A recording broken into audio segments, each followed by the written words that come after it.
To you and welcome to the live proceedings of the National Assembly.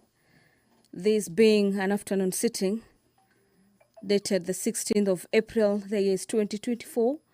A broadcast brought to you by the Kenya Broadcasting Corporation in collaboration with the Parliamentary Broadcasting Unit. Allow me to take you through the highlights in the order paper this afternoon before the official commencement of business, which is at 2:30. And to start us off, the mover will be called to reply on a motion. This motion regards the report of the Auditor General on the National Government Constituencies Development Fund for 5 constituencies in Vihiga County. Thereafter, the House will be considering a total number of about 3 bills from the Senate. Some of them are co-sponsored by members of the National Assembly. The Coffee Bill, Senate Bills number 10 of the year 2023 by the lead of the majority party. The Prevention of Livestock and Produce Theft Bill, this is Senate Bills number 12 of the year 2023, co-sponsored by Honorable Rahim Dawood.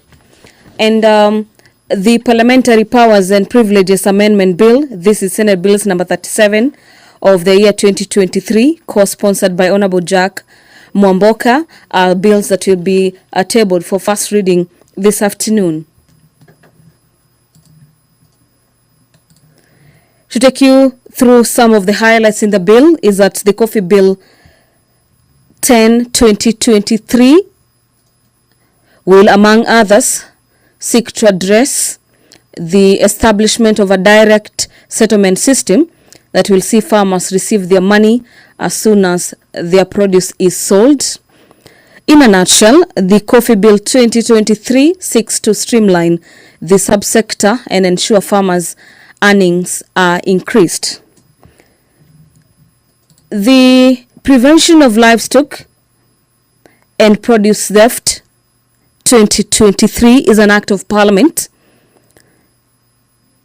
that is set to provide for a legal framework for the identification of livestock, the movement of livestock, the prevention of livestock theft and regulation of trade in livestock, as well as the return of illegally acquired livestock and firearms for the connected purposes.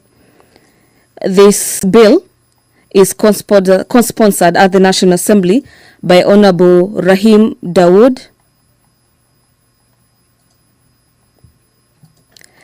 And away from that, the other bill that will be read for the first time is the Parliamentary Powers and Privileges Amendment Bill, a bill from the Senate and co-sponsored by Honorable Jack Mwamboka. This particular bill seeks to, among others, ensure that the process of summoning persons to appear before Parliament is in accordance with Article 50 of the Constitution on the right to fair hearing. The bill seeks to enhance the fine that is payable to the House or House Committee by a person who fails to appear upon when summoned from 500,000 shillings to 2 million shillings. This bill has already been dispensed with by the Senate, and it is now the turn of the National Assembly to have a look at the proposals in the Parliamentary Powers and Privileges Amendment Bill and pass it or reject it altogether. Members of Parliament under this category have powers to equally introduce amendments to this particular bill and the other stages of the bill.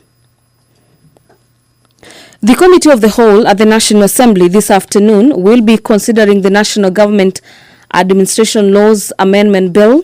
This is a bill from the National Assembly, National Assembly Bills number 73 of the year 2023 by the leader of the majority party.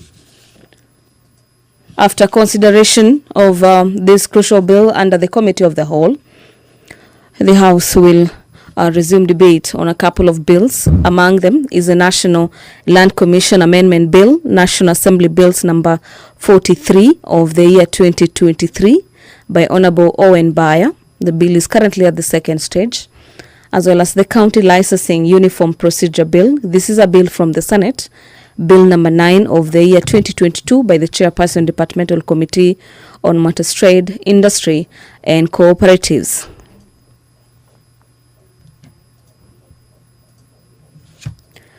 The Chairperson, Departmental Committee on Matters Defense, Intelligence and Foreign Relations will be moving a motion on matters ratification of the African Union Convention on Cross-Border Cooperation, that the House adopts the report of the Departmental Committee on Matters Defense, Intelligence and Foreign Relations on its consideration of the African Union Convention on Matters Cross-Border Cooperation.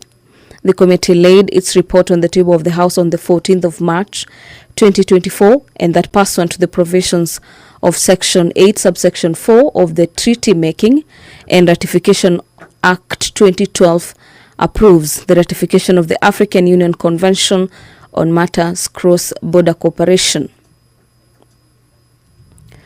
The Land Laws Amendment Bill, this is the Land Laws Amendment Bill number 2, National Assembly Bills number 76 of the year 2023 is currently at the second stage. This particular bill is by the leader of the majority party, Honorable Kimani Ichung'wah.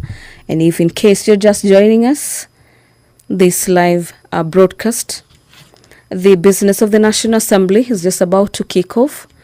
The Speaker of the National Assembly, Honorable Dr. Moses Wetangula, is presiding over the business of the House this afternoon.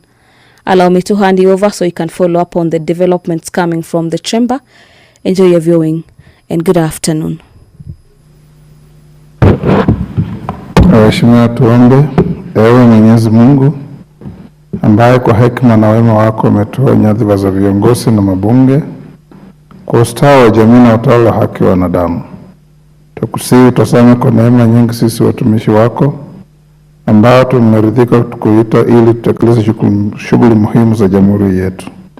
Tukuomba uteremshie baraka zako sisi tuliokutanika hapa, na utujalie tuyatende na kufikiria mambo yote yatakayofikishwa mbele yetu kwa njia ya haki na uaminifu, ili utukufu na sifa zako ziendelezwe, na ili kustawisha amani, ufanisi na heri ya nchi yetu na wale ambao haja zao umezikabidhi mikononi mwetu. Amen.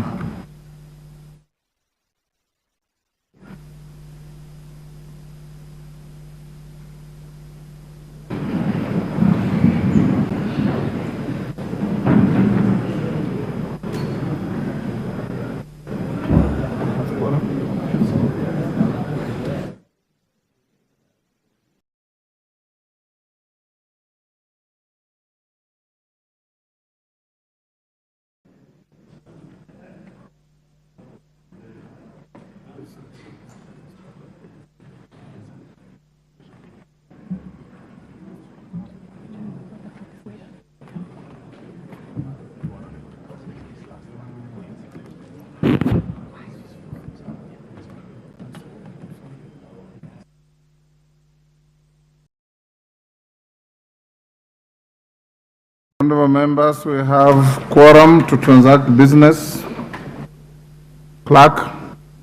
Okay. Order number 1, administration of oath. Order number 2, communication from the chair. Honorable Junet, take your seat. I have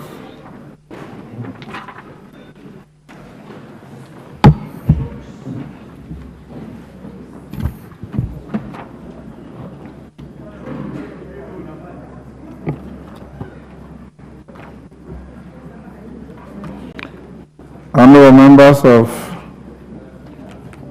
a few short communications. The first one, members at the bar, take your seats, the nearest seats.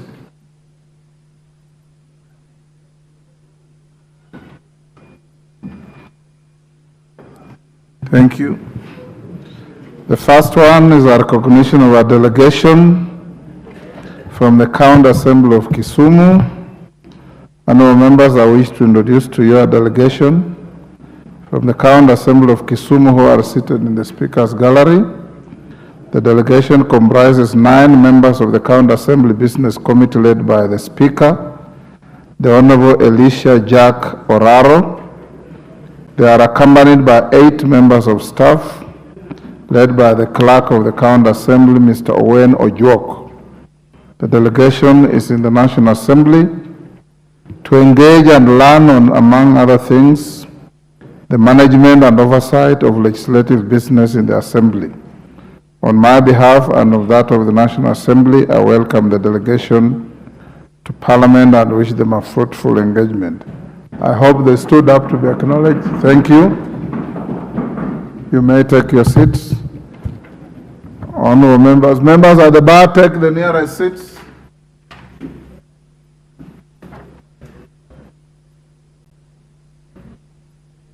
The minority leader doesn't know what nearest means.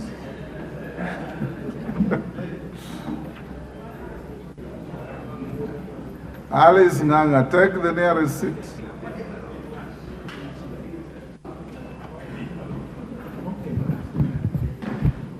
Honorable members, the next is a recognition of a delegation from the South Sudan's Transitional National Legislature. Honorable members, I'm pleased to introduce to you a delegation from the Transitional National Legislature of South Sudan, seated in the Speaker's row. The delegation comprises 10 members of the Committee on Finance and Economic Planning. They are Honorable James Riet Goni, MP, leader of the delegation, the Honorable Riao Gatilia, MP, the Honorable Gok Makwak Mayol, MP, the Honorable Remigio Lasu Peter, MP, the Honorable Teresa Nyadeng, MP, the Honorable Jacqueline Yibol, MP, the Honorable Ding Lam Yual, MP, the Honorable Sebit Abe, MP, the Honorable Philip Palet, MP, and the Honorable Ajak Abraham, MP. The delegation is accompanied by 1 parliamentary officer and a representative from the UNDP. The delegation is on a benchmarking tour of the country to learn best practices and share experiences with their counterparts in the National Assembly, namely the Departmental Committees of Finance and National Planning, the Budget and Appropriations Committee, and the Public Debt and Privatization Committee, among others. The oversight functions of committees and budget processes and implementation. On my behalf and that of the National Assembly, I extend a warm welcome to the delegation and wish them fruitful engagements in the House. Honorable members, the next is a recognition of a delegation from the Committee of Health, Community Development and Social Services in the Parliament of Zambia. Honorable members, I'm pleased to introduce to you a delegation from the Parliament of Zambia seated in the Speaker's row. The delegation comprises 10 members of the Zambian Parliamentary Committee on Health, Community Development and Social Services as follows. The Honorable Dr. Christopher Kalila, MP, Delegation Leader. The Honorable Marjorie Nakaponda, MP. The Honorable Masautso Tembo, MP. The Honorable Monty Chinkuli, MP. The Honorable Livan Jibombwe, MP. The Honorable Paul Chala, MP. The Honorable Joseph S. Munzanje, MP. The Honorable Hudson Mabeta, MP. And the Honorable Miles Samba, MP. The delegation is accompanied by 2 staff. The delegation is on the benchmarking study tour under the theme Devolution of the Primary Health Care Services in Zambia with our counterparts from our Departmental Committee on Health. On my own behalf and that of the National Assembly, I extend a warm welcome to them to the National Assembly and wish them fruitful engagement during their time in the country. Members of the bar, take the nearest seats.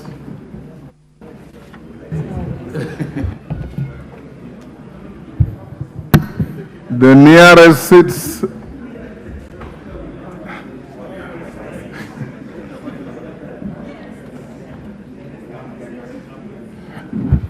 Thank you, honorable members. Allow me also to recognize a delegation from the caucus on environment and climate change in the National Assembly of Zambia. Honorable members, I wish to introduce to you a delegation from the National Assembly of Zambia who are seated in the Speaker's row. The delegation comprises 1, the Honorable Twambo Mutinda MP, Chairperson of the Zambian Parliamentary Caucus on Environment and Climate Change and Leader of Delegation, the Honorable Kasauta Michelo MP, Chairperson of the Committee on Agriculture, Lands and Natural Resources, the Honorable Maureen Mabonga MP, Vice Chairperson of the Committee on Agriculture, Lands and Natural Resources, the Honorable Golden Wheeler MP, Member, Zambian Parliamentary Caucus on Environment and Climate Change, the Honorable Sibongile Mwamba MP, Member, Zambian Parliamentary Caucus on Environment and Climate Change. Honorable members, the delegation is accompanied by Mrs. Cecilia Sikatele Mambwe, Deputy Clerk Procedure, other officers from the National Assembly of Zambia, and the Minister of Green Economy and Environment in the Republic of Zambia, as well as officials from the One Acre Fund organization.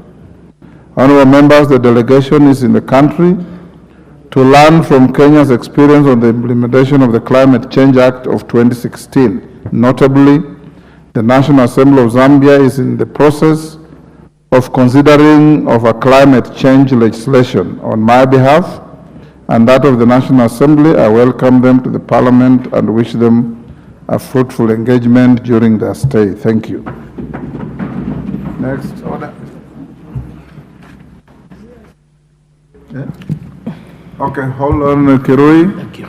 Yes, member for Gilgil. Thank you, Mr. Speaker, for indulging me. And I think as a country, we are also making our strides in terms of becoming a benchmarking destination for many of our African countries, that we can be able to host South Sudan today, we can be able to host the Zambia today. And Mr. Speaker, it's good to note that the two parliaments are actually led by women speakers. That is Honorable Nelly and Honorable Jema Nunu of South Sudan. And I take this opportunity because last year on your behalf, I was able to host a Zambian delegation, and it was quite very involving, very well led by Honorable Nelly. And we had both members of the opposition, we had members of the ruling party, and we had even some of them who are independent. And Mr. Speaker, even as they learn about climate change, matters, finance, and Mr. Speaker, you must also note that last year, Kenya hosted the African Climate Summit, which was a milestone, but more importantly, on matters CDF, specifically the Zambian delegation was very interested in learning of matters how we have been able to craft our national CDF to ensure that we insulate societies from the playground of politics, Mr. Speaker. And I hope that they will be able to take away the role that this House plays in matters budget, the role that it plays in matters legislation, but more importantly, the matters of getting resources to the lowest level, even in Zambia and South Sudan, and how CDF has transformed communities and society. I thank you, Mr. Speaker, and I join you to welcome them to this Parliament. Thank you, Mother. Next order. Order. Okay, Chair Health.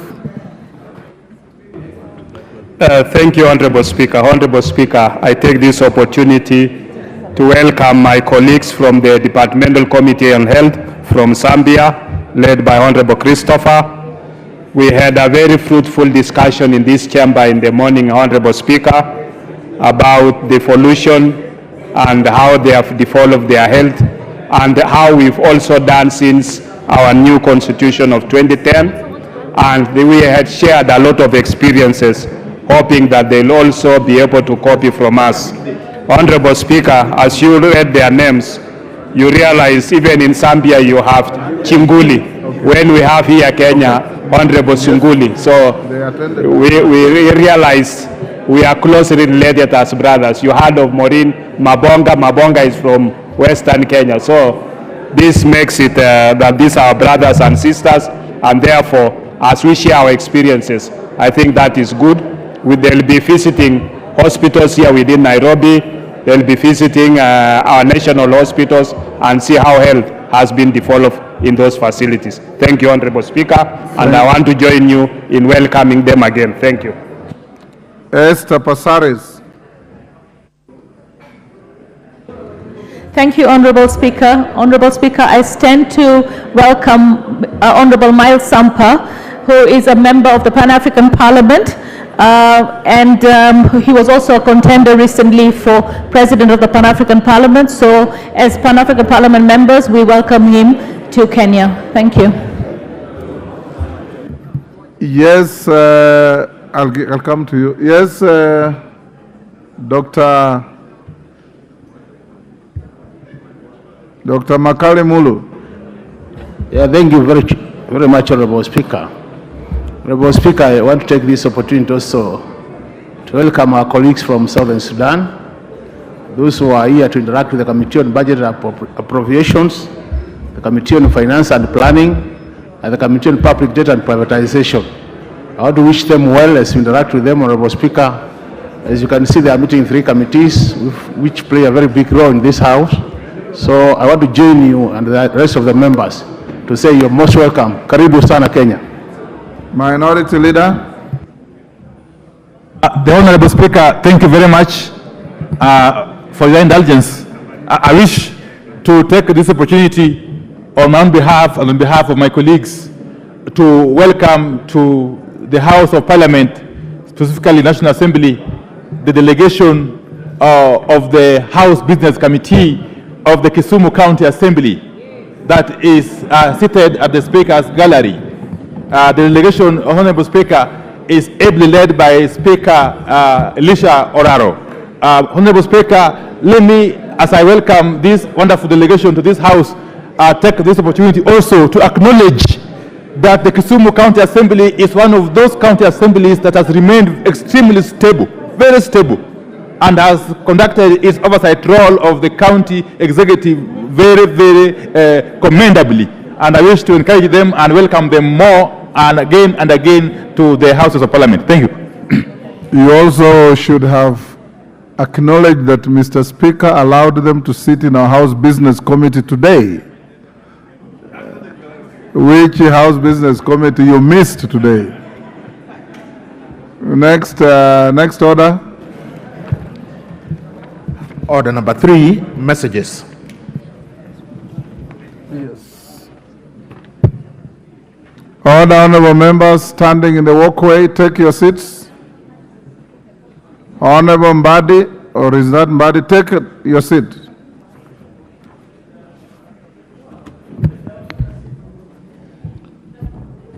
Honorable members, allow me to deliver a message from the Senate on the passage of 5 bills by the House of Senate. Honorable members, pursuant to the provisions of Standing Order 41-4 of the National Assembly Standing Orders, I wish to report to the House that I've received 5 messages from the Senate regarding the passage of 3 Senate bills and 2 National Assembly bills. The 5 messages convey that on 21st March 2024, the Senate considered and passed with amendments 1, the Coffee Bill, Senate Bill number 10 of 2023, 2, the Prevention of Livestock and Produce Theft Bill, Senate Bill number 12 of 2023. 3. The Parliamentary Powers and Privileges Amendment Bill, Senate Bill number 37 of 2023. 4. The Food and Feed Safety Control Coordination Bill, National Assembly Bill number 21 of 2023. And the Public Service Values and Principles Amendment Bill, National Assembly Bill number 46 of 2022. Honorable members, the Coffee Bill, Senate Bill number 10 of 2023, seeks to provide for the establishment of the Coffee Board of Kenya and the Coffee Research and Training Institute, provide for the roles of the national and the county governments, and the regulation, development, and promotion of the coffee industry in the country. The Prevention of Livestock and Produce Theft Bill, Senate Bill number 12 of 2023, seeks to provide a legal framework for the identification and movement of livestock, the prevention of livestock theft, the regulation of trade in livestock, and the return of illegally acquired livestock and firearms. The Parliamentary Powers and Privileges Amendment Bill, Senate Bill number 37 of 2023, proposes to amend the Parliamentary Powers and Privileges Act to give effect to Article 125 of the Constitution by operationalizing the powers of arrest by Parliament and Article 50 of the Constitution on the right to a fair hearing. Honorable members, with respect to the two National Assembly bills, the Food and Feed Safety Control Coordination Bill 2023 and the Public Service Values and Principles Amendment Bill 2022, you recall that the National Assembly passed the two bills on 23rd August 2023 and 26th October 2023 respectively, and thereafter referred them to the Senate for consideration pursuant to the provisions of Article 110(4) of the Constitution. Honorable members, having passed the five bills, the Senate now seeks the concurrence of the National Assembly on the bills pursuant to the provisions of Article 110(4) of the Constitution and Standing Orders 46(1) and 161 of the Senate Standing Orders. Honorable members, the Honorable Speaker of the Senate has also notified that pursuant to the provisions of Standing Order 162 of the Senate Standing Orders, the sponsors of the Senate bills have designated co-sponsors of the bills in the National Assembly as follows. Senator Samson Cherargei, MP, being the sponsor of the Prevention of Livestock and Produce Theft Bill, Senate Bill number 12 of 2023, has nominated the member for North Imenti, the Honorable Abdul Rahim Dawood, MP, as the co-sponsor of the bill. Senator Godfrey Ososi, MP, being the sponsor of the Parliamentary Powers and Privileges Amendment Bill, Senate Bill number 37 of 2023, has nominated the member for Bumula, the Honorable Jack Wamboka, MP, as the co-sponsor of the bill. Honorable members, whereas the chairperson of the Standing Committee on Agriculture, Livestock and Fisheries, being the sponsor of the Coffee Bill, Senate Bill number 10 of 2023, has nominated the member for Kirinyaga County, the Honorable Jane Njeri Maina, MP, as the co-sponsor of the bill.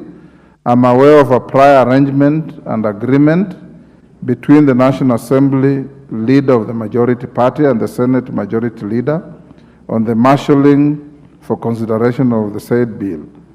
So for the record, the two leaders agreed that the bill would be sponsored by the majority party once it gets to the National Assembly. This is to ensure that the bill is prioritized and considered in an expedited manner since it's emanated from the executive. The designation of co-sponsors of Senate bills in this House corresponds with the provisions of Standing Order 143(1)B of the National Assembly Standing Orders. In this regard, the designated members of the National Assembly will assume the role of co-sponsor of these respective bills and shall be responsible for marshalling their consideration in the National Assembly. Honorable members, in order for the House to commence consideration of the three Senate bills, the bills are scheduled in today's order paper for first reading. Thereafter, the bills stand committed to the following committees. A, the Coffee Bill, Senate Bill number 10 of 2023, and the Prevention of Livestock and Produce Theft Bill, Senate Bill number 12 of 2023, to the Departmental Committee on Agriculture and Livestock, and the Parliamentary Powers and Privileges Amendment Bill, Senate Bill number 37 of 2023, to the Committee of Powers and Privileges. Honorable members, with regard to the two National Assembly bills, I direct the clerk to circulate the Senate amendments to the two National Assembly bills to all members in accordance with standing orders. Thereafter, the messages and the Senate amendments to the two bills are referred to the respective committees as follows.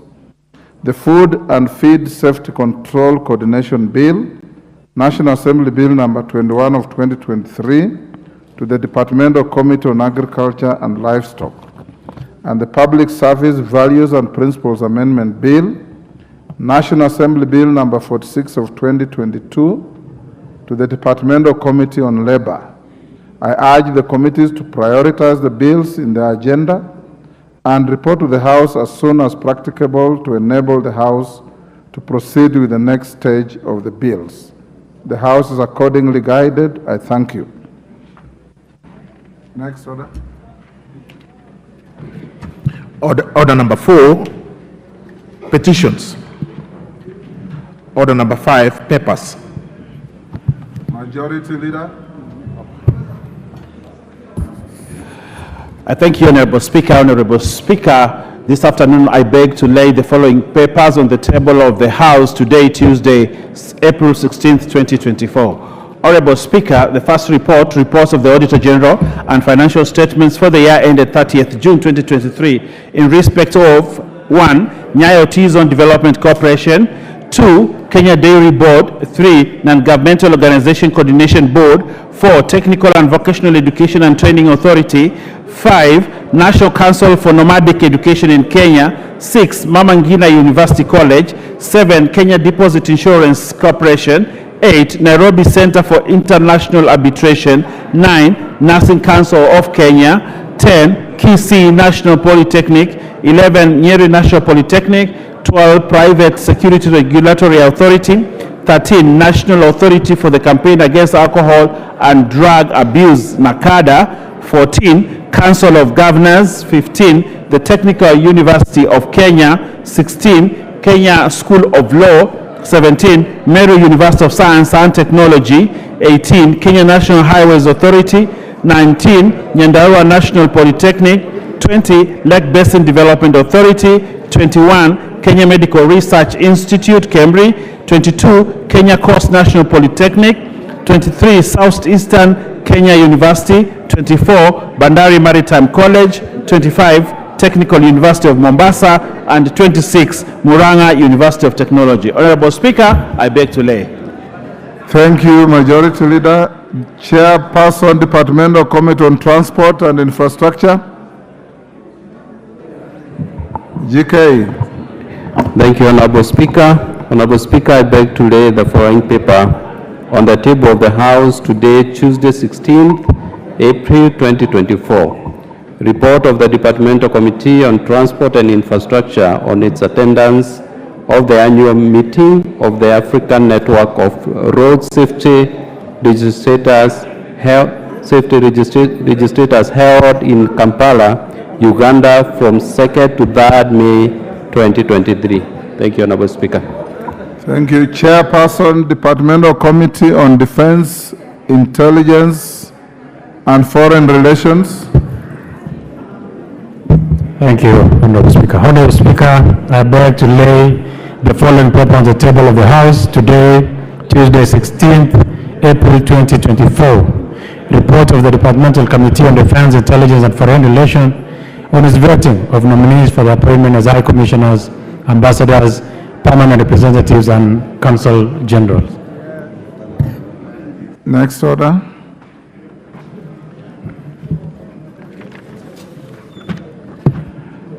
Order number 6, notices of motion.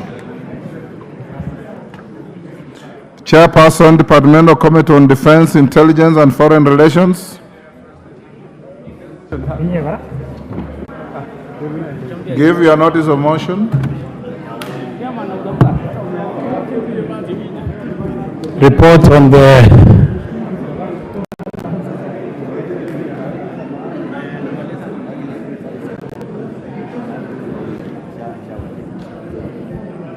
Honorable Speaker, this is a notice of motion of the vetting of nominees. Report on the vetting of nominees for appointment for the position of High Commissioners. Order, honorable member. Start by saying I beg to give notice of the following motion. I beg to lay notice of the following motion: vetting of nominees for appointments to the positions of High Commissioners, permanent representatives, ambassadors, and Consul Generals. Thank you. Laikipia North MP, Honorable Sarah Korere.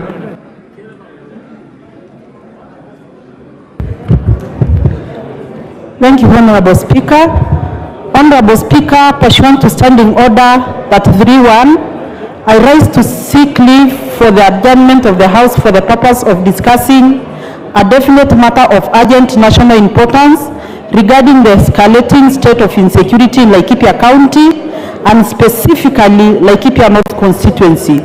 Honorable Speaker, over the past 2 months, Laikipia has been battling with rampant and widespread cases of insecurity. As a result, the community has been affected adversely by the myriad cases of banditry leading to loss of life, displacement of residents, massive destruction of property. Despite the launch of security operations and heavy police presence in the area, the situation remains dire. Honorable Speaker, bandits are brazenly roaming and scouting villages, going as far as alerting residents of their intended targets, despite the increased police presence in the area. Failure to decisively confront banditry emboldens the perpetrators. This insecurity has severely disrupted essential services such as education and healthcare, significantly impacting development in the region. Recent weeks have witnessed a concerning trend of daily attacks, highlighting the urgent need for decisive and long-lasting solution and proactive multi-agency intervention. Honorable Speaker, it is against this background that I seek leave for adjournment of the House to discuss this matter of great national concern with a view to exploring possible and lasting solutions. Thank you, Honorable Speaker. Do you have sufficient support?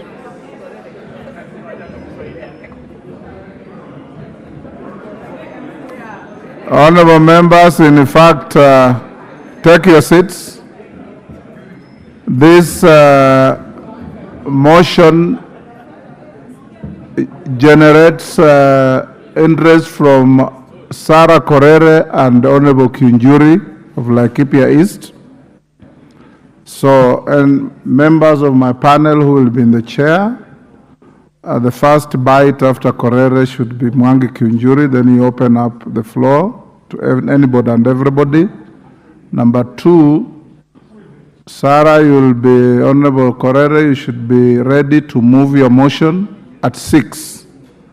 So whatever business we have at 6, we will stop to come to your motion of adjournment. Although insecurity is highlighted to be Laikipia, but there are many other areas that may be affected by similar issues. Thank you. Yes, Honorable Junet. Mr. Speaker, in line with the adjournment motion that has been moved by Honorable Sarah Korere, the Right Honorable Speaker, Mr. Speaker, last week while you were away on other parliamentary business, there was an adjournment motion that was sought by Honorable Dr. James Nikal. Mr. Speaker, that was, he stood under, I think, Standing Order 33, where a member could stand on his feet and bring a motion on matter of national importance, just like Honorable Korere has done. The Speaker, his motion was in relation to the strike of doctors, the ongoing national strike of doctors and medical staff, Mr. Speaker. But looks like, Mr. Speaker, he was not granted an opportunity to discuss the matter in spite of him having the requisite support in the House. Mr. Speaker, I would like to seek your indulgence to clarify on that matter, because that matter is also likewise a very, very important matter of national importance, Mr. Speaker. So we could not conclusively agree on the way forward on that day, and we left it hanging, knowing very well that on Tuesday, God willing, the Speaker will be back and we will get better clarification than what we went with home that day, Mr. Speaker.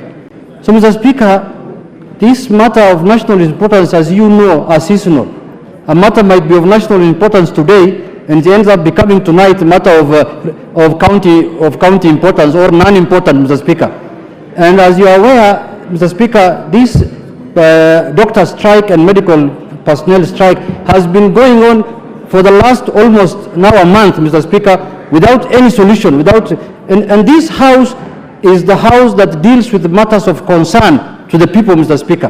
Because if we don't discuss those kind of issues on the floor of this house... You are now debating instead of raising a point of order. So, Mr. Speaker, with those few remarks, I seek your clarification on whether Honorable Nyikal's adjournment motion was part of, was not done procedurally or was gagged. Thank you, Honorable Minority Whip. Honorable members, indeed, Dr. Nyikal saw me this morning and wanted to raise a motion of adjournment on the doctor's strike.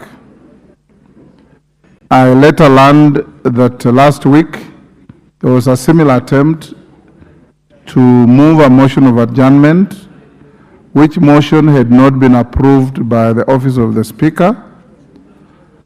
And upon receiving Dr. Nyikal's motion and consultation with the management of the House, that's the House Business Committee, we learned that tomorrow the Minister for Health will be coming to Parliament to answer questions at question time. Secondly, there is a question that relates to the same subject that Dr. Nyikal wanted to move a motion of adjournment, a very wide question. Thirdly, we had already approved to have a motion of adjournment by the Honorable Korere and Kinjuri for today. In my mind, instead of approving Honorable Nyikal's motion that may come tomorrow or day after, I will indulge the whole House tomorrow at question time for at least up to an hour for you to interrogate the Minister on the same issue, and you may very well achieve a lot more than what you would have achieved in a motion of adjournment. And I believe Dr. Nyikal has been communicated to this effect, and he will get the first bite of joyriders on the question when it is asked tomorrow. Next order. Yes, who? Yes, on the same issue. Today you very effectively prosecuted this subject in the House Business Committee. Yes, today I was representing the minority leader, who I believe is still a majority leader until the court decides otherwise. But, Mr. Speaker, thank you so much for capturing the spirit of the House. But away from the issue of the doctor strike or any other issue that come on the floor, the point that we are protecting is our space as members of this House. Because a motion of adjournment is very special to us. It is special to us because that is where we exercise our representative mandate on this House. And even though we are not able to resolve anything on that motion, but it gives us an opportunity to ventilate freely on issues. When a minister comes to the House, the minister is coming because we are having an oversight role over him or her. That may be so.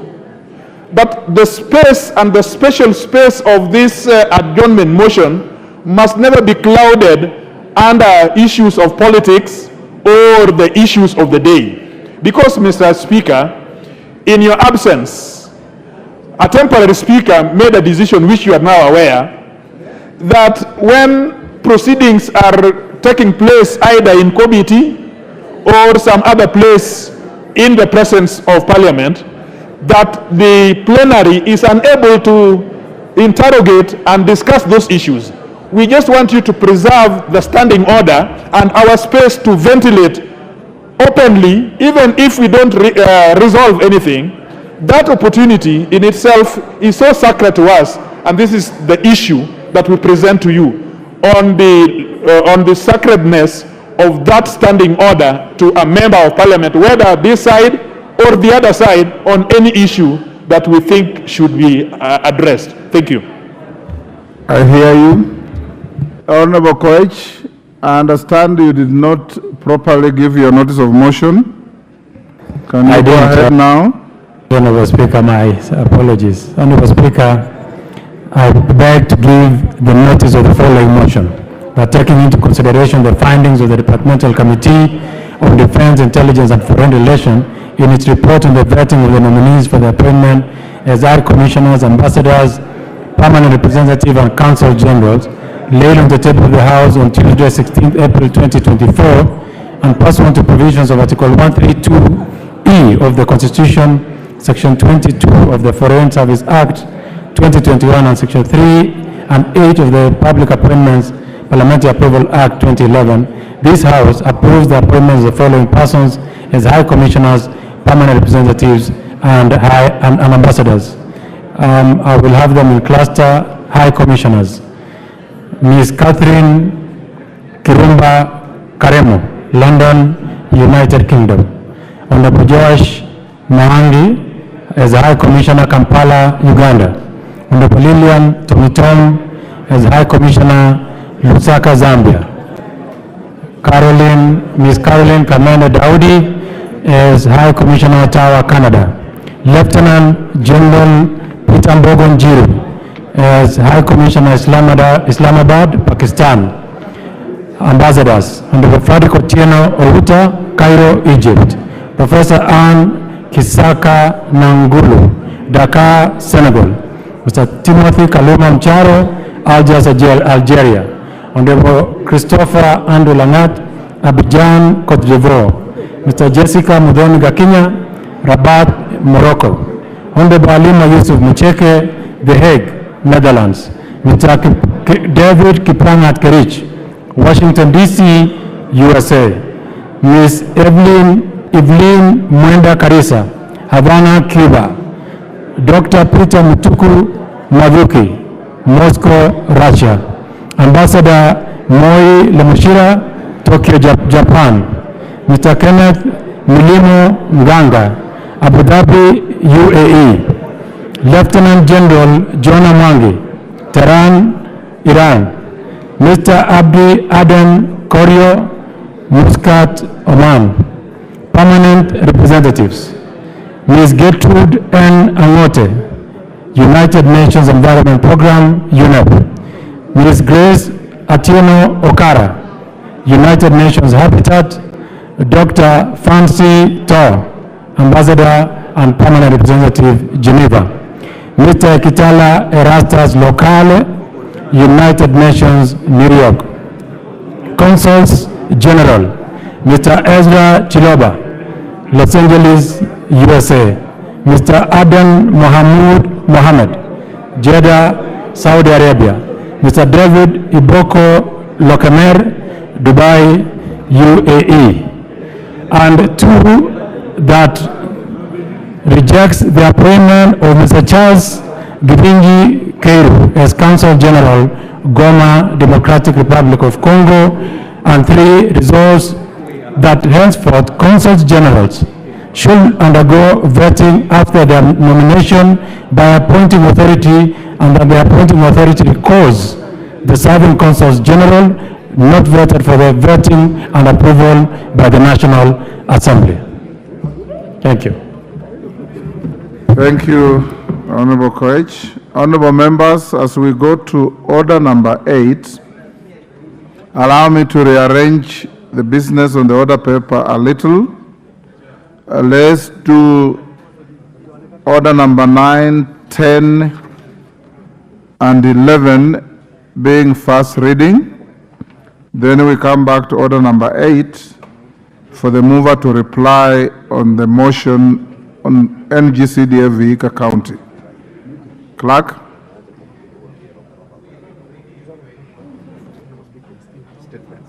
Eh? Okay, but do we have any? Call out the order number 7 first. Order number 7, questions and statements.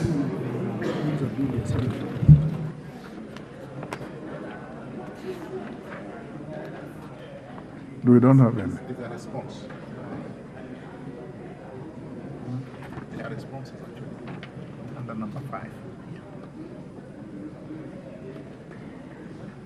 Chairperson, Departmental Committee on Administration and Internal Security, to respond to a statement requested by the member for Kitutu Masaba. Honorable Russell, is the member for Kitutu Masaba present? Yes. Thank you very much, Honorable Speaker. Honorable Speaker, I wish to respond to statement on the delayed release of autopsy report of the late Inspector Walter Nyamato. Honorable Speaker, the member for Kitutu Masaba constituency, Honorable Clive Gisaro, has sought for a statement regarding the delayed release of autopsy report of the late Inspector Walter Nyamato. The honorable member particularly sought to be informed, 1, under what circumstance did National Police Service dispatch officers from the Kenya Police Service, including the late Inspector Walter Nyamato, to the Republic of Haiti despite a High Court order barring the government from deploying Kenya Police Service officers to the said nation. 2, why it has taken inordinately long for the autopsy report of the late Inspector of Police Walter Nyamato to be released to the family. 3rd, when should the family expect to receive the autopsy report and have the body of their loved one repatriated for a decent send-off and in order to find a closure on the loss of their loved one? Mr. Speaker, I wish to report as follows. 1, under what circumstance did National Police Service dispatch officers from the Kenya Police Service, including the late Inspector Walter Nyamato, to the Republic of Haiti, despite a High Court order barring the government from deploying Kenya police officers to the said nation? Honorable Speaker, the late Chief Inspector of Police, personal number 2008-070-300, Walter Nyamato, was employed on 4th April 2008 as an administration police service officer and has been in active service until his unfortunate demise. Honorable Speaker, the High Court ruling dated 26 January 2024 laid out the procedure that the government of Kenya should engage regarding any interest of deploying National Police Service personnel in any foreign country. Pursuant to the court ruling, the late officer was among the team of Kenyan officers who traveled to Washington, D.C., USA for a consultative meeting on the process to be undertaken in ensuring strict conformity with the legal requirement prior to such deployment. Therefore, the late officer was neither traveling to Haiti as alleged, nor did the National Police Service deploy any advance team to Haiti as purported. I wish to table copies of airplane ticket. Thank you, Honorable Russell. Clive? Honorable Speaker, it is continuing. Okay. Why it has taken inordinately long time for the autopsy report. Honorable Speaker, the late officer died in a foreign country, United States, which prompted the need to establish the cause of his unfortunate death before the body could be flown back to Kenya. Upon completion of the autopsy, the report shall be given to the family in conformity with the Kenyan laws and on the right of privacy. The family of the late shall be given the medical report without arbitrarily being deprived of the same as guaranteed by Article 31 of the Constitution.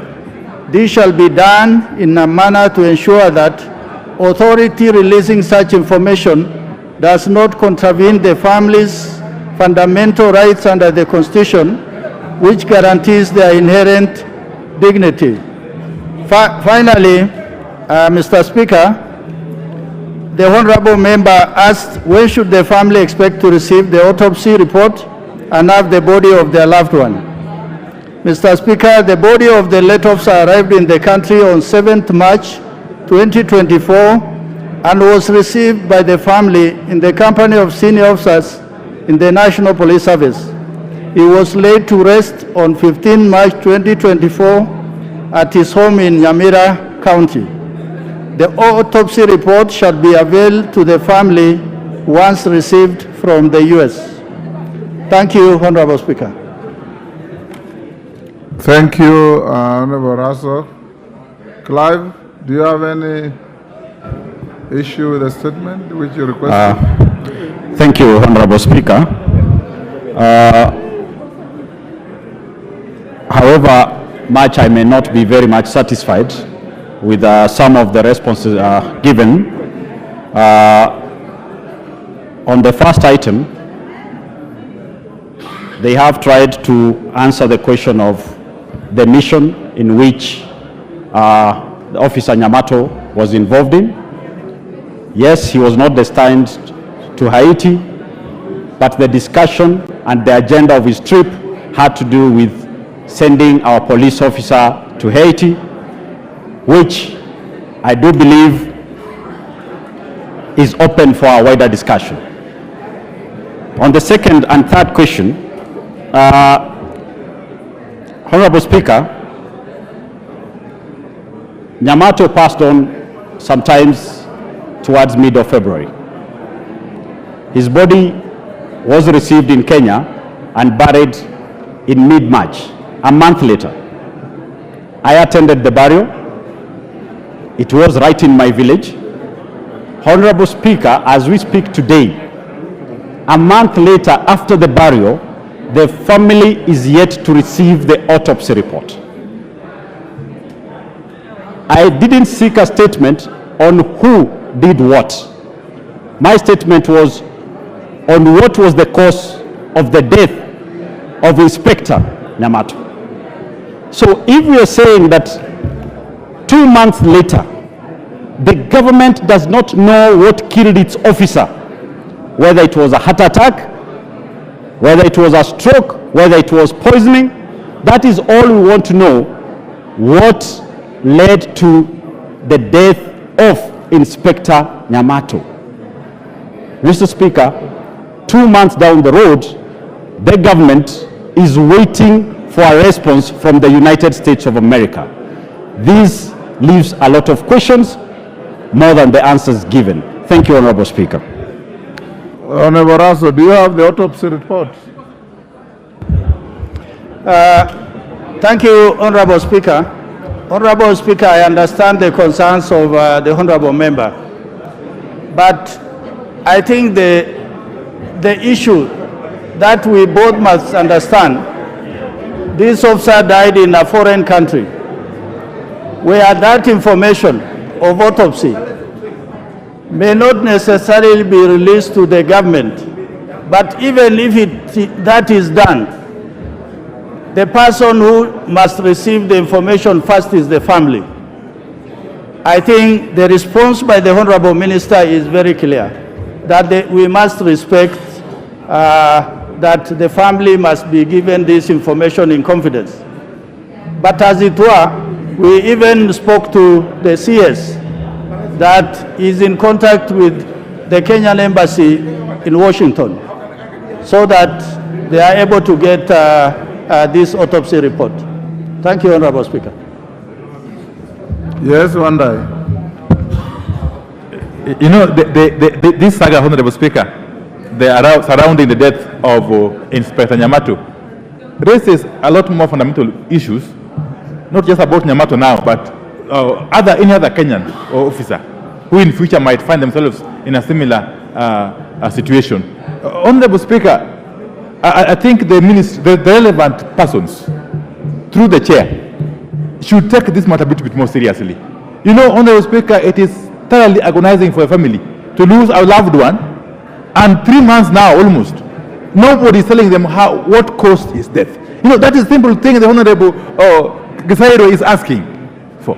And the question of what took Inspector Nyamato to the Washington, D.C. is not yet addressed. Because, Honorable Speaker, Nyamato was a fairly junior officer by all standards. So, the country, least of all the family, deserves full disclosure.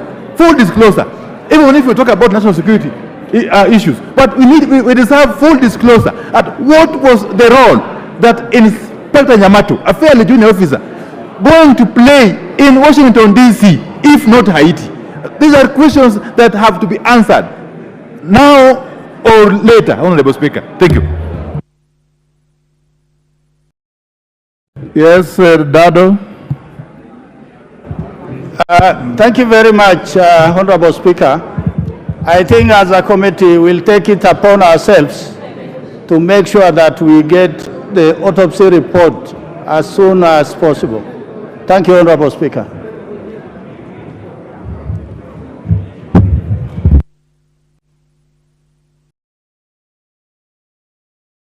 Dr. Nyikal. Thank you, Mr. Speaker.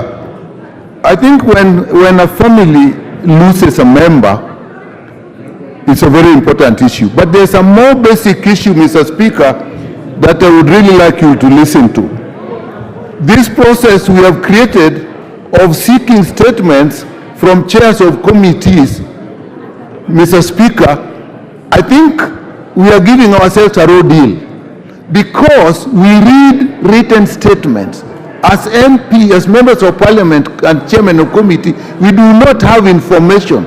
So if you are not careful, the ministers are actually going to use us to actually delay issues. So, Mr. Speaker, I think we should rethink this whole area, because in any case, I have seen it many times, the chairs, and that is natural, tend to even now to protect what the ministers given, while that is not our role. So, Mr. Speaker, as I agree that what will be done, let us review this process. Thank you, Mr. Speaker. Honorable Nyikal, it is up to what a member elects.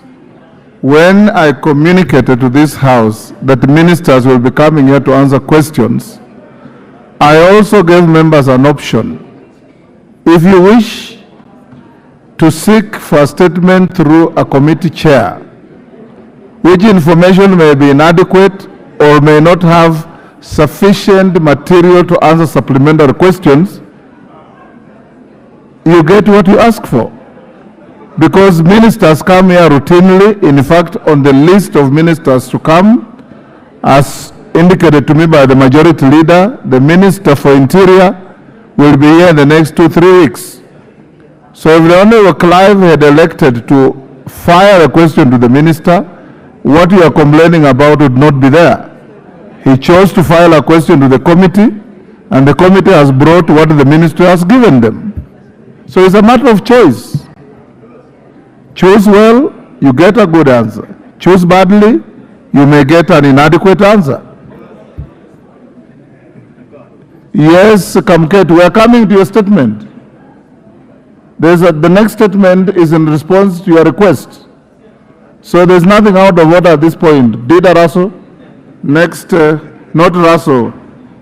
Chairperson, Departmental Committee on Tourism and Wildlife. Who is the chair? Yeah. Kareke Mbuki. Yeah, thank you, Mr. Speaker, sir. Mr. Speaker, sir. Is in response to a question by the member for Tiati. Yes, sir. Go ahead. Thanks so much, Mr. Speaker, sir. Mr. Speaker, sir, I beg to respond to the statement by the Honorable William Kamket, MP for Tiati constituency, regarding recruitment of rangers by Kenya Wildlife Service.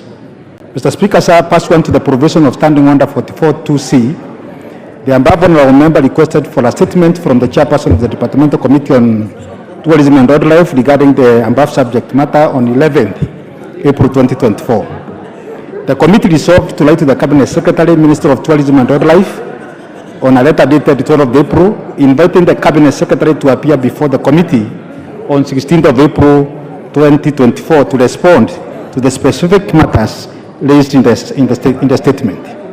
Mr. Speaker, the Ministry of Tourism and Wildlife commenced recruitment of rangers yesterday, 15th of April 2024, following a nationwide advertisement placed on the dailies on 19th of March 2024.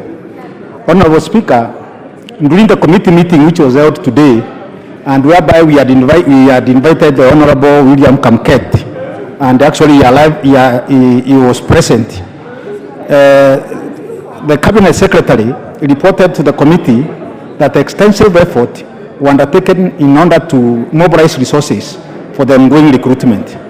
The Cabinet Secretary noted that the service did not receive any budgetary support from the Exchequer due to the ongoing national fiscal consolidation measures. However, Mr. Speaker, noting that the last recruitment by KWS was conducted in 2015, and the services sought alternative funding to support the recruitment, which was aimed at mitigating the ever-increasing human wildlife conflict. Mr. Speaker, there is the military utilized Wildlife Endowment Fund, which it is within the KWS to be able to recruit 1,000 rangers. Mr. Speaker, while the committee appreciates the measures taken by the ministry to facilitate the recruitment, the committee observed that using counties as basis for designing the recruitment schedule would disadvantage members of the public living in power plug sub-counties.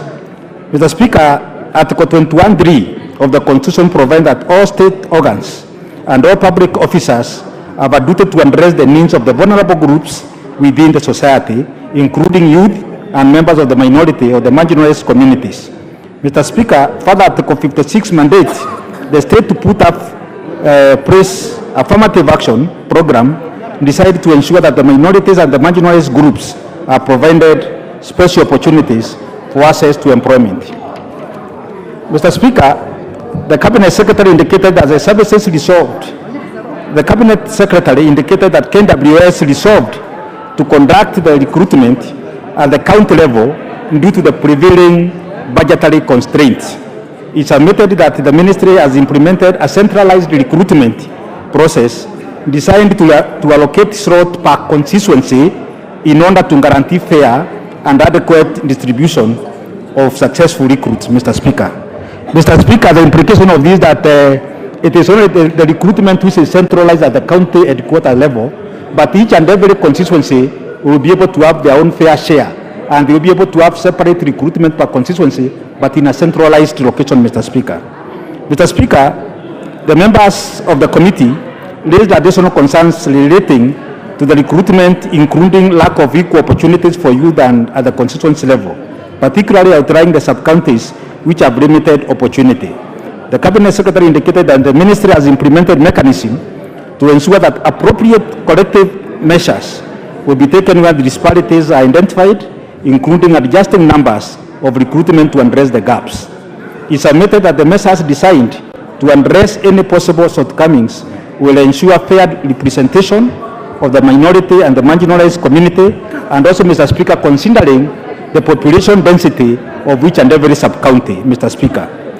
Mr. Speaker, the same will also be used to ease the logistics and ensure challenges likely to be encountered by the members of the public. Mr. Speaker, as a committee, we found that the issues of security, like what is happening in Baringo County, Mr. Speaker, could be able to disadvantage members of public from Tiati. But nevertheless, Mr. Speaker, since the exercise has already taken off, we agreed with the Cabinet Secretaries further affirmative actions will be taken in case there is any disparity.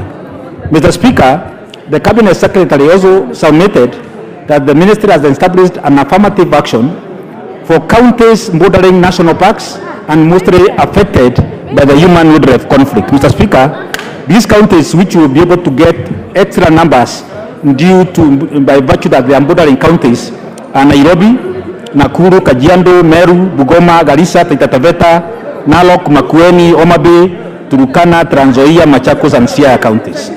Honorable Speaker, the committee will ensure that a report indicating the number of recruits, their names, county, sub-county, and the constituency will be presented to this House once the recruitment exercise is over. I thank you, Mr. Speaker, sir.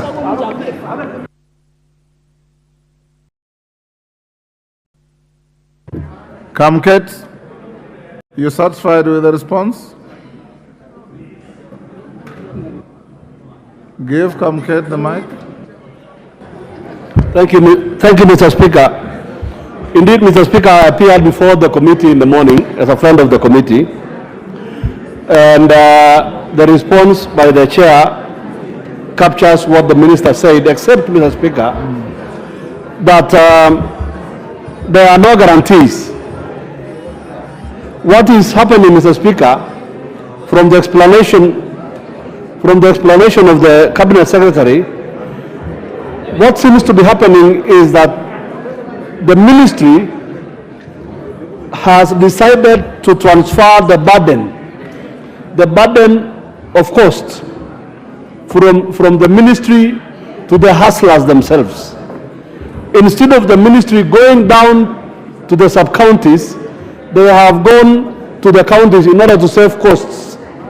So therefore, the young men and women who would be looking for those to be recruited will have to travel hundreds of kilometers, spend the night at the county headquarters, and in their thousands. So therefore, the cost goes to those who are seeking to be employed instead of the ministry bearing the cost of that employment. Number two, Mr. Speaker, we have serious security challenges in the county of Baringo at the moment. And as I speak in this House, Mr. Speaker, there is no public transportation from any corner of Tiati towards Kabarnet.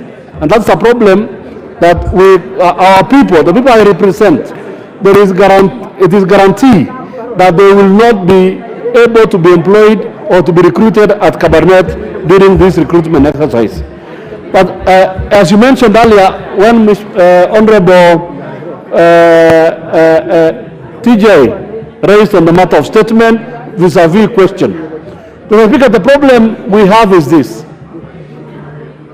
The only avenue I had to raise this matter, which was quickly available, is to seek a statement. Because if I was to ask a question... Order, Honorable Kamket. You are now attempting to justify why you requested for a statement. It is not an issue. If you are seeking a clarification from the chair of the committee, go ahead and do so. If you are satisfied with the explanation he has given, take your seat and we move to something else. Because you can't elect to ask for a statement and then try to justify why you did so. You know, Mr. Speaker, I only ask you to indulge me. Don't bring in an extraneous matter, particularly what was asked by Dr. Indulge Kickout. me, Mr. Speaker. Kindly indulge me. Okay. Thank you, sir. You know, Mr. Speaker, when there are urgent issues and the Cabinet Secretary is not scheduled to appear for question time, what other avenue do we have? Except now to try this lame one of seeking a statement. I was only lucky, Mr. Speaker, that your request for a statement is legitimate. Yeah. It does not contradict any standing order. Yeah. You are perfectly right in asking for your statement. The statement has come. Yeah. What the opportunity you have now is to seek any clarification arising out of the statement. You've understood me at least. And if you are satisfied, you say, I am satisfied, thank you. I am not satisfied, Mr. Speaker. That's why can I ask the chairperson, Mr. Speaker, what guarantees does he have?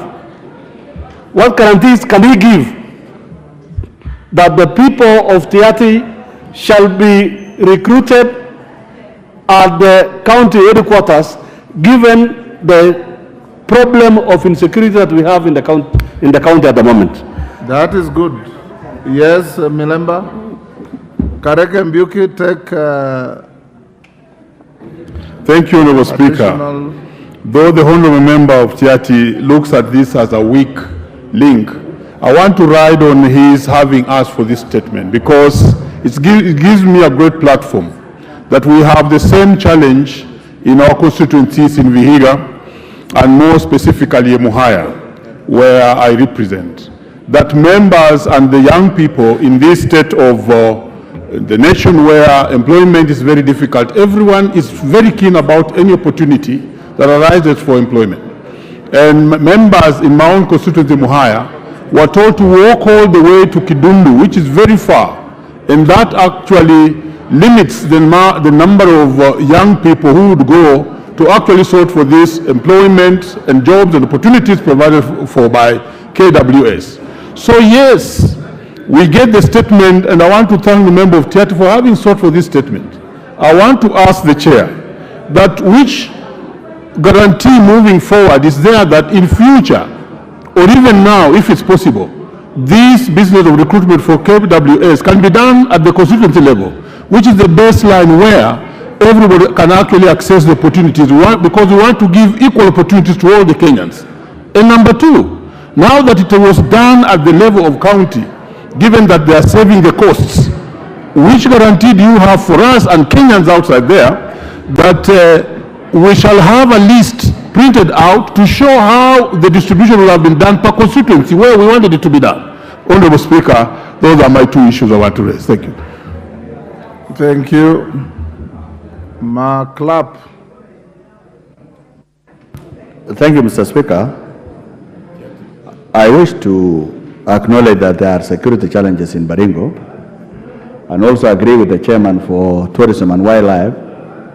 But one thing that is required, Mr. Speaker, through you, that is a publication of the number of recruits per constituency in Kenya for KWS. Even if it is few positions, let it be cassetted that Baringo North will get this number, Tiaty will get this number, Kituru Rural will get this number, so that there is a Muhaya should get their specific numbers, so that we ensure equity and fairness throughout the Republic of Kenya and avoid incidences of litigation. You've seen how litigation has come, Mr. Speaker, for recruitment of even KRA, because when one corner of the Republic or one constituency takes everything, then it brings a lot of litigation and things don't move forward in the country. So the chairman can liaise with the Director General of KWS and the minister responsible, so that as they carry out this recruitment, before they announce to the recruits in the field, in the county headquarters, that these are the number for every constituency, and then from there you sort out per constituency so that we are truly represented in Kenya. Thank you, Mr. Speaker. Pareo.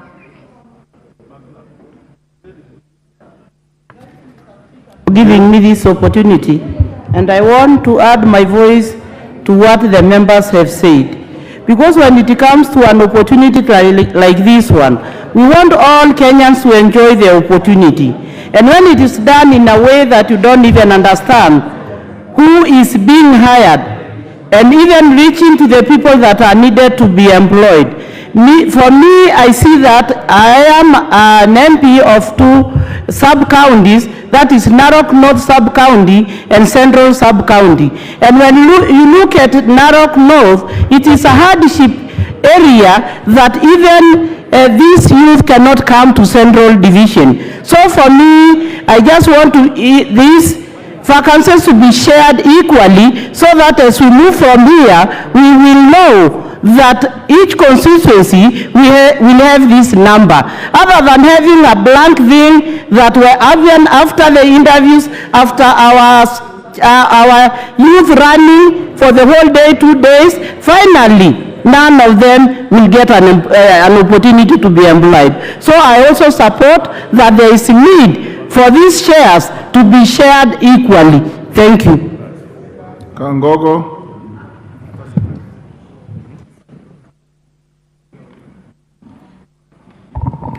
Thank you, Mr. Speaker. Mr. Speaker, though the exercise by KWS has already started in many parts of the country, and it might be difficult maybe to reverse, but Mr. Speaker, we want as a House to say that, Mr. Speaker, such positions should be shared amongst the constituencies in the future. Mr. Speaker, Marakwet East, for instance, from Iten, the county headquarters of Elgeyo Marakwet County, hundreds of youths, Mr. Speaker, started coming yesterday, because traveling from the border of West Pokot to Iten takes, it's almost 200 kilometers. So they had to come yesterday, they have to sleep Iten, so that tomorrow they now participate in the exercise. And you will find that, Mr. Speaker, Elgeyo Marakwet County may be having like 10 slots, and you have almost a whole 400 youth. They have traveled hundreds of kilometers. Mr. Speaker, we want to ask the ministry, through the chair, my good friend here, so that in future, Mr. Speaker, in the next or future exercise, they make sure that they take this exercise to near the people, Mr. Speaker, and also share the slots among the constituencies. Thank you, Mr. Speaker.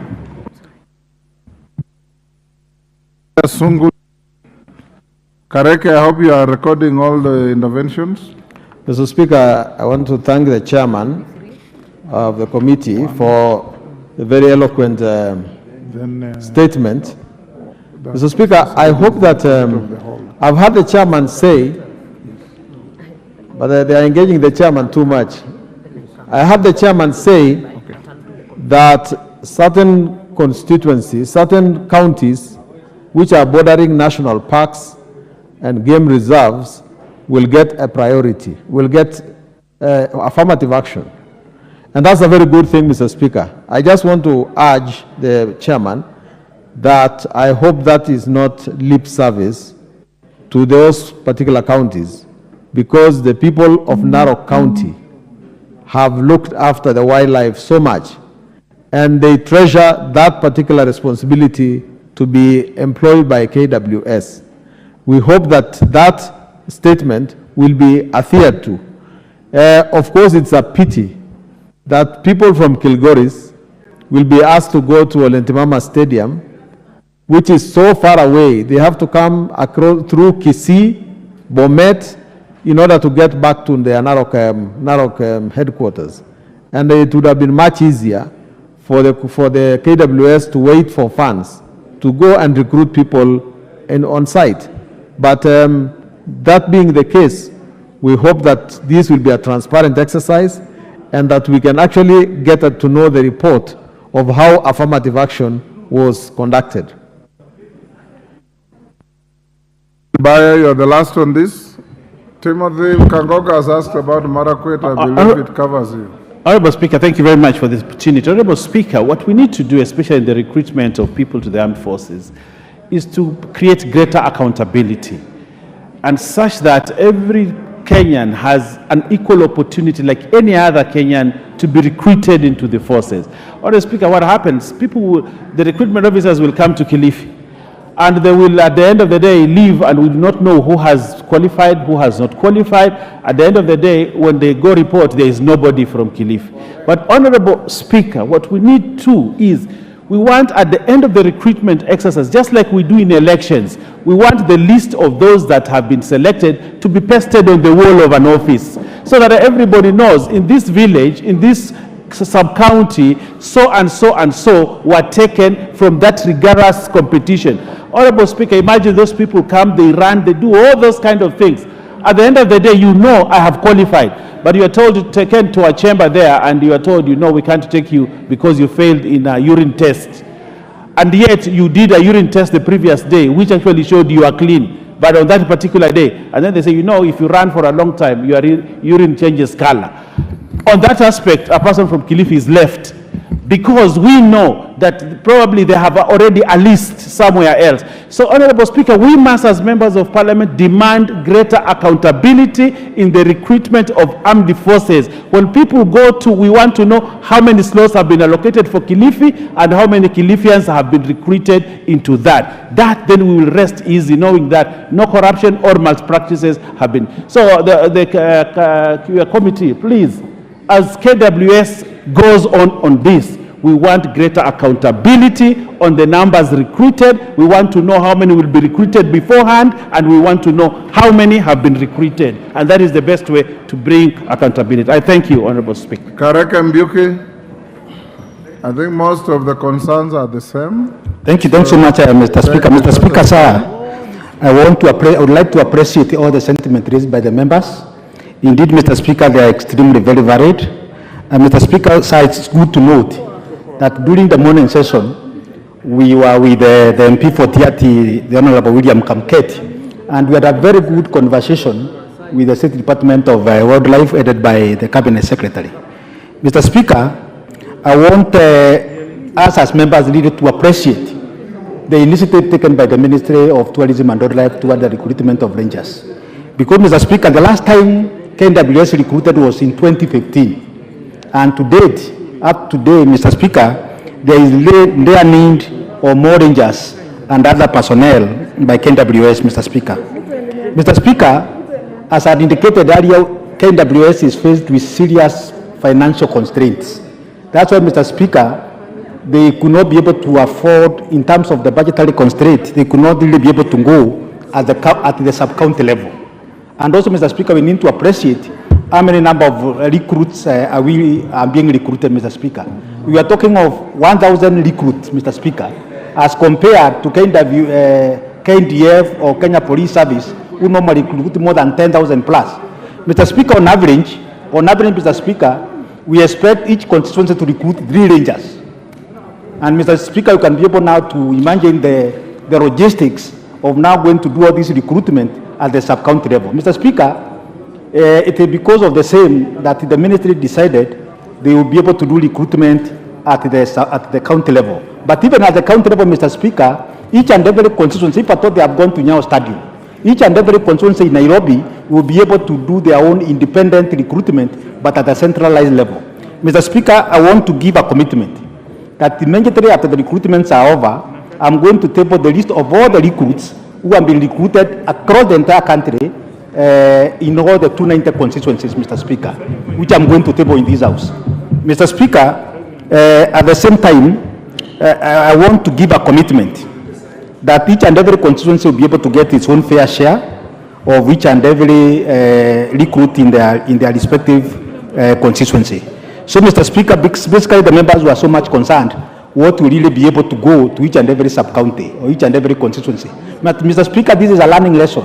Because I'm aware that Kenya Police Services, Kenya Police, KDF will be recruited in near future, let them first and foremost be able to table the distribution for each and every sub-county before the time of recruitment. Mr. Speaker, we have also learned that the ministry has written to the National Treasury because these 1,000 rangers is a step-gap measure. Once we get further funding, the check-up through the supplementary tool, then, Mr. Speaker, and because the demand, the requirement, the establishment requirement for the rangers is more than 5,000, almost 7,000, Mr. Speaker. I want to give another taking, doing the next recruitment, which is scheduled either this financial or next financial year, the recruitment to be done at the sub-county levels, Mr. Speaker. With those many remarks, Mr. Speaker, I beg to submit. Thank you. Thank you. Next order. You now proceed in the manner I directed. Thank you. Order number 9. Order number 9, the Coffee Bill, Senate Bill number 10 of 2023, first reading. A bill for an act of parliament to provide for the establishment of the Coffee Board of Kenya and the Coffee Research and Training Institute, the roles of the national and county governments, the regulation, development and promotion of the coffee industry, and for connected purposes.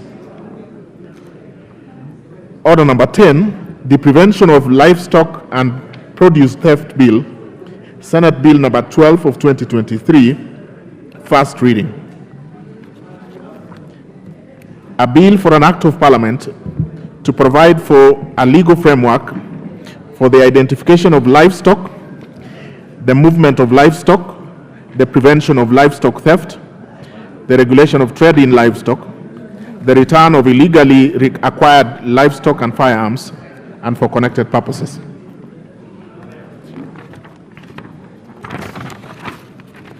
Order number 11, the Parliamentary Powers and Privileges Bill, Privileges Amendment Bill, Senate Bill number 37 of 2023, first reading. A bill for an act of parliament to amend the Parliamentary Powers and Privileges Act to give effect to Article 125 of the Constitution by operationalizing the powers of arrest by Parliament and Article 50 of the Constitution on the right to a fair hearing and for connected purposes. Order number 8. Order number 8, motion, reports of the Auditor General on the National Government Constituencies Development Fund for 5 constituencies in Vihiga County.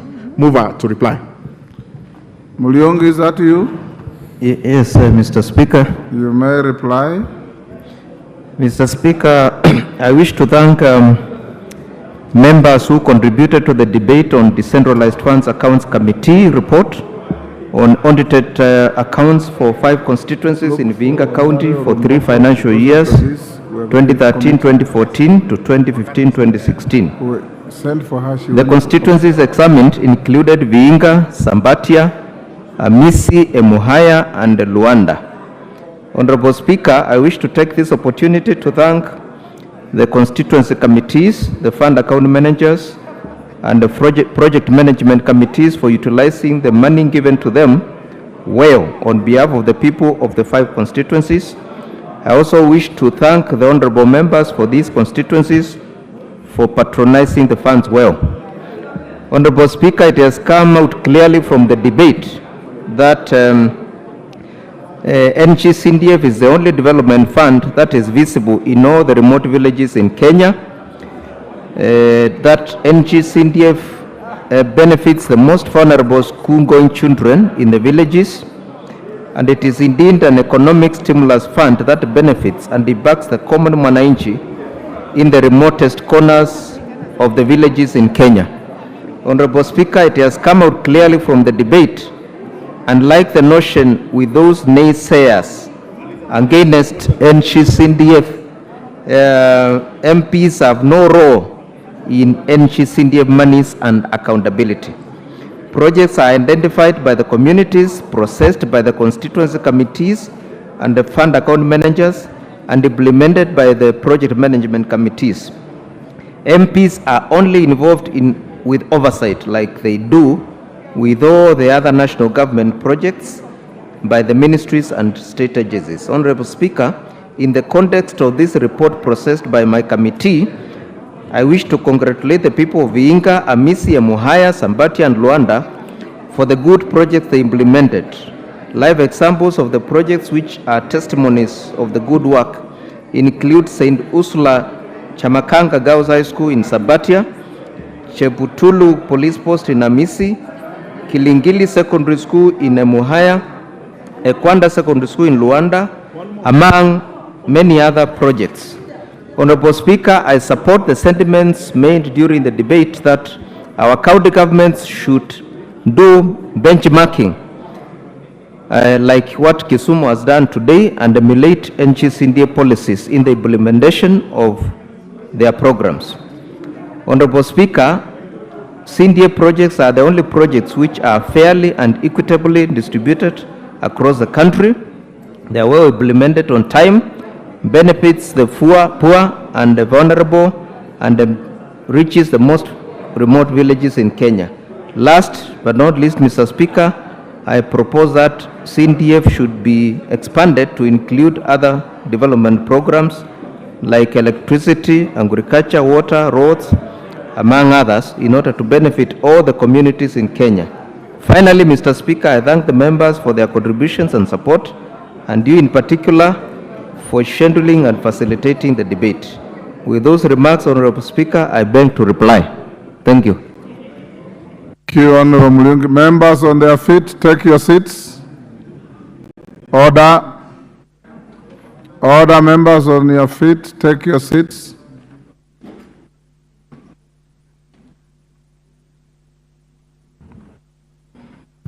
Thank you.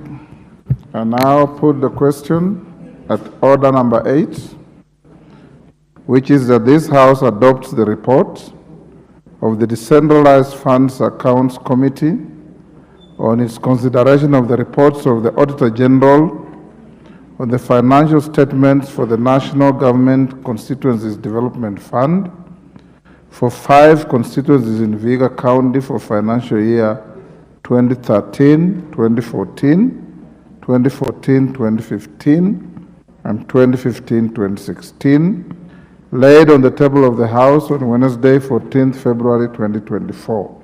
As members of that opinion say aye. Will those of the contrary opinion say nay? The ayes have it.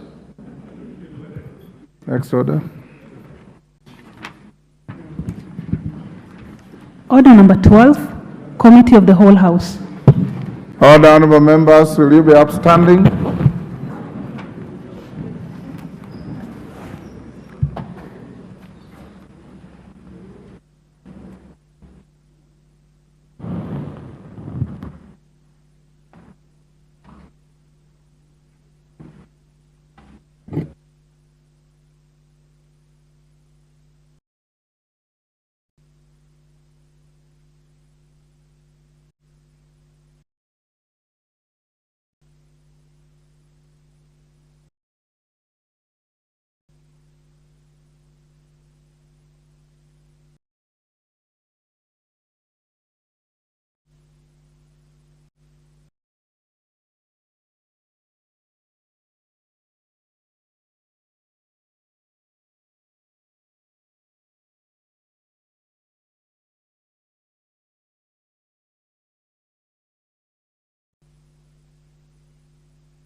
Order, members. Honorable members, we are now in the Committee of the Whole for the consideration of the National Government Administration Laws Amendment Bill, National Assembly Bill number 73 of 2023. Provisions relating to the Assumption of Office of the President Act 2012. I propose the question that the provisions relating to the Assumption of the Office of the President Act 2012 be amended as proposed. Section 52CA. Mover. That is the Chairperson, Justice and Legal Affairs. Thank you very much. The chairperson of the committee, allow me to move that Section 52CA be amended as shown on the order paper. The justification is this: the Office of the National Security Advisor is not a statutory office, and therefore we have had to remove that member from sitting as a member of the Assumption of the President Committee. Thank you. I therefore, let me see if there is anyone interested in this debate, kindly put intervention. If not, I will put the question. I will propose the question that Section 52CA be amended as proposed by the Chair JLAC. I therefore put the question that Section 52CA be amended as proposed by the Chair JLAC. Will as many as are of that opinion say aye? Aye. Will as many as are of a contrary opinion say nay? The ayes have it. There was another proposed amendment by the Chair, Administration and Internal Security, Honorable Tongoyo. The import of the passing of Honorable Murugara's amendment is that falls automatically.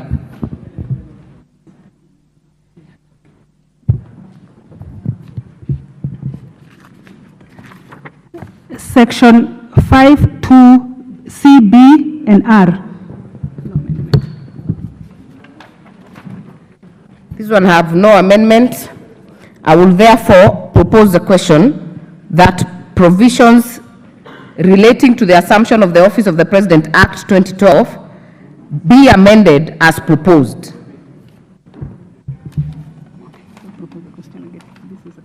I propose the question that section 5(2)(c)(b) and R be amended as proposed in the bill. There is no amendment. I therefore put the question that sections 5(2)(c)(b) and R be amended as proposed in the bill. Will as many as are of that opinion say aye? Aye. Will as many as are of a contrary opinion say nay? The ayes have it. New sections 5(2), 3, and 4.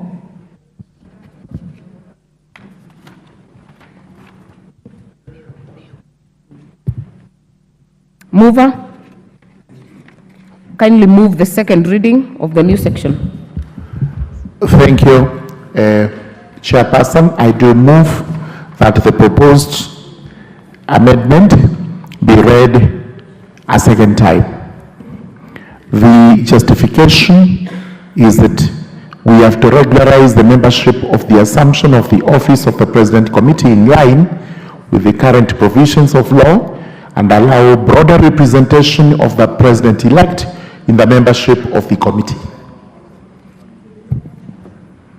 I therefore propose the question that new section 5(2), 3, and 4 be read a second time. Yes. There being no interest, I will put the question that the new section 5(2), 3, and 4 be now read a second time. As many as are of that opinion say aye. Aye. As many as are of a contrary opinion say nay. The ayes have it.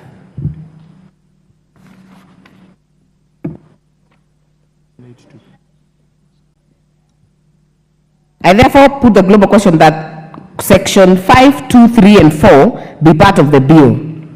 I now put the question that section 5(2), 3, and 4 be part of the bill. As many as are of that opinion say aye. Aye. As many as are of a contrary opinion say nay. The ayes have it.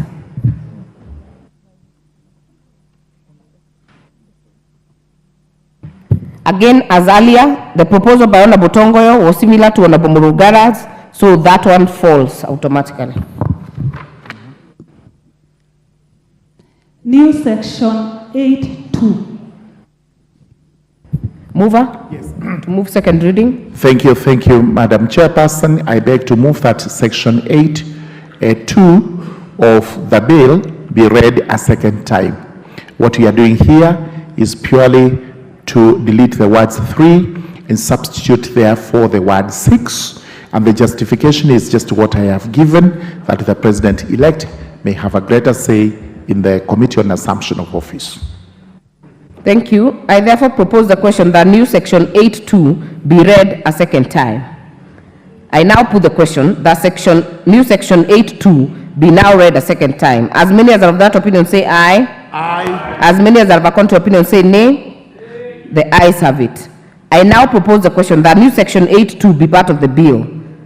I now put the question that section 8(2) be part of the bill. As many as are of that opinion say aye. Aye. As many as are of a contrary opinion say nay. The ayes have it.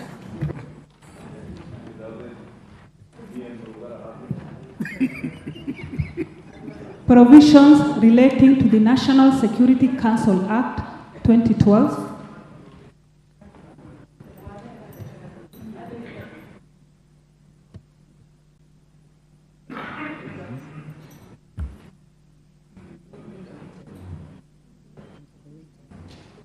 I propose the question that the provisions relating to the National Security Council Act 2012 be amended as proposed. Section 2. Mover, move the amendment. Thank you, Madam Chairperson. I beg to move that the proposed amendment to section 2 be read a second time.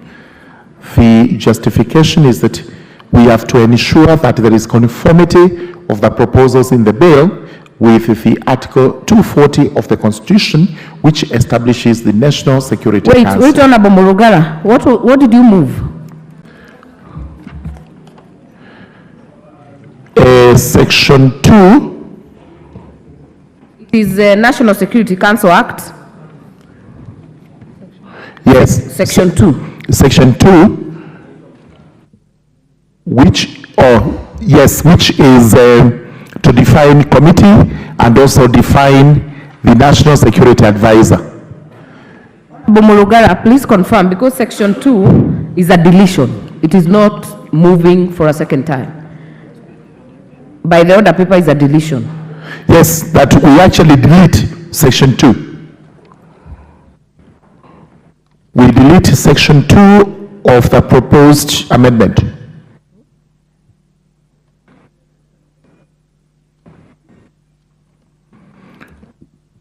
The bill as a section 2. The proposal is we actually delete that section 2.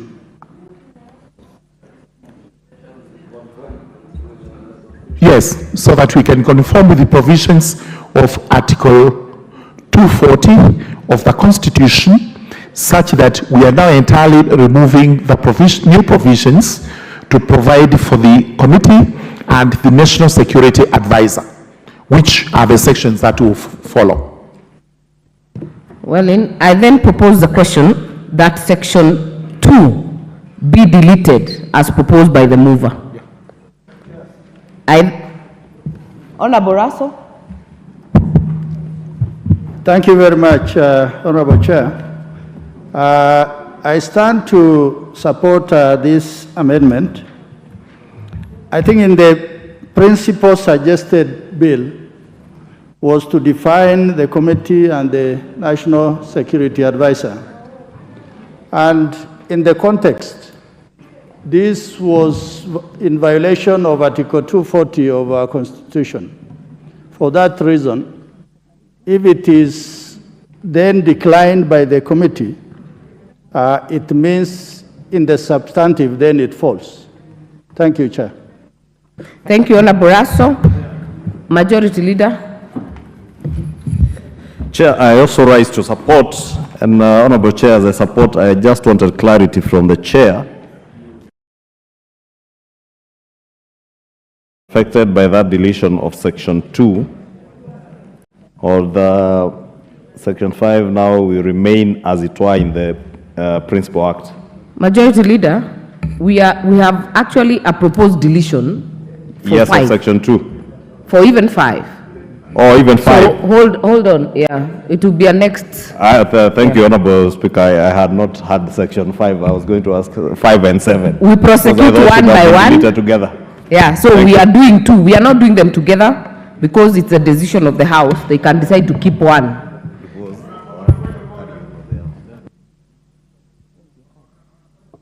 I said, honorable members, use your cards.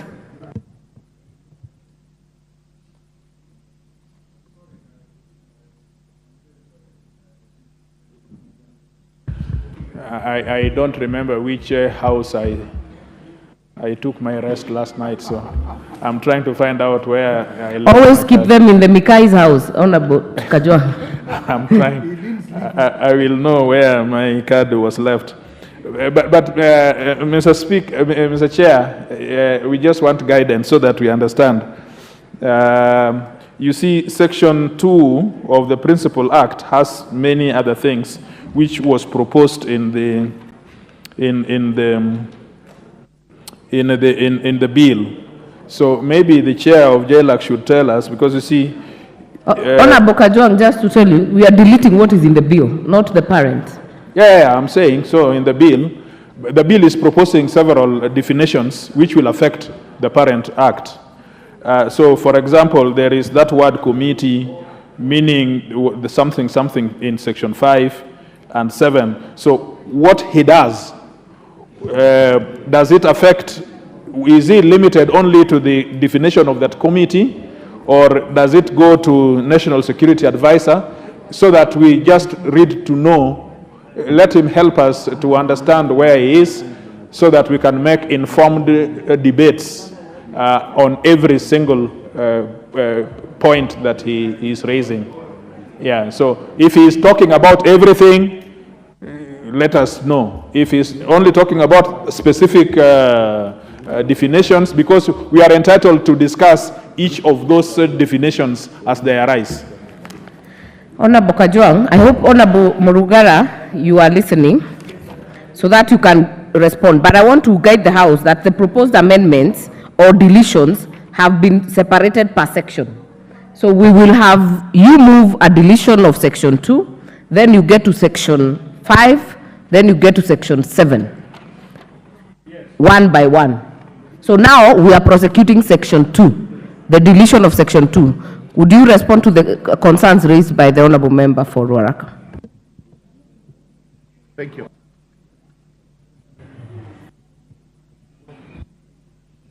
Thank you. Thank you, Madam Chair. If Honorable TJ would have checked, there are only 2 proposed amendments in section 2, which are 2 definitions of the word committee and the National Security Advisor. And the proposal is that we delete the whole of that, because wherever they appears below, we are also deleting the following sections, so they will not apply in any law that we are going to pass. All right, honorable members, I therefore put the question that section 2 be deleted as proposed by the chair, JLAC. Will as many as are of that opinion say aye? Will as many as are of a contrary opinion say nay?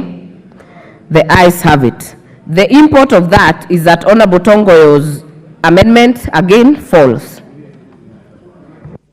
Section 5.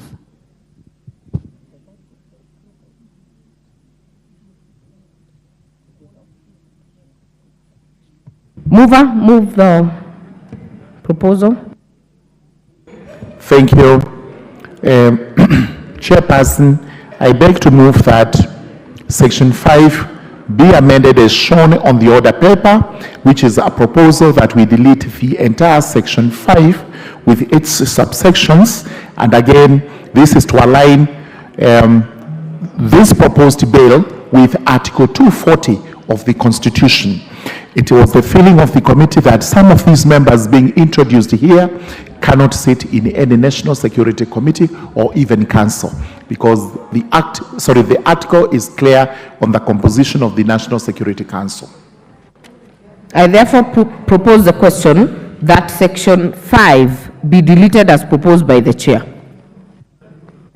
I therefore put the question that section 5 be deleted as proposed by the chair. Will as many as are of that opinion say aye? Aye. Will as many as are of a contrary opinion say nay? The ayes have it. Section 7. Mover.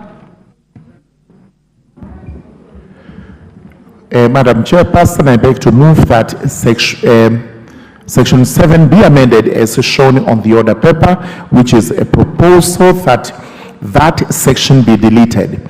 The reason we do so is that the National Security Advisor is actually not a statutory office, is not recognized, and therefore that person cannot sit in the National Security Council under Article 240 of the Constitution, and we did not wish to do anything that is unconstitutional. I therefore propose the question that section 7 be deleted as proposed by the chair, JLAC. I therefore put the question that section 7 be deleted as proposed by the chair, JLAC. Will as many as are of that opinion say aye? Aye. Will as many as are of a contrary opinion say nay? The ayes have it. I will then put the global question that the provisions relating to the National Security Council Act be deleted from the bill.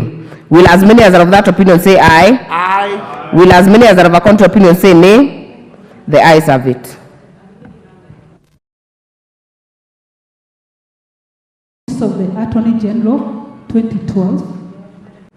I propose the question that the provisions relating to the Office of the Attorney General Act 2012 be amended as proposed. Section. Yes. Section 28. Mover. Thank you. Madam Chairperson, I beg to move that Section 28 of the Office of the Attorney General Act be amended as shown on the order paper, which is a proposal that the proposed deletion be deleted. That is, it remains as it is, and the justification is that the committee was not provided with a satisfactory justification for transferring the public seal from the custody of the Attorney General to the head of public service. So that is why we are saying delete what is proposed, it remains as it is. Thank you. I therefore propose the question that Section 28 be deleted as proposed by the Chair JLAC. Member for Seme. Chair, I rise to support this deletion. This is actually a very major part of our law, and just to remove it, and as the committee says, they were not provided with adequate explanation. I think the committee has done the right thing. Let's delete it. I support. Support. Majority Leader. Chair, I also rise to support and thank the committee for that deletion. And Chair, you notice in the Commonwealth, almost all Commonwealth countries, in fact, all Commonwealth countries, the official seal is vested in the office of the Attorney General. And this is because largely this office is seen to be a political office. And therefore, even in terms of transition, there are no issues as to who is holding the public seal. And therefore, thank the committee and support. Member for Saku.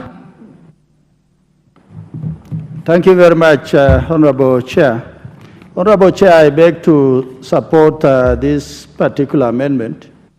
The Attorney General is the state legal officer. And when anybody sues the government, actually they sue the Attorney General. So for that reason, transferring the seal, I think, was misplaced. And I thank the committee for rejecting it. Thank you, Chair. Honorable Kajwang. Madam Chair, you know the Constitution says for anything to be legal and constitutional done by the executive, it has to be written. Now, if you place the seal, that the Constitution says that the presidency can make anything legal by way of writing. If you place the seal in the same hand of the presidency, what it will mean is that the presidency will decide something, make it in writing, and because he has the seal, it becomes law, and within the Constitution, it is lawful. The Constitution separated these risks deliberately. That is why you have to run to the office of the Attorney General and bring that Attorney General and put him together with the written information from the from the presidency to make that information be legal. To concentrate that power in one hand would be a very big risk. And that is why I support the fact that even in a bank, you have to have 3 people, a sweeper perhaps, and a bank manager to be able to open the safe. So let the safe stay in Attorney General's office. You have to go to Arambe office and bring in the player from the Attorney General's office in order to have the seal and in order to have that written information be legal. I support. Member for Marakwet West. Honorable Chair, I take the cue of my colleagues to support this progressive amendment. Honorable Chair, the Attorney General is the chief legal principal advisor of the government and therefore the custodian of all legal instruments, and therefore, Chair, I support the amendment to the effect that it be deleted, the seal remains with the office of the Attorney General. Finally, on this, member for Kirinyaga.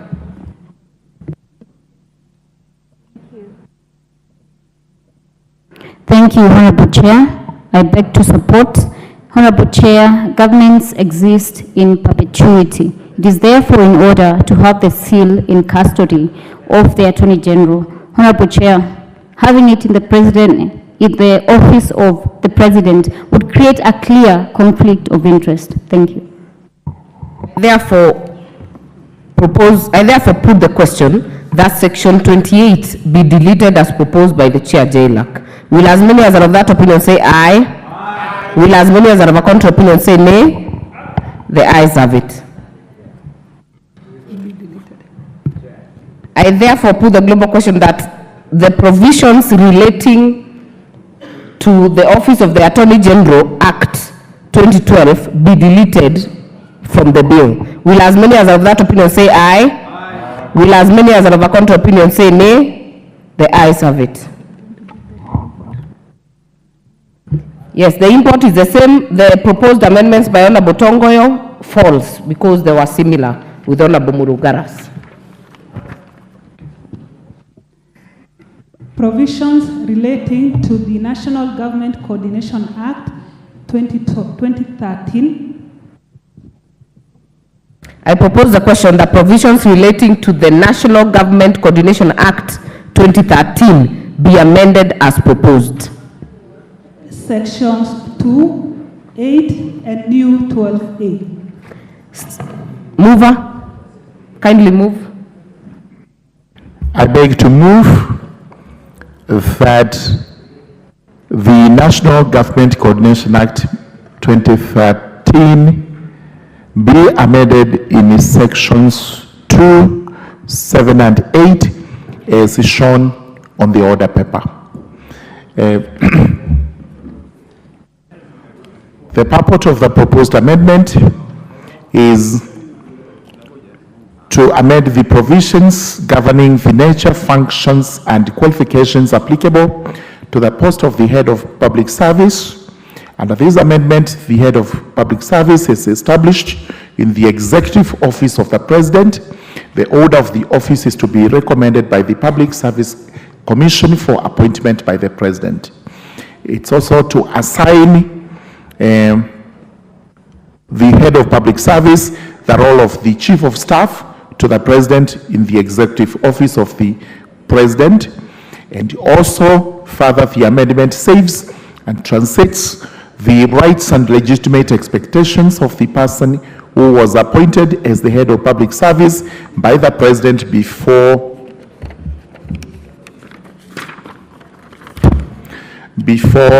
passage of provisions proposed in the bill. And this is the reason why we have the last section preserving that office and translating it. So I beg to move. I therefore propose the question that section 2, 8, and new 12A be amended as proposed by the chair, JLAC. Member for Kibwezi West. Thank you. The amendments that have been proposed by our committee, the Justice and Legal Affairs Committee, and the justification thereof. And Madam Speaker, I think it is important as members contribute to this also to look at the Principal Act, the National Government Coordination Act. And when you look at the objective clause, Section 3 of the National Government Coordination Act, the object of the Act was to facilitate the exercise of the powers of the President that are given under Article 130, 131 of the Constitution. And so that those functions are properly coordinated, there is need for this amendment so that the executive office of the President is given an administrative head who is now the head of public service and chief of staff, so that the President is assisted in terms of executing the functions and the authority that is assigned to the President under the Constitution. I think that is important. And in fact, as we also ventilate about it, if you look at the historical where we are coming from, even after the 2010 Constitution, there has not been a government after 2010 that has never had this office. And the office has existed at the whim of the President. And I find it very progressive that Parliament is now making it statutory, that it is no longer existing at the whim of the President. It is existing under a law, and there is a procedure for appointment, there are qualifications, and the extent of that office interacting with other offices is actually defined in law, so that a person is not given an office and it becomes a law unto themselves just because of the proximity to the head of state. I beg to support. I therefore put the question that section 2, 8 and new 12A be amended as proposed by the mover. Will as many as are of that opinion say aye? Will as many as are of a contrary opinion say nay? The ayes have it. The import of that amendment is that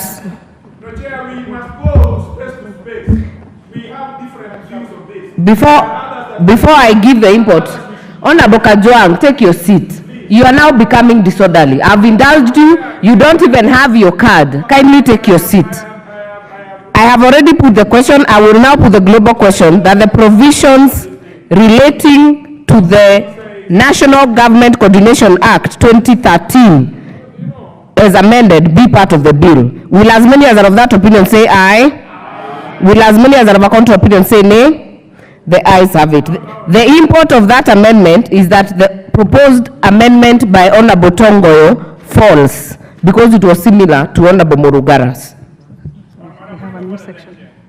New section. New section 7.2.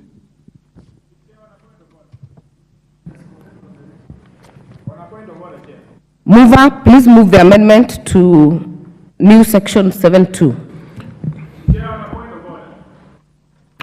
Thank you.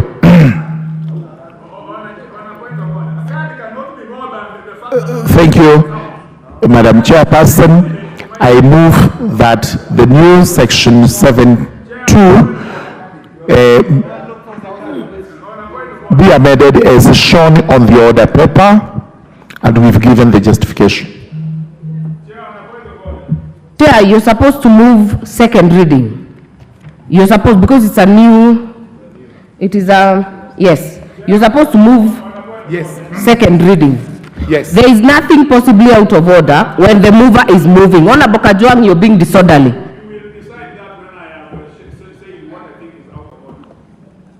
Continue, Honorable Morugara. May I move that the new section 7.2 proposed to be read a second time?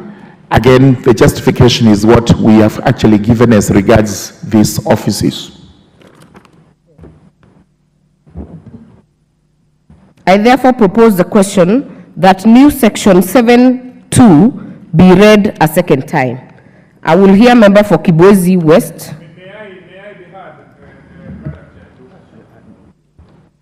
Madam Chair, may I be heard?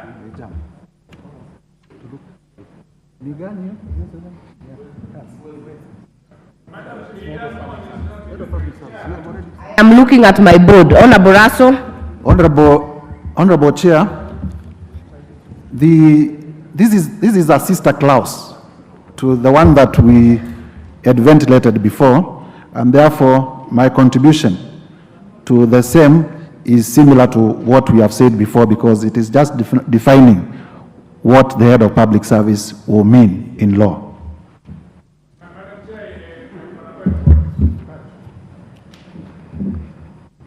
I therefore put the question that new section 7.2 be now read a second time. As many as are of that opinion say aye. As many as are of a contrary opinion say nay. The ayes have it. I therefore propose the question that new section 7.2 be part of the bill. Member.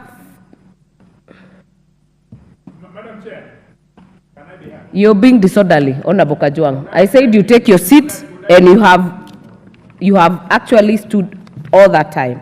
I will tell you again, take your seat, Honorable Kajwang.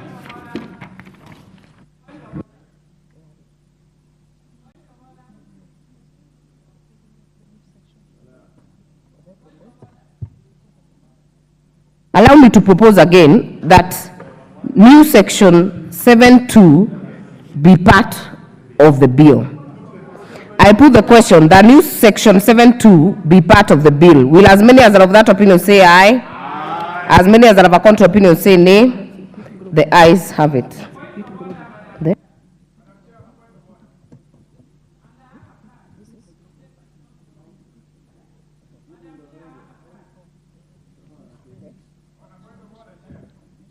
I will first of all put the global question that the provisions relating to the National Government Coordination Act 2013 be amended as amended be part of the bill. Will as many as are of that opinion say aye? Will as many as are of a contrary opinion say nay? The ayes have it.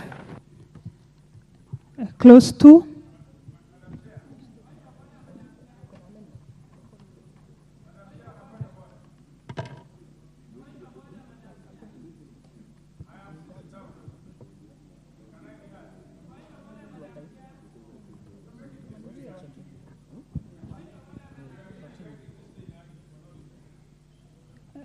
Clause 2.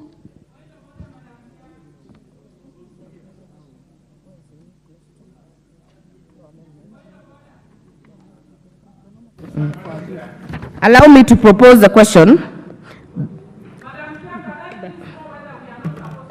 I propose the question that provision, that clause 2 be amended as proposed by the chair.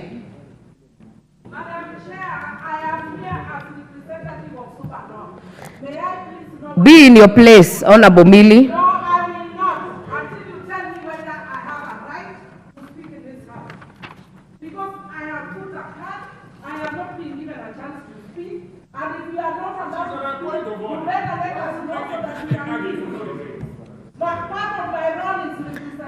You are actually becoming disorderly. Honorable Millie, you are becoming disorderly.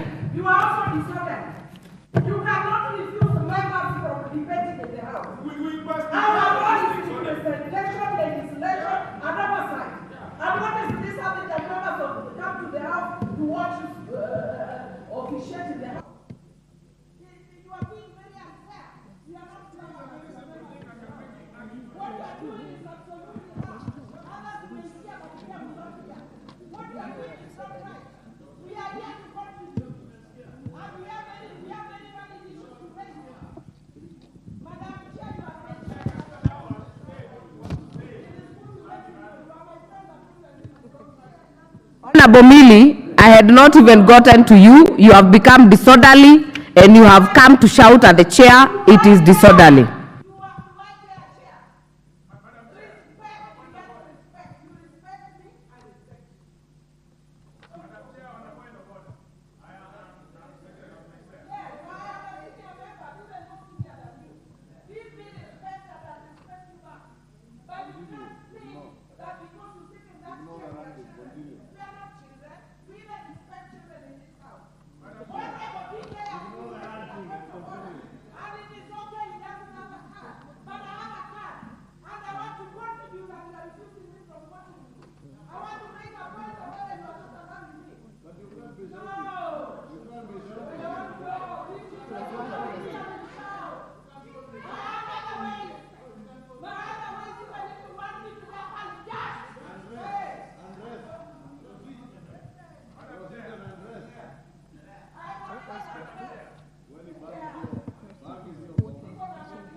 Order, members, I put the question that clause 2 as amended be part of the bill. Will as many as are of that opinion say aye? Will as many as are of a contrary opinion say nay? The ayes have it. Title. I put the question that the title be the title of the bill. Will as many as are of that opinion say aye? Will as many as are of a contrary opinion say nay? The ayes have it. Go on. Clause 2. Clause 1, sorry.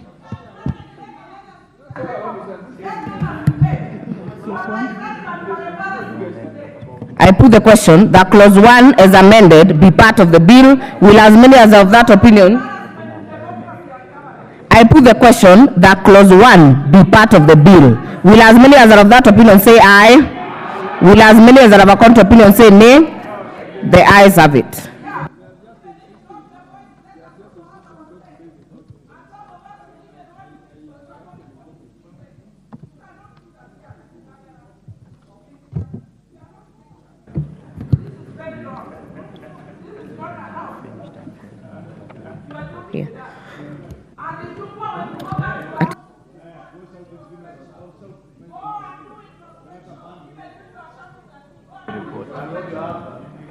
Order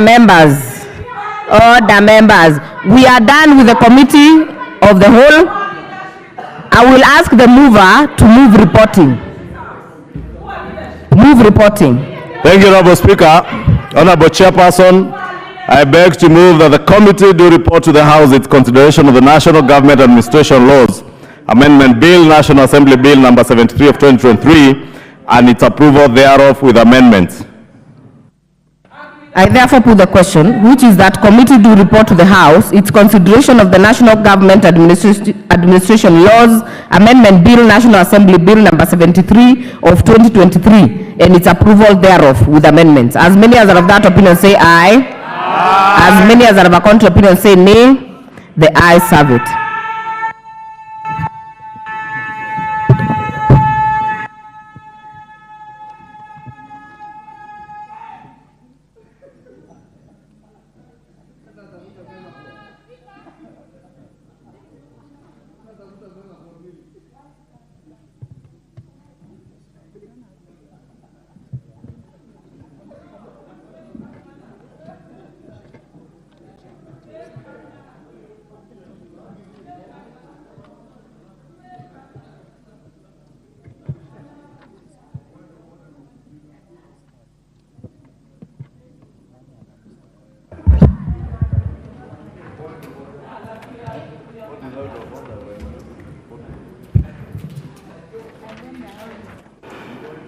Does the chairperson want to move reporting? Chairperson to move reporting. Honorable Speaker, I beg to report that the Committee of the Whole House has considered the National Government Administration Laws Amendment Bill, National Assembly Bill number 73 of 2023, and approved the same with amendments. The mover to move agreement with the report. Honorable Speaker, I beg to move that the House do agree with the committee in the said report, and also request the Honorable Njeri Maina, the very calm Njeri Maina, to second the motion for agreement with the report of the Committee of the Whole House. The Honorable Njeri Maina. Calm. Thank you, Honorable Speaker. Honorable Speaker, you know, Millie Odhiambo is a very good senior lawyer, and I am wondering what is happening on the floor of Parliament, because you're here to learn as young members. Honorable Speaker, I hereby second. Honorable Njeri Maina, you are standing and you have the mic for some specific purpose. Could you go to it? That is where I was, Honorable Speaker. Yeah, please. Honorable Speaker, I hereby second. Thank you.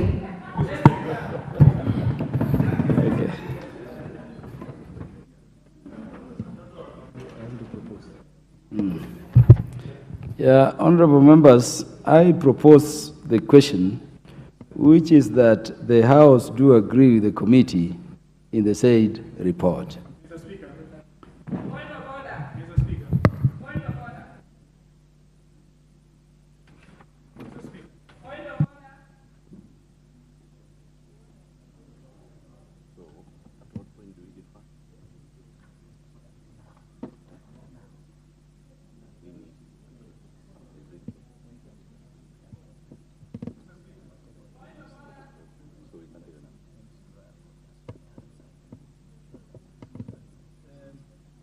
Did I hear the Honorable TJ Kajon?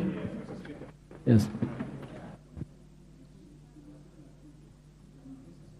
Mr. Speaker, sir, may I plead that the motion be amended to say that subject to a recommittal on the amendments to the National Government Coordination Act 2013, number 1, 2013, specifically on Section 2, Section 7, and Section 8. Mr. Speaker, we came here to debate. We are national leaders who are representative of the National Assembly. We came here with an open mind to be able to give our views, whether they are views of majority or minority. Of course, the minority will take the day, but the minority will have the say. The manner in which the amendments were brought were together. It became as a suit.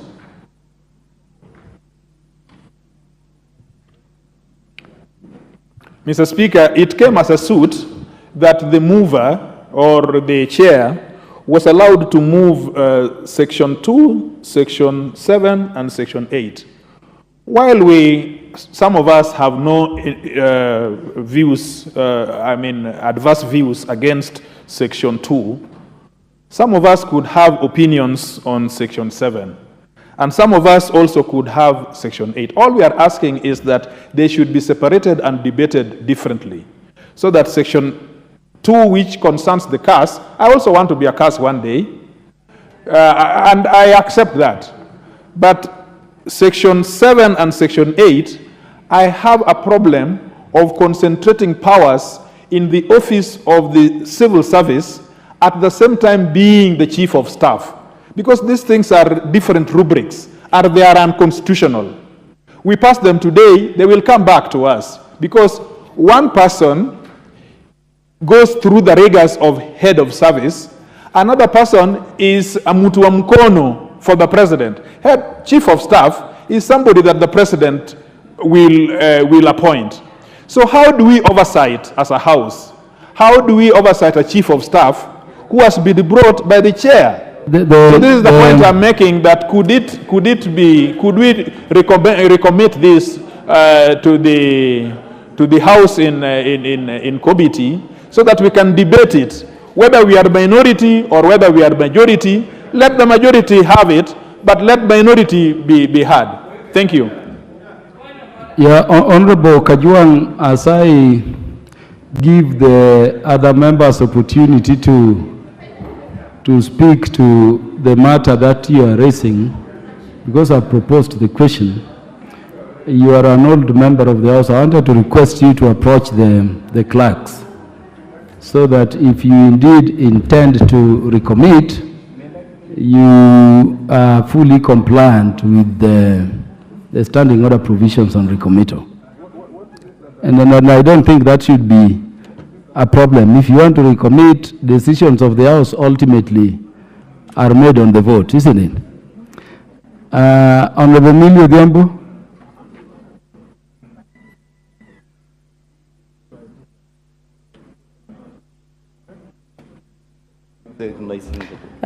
Thank you. I can see Honorable Ichung'wah trying to intimidate me. But I am unintimidatable. But having said that, Mr. Speaker, I want to thank you for giving me this opportunity. Mr. Speaker, I also want to thank you for following House procedure. And I want to thank the whip of the majority for even doing a good job of whipping members so that they do what they should be doing on the floor of the House, which is defeating us by numbers. But that can never, ever take away my right of representation. Mr. Speaker, what has happened earlier on is actually shameful in a democratic country. You cannot deny members a chance to speak to a bill. And Mr. Speaker, the majority is lucky that they have actually, I'm not that passionate about this bill. But should somebody want to go to court on this bill, I want it to go on record that we were denied a chance to speak, not vote, to speak to this bill, using, and I'm on a point of order, using and following procedure. I have put my card. Honorable TJ was denied because he didn't have a card. I have a card. I put my card. I put both intervention and a chance to speak. Moderated, Mr. Speaker, the Madam Speaker has refused to give me a chance. And that's why I'm telling her she's my friend, but today she has embarrassed me. There's so much or so far we can go as a majority. Even when you have the numbers, use it by following what is provided constitutionally. You can't deny me a chance to speak. And I was telling Honorable Ichungwa what some of the members from his own side are saying quietly. That is very dictatorial and it denies members a chance to speak. Let members in this house be members.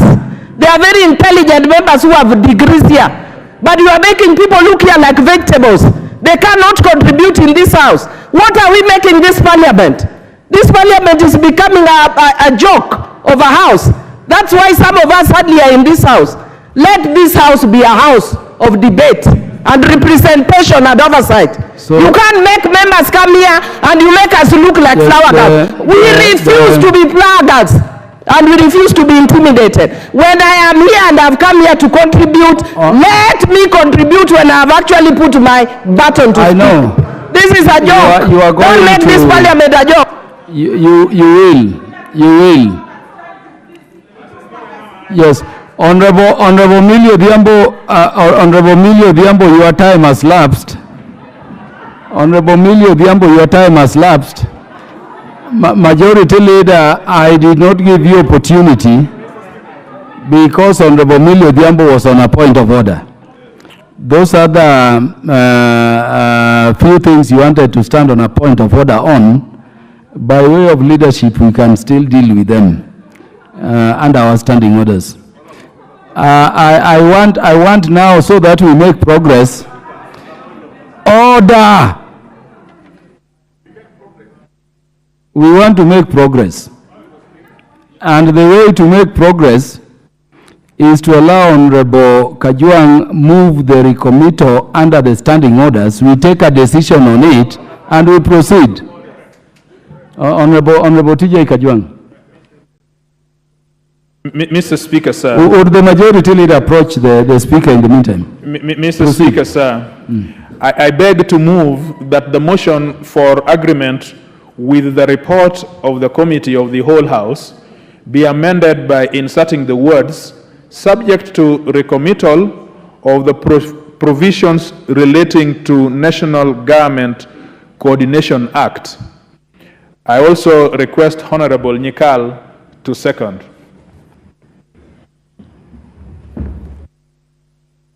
Honorable Nyikal, give Honorable Nyikal the mic. I second.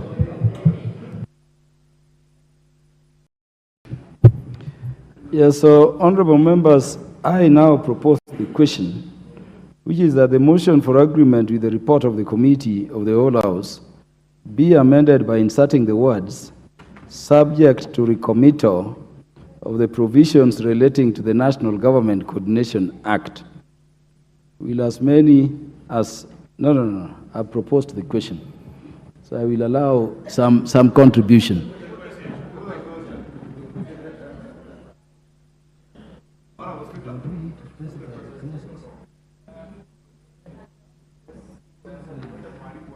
The Honorable TJ Kajwang, did I hear you to seek recommittal of the whole act? Or you are particular to particular clauses? No, it's not debating. It's not debating. You can see I'm being assisted by the systems. I want to be sure, Honorable Baya, Honorable Kajwang, I want to be sure about what we are subjecting for deliberations by the House, for the House's consideration. So I'm asking whether it was a recommittal of the whole report and the whole bill, or it was to specific sections. Could you give us that clarification? Yes. Mr. Speaker, I want to be fair to the House. I also want to be fair to the majority leader who has this bill. And I want to be fair to the office of the Speaker. I am requesting recommittal only to provisions that relate to Section 2, Section 7.2, and Section 8. That is very clear. Honorable Bayer, we have been in this house You for a very said long Section time. 2? We are old people. We can't be You said Section 2? Section 2, Section 7, subsection 2, and Section 8. And Section 8. And yes, and Section 8. And now for clean records, would you move for recommittal again specific to those clauses? Thank you, Mr. Speaker. Honorable Speaker, I beg to move that the motion for agreement with the report of the committee of the whole House be amended by inserting the words subject to recommittal of the provision of the National Government Coordination Act 2013, number 1 of 2013, specifically Section 2, Section 7, subsection 2, and Sections 8 as proposed. Thank you. Who is seconding? I ask Honorable Mikal, you can now second. Thank you, Mr. Speaker. I second this, but we really must understand what we have come for. It is important that issues are debated, particularly important issues. To use the House to block is actually unfair. Now, what has happened now is what is important. You're seconding. I'm seconding, and I'm saying why I'm seconding.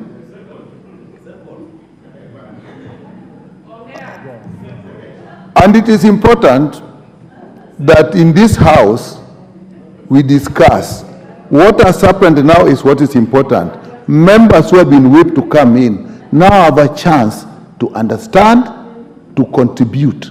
It does not matter which way they will vote. But when these things are passed here, when even then they're questioned, when we go to the public, people ask us, were you there? Did you follow? You know, some of us have even said, I didn't read. That is why I second, so that we have a chance to debate this. I second. Honorable Member, now that we are proceeding with clarity, allow me to propose the question afresh. I propose the question, which is that the motion for agreement with the report of the Committee of the Whole House be amended by inserting the words subject to recommittal of Clause 2, Clause 7, Subclause 2, and Clause 8 of the National Government Coordination Amendment. It's the National Government Administration Laws Amendment Bill, National Assembly Bill number 73 of 2023.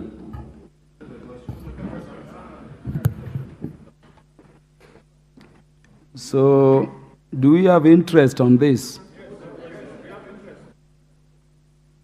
Honorable Kajuang, I have Honorable Owen Bayer. You want to say something? It is Honorable the Majority Leader. Yes. You take precedence. Yes. You take precedence. You don't need to use Honorable Owen Bayer to speak. You know, I dropped my card as I rushed back after mobilizing the team to come back, Honorable Speaker. But thank you for indulgence. Honorable Speaker, I object to that recommittal. Honorable Speaker, and therefore would beg that you just put the question. There was absolutely no reason to recommit that clause, and I know the issues that Honorable TJ Kajuang had consulted me over. We had discussed that there are issues that can be addressed later with the kind of segregation he had desired.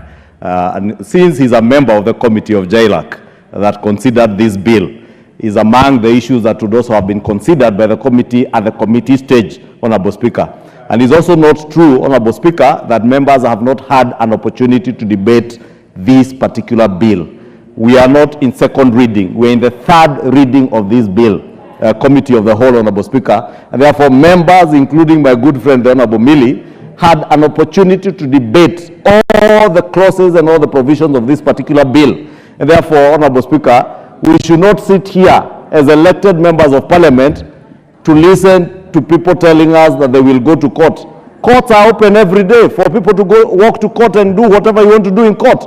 But when you are elected as a legislator, you come to the House at the right time, at the appointed time, at 2:30 p.m., like the Honorable Nyikal does every day, or the Honorable Kajuang.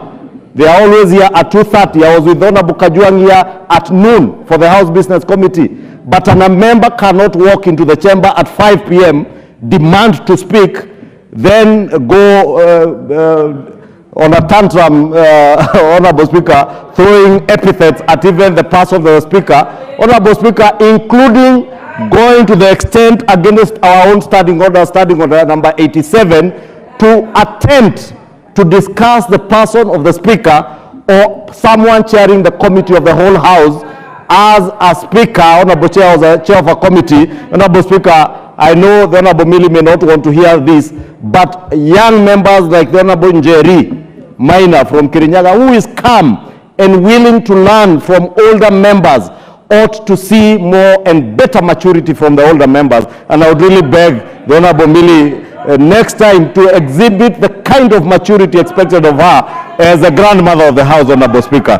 Thank you, Honorable Speaker. And I oppose this particular recommittal and urge the entire House to oppose the recommittal. The Honorable TJ Kajuang, I doubt you can contribute having moved recommittal. Did I hear the Honorable Mishimboko to say she wants to say something to this? The Honorable Naomi Wako. Okay. The Honorable, this is Fatuma. In case you forgot the second name. You forgot my second name is Fatuma Full Network. No. In Migori County. Am I the one you're referring to, Mr. Speaker? Honorable Member, would you state your correct names? My name is Fatuma Zainab Mohammed Full Network. Do you have a problem with the name, Mr. Full Network, your name known by the House? Yes, it's my name, Mr. Speaker. It will be confirmed, you can proceed. Thank you. Mr. Speaker, I only have one concern. All through, I've been sitting in this House as we went into the committee of the whole House. And I want to be very honest with you. There is no single bill that I had even what was read, because it was in a rush and there were members shouting and the bills were passed.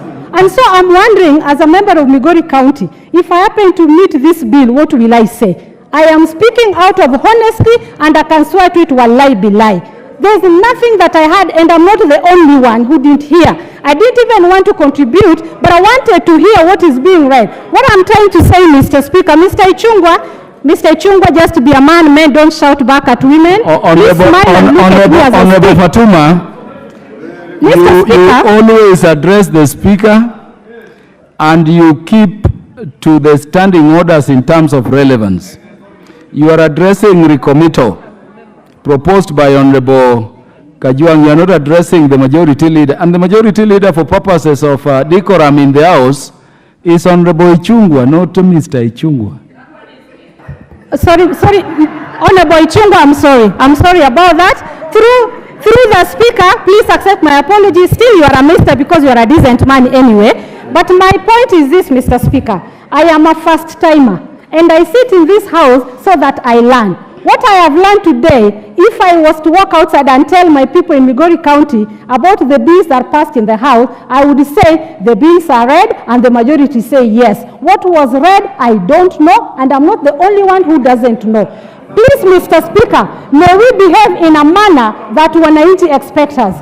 Mr. Speaker, we are being attacked outside, and today I was attacked on a television, national television, when I was being told that we don't speak in...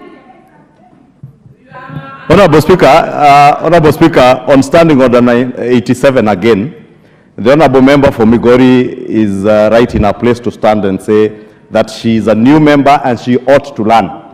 And that is why those of us like myself and Honorable Millie who have been here long enough and Honorable Kajwang, we have a duty to guide these new members. And the member for Migori was to speak on the recommittal by the Honorable TJ Kajwang. What I have listened to her saying, she is not speaking to the recommittal, she is telling the people of Migori that she does not know what is happening in the house. And you know, you cannot stand in the house and announce to the people who voted for you that you do not know what is going on. They voted for you because they believed you are the best, among us the best in Migori. Therefore, I would guide you, the member for Migori. Please do not tell the people of Migori that a bill was read, you do not know. They expected you to read, understand, contribute, propose amendments. You have not done that. Please do not exhibit that kind of...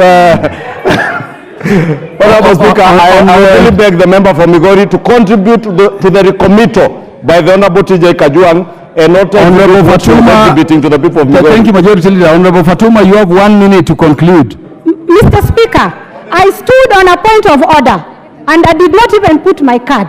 Mr. Ichungwa, I went to school, and for your information, I even went to a school in Italy. You studied locally. I did not say that I do not know what's happening. I only said, and you are part, Mr. Speaker, Honorable Ichungwa is part of the problem, that when the bill was being read, he was shouting here, and I could not even hear what was being said. But don't come here to intimidate me. The time for Honorable Fatuma is up.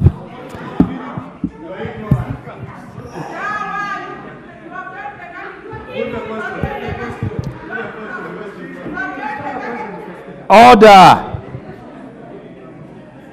You know, Honorable Millie, because she's been here along with the Majority Leader, has invented a mode of contribution in the House which is not known to the standing orders.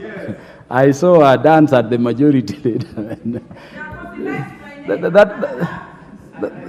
That is a mode of debate only known to the two of you, and it can only be outside the House. Don't do it here again. Honorable members, permit me to now put the question, which is that the motion for agreement with the report of the Committee of the Whole House be amended by inserting the words, subject to recommittal of the provisions of sections 2, section 7, subsection 2, and section 8 of the National Government Coordination Act. Will as many as are that opinion say aye? Aye. Will as many as are of the contrary opinion say nay? The nays have it.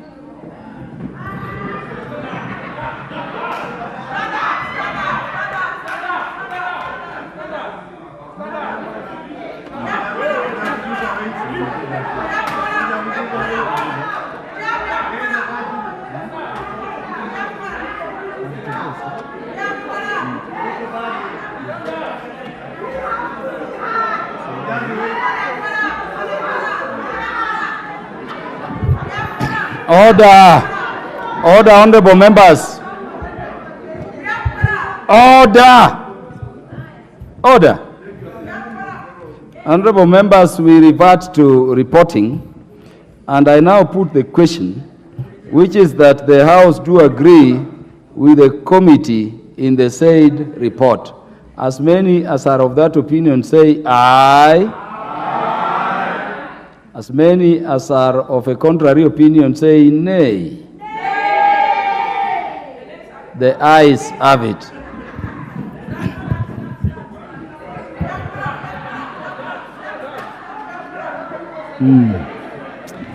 Mover. Honorable Speaker, I beg to move that the national... Mover to move third. Honorable Speaker, I beg to move that the National Government Administration Laws Amendment Bill, National Assembly Bill number 73. Order, Majority Leader. The Honorable TJ Kajwang and the Honorable Millie Odhiambo, you cannot call for division when only two of you are standing.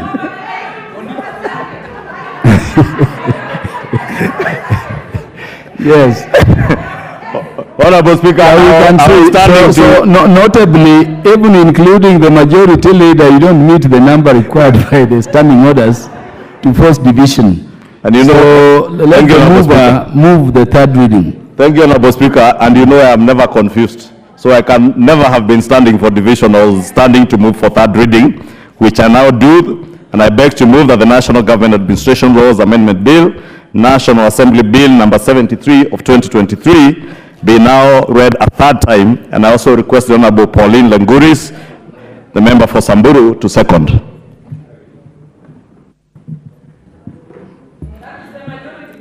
Give her the mic.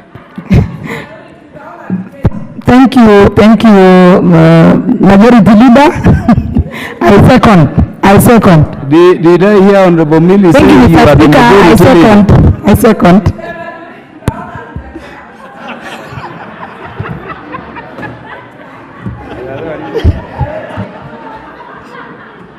Order, honorable members. Honorable members, allow me to propose the question, which is that the National Government Administration Laws Amendment Bill, National Assembly Bill number 73 of 2023, be now read a third time.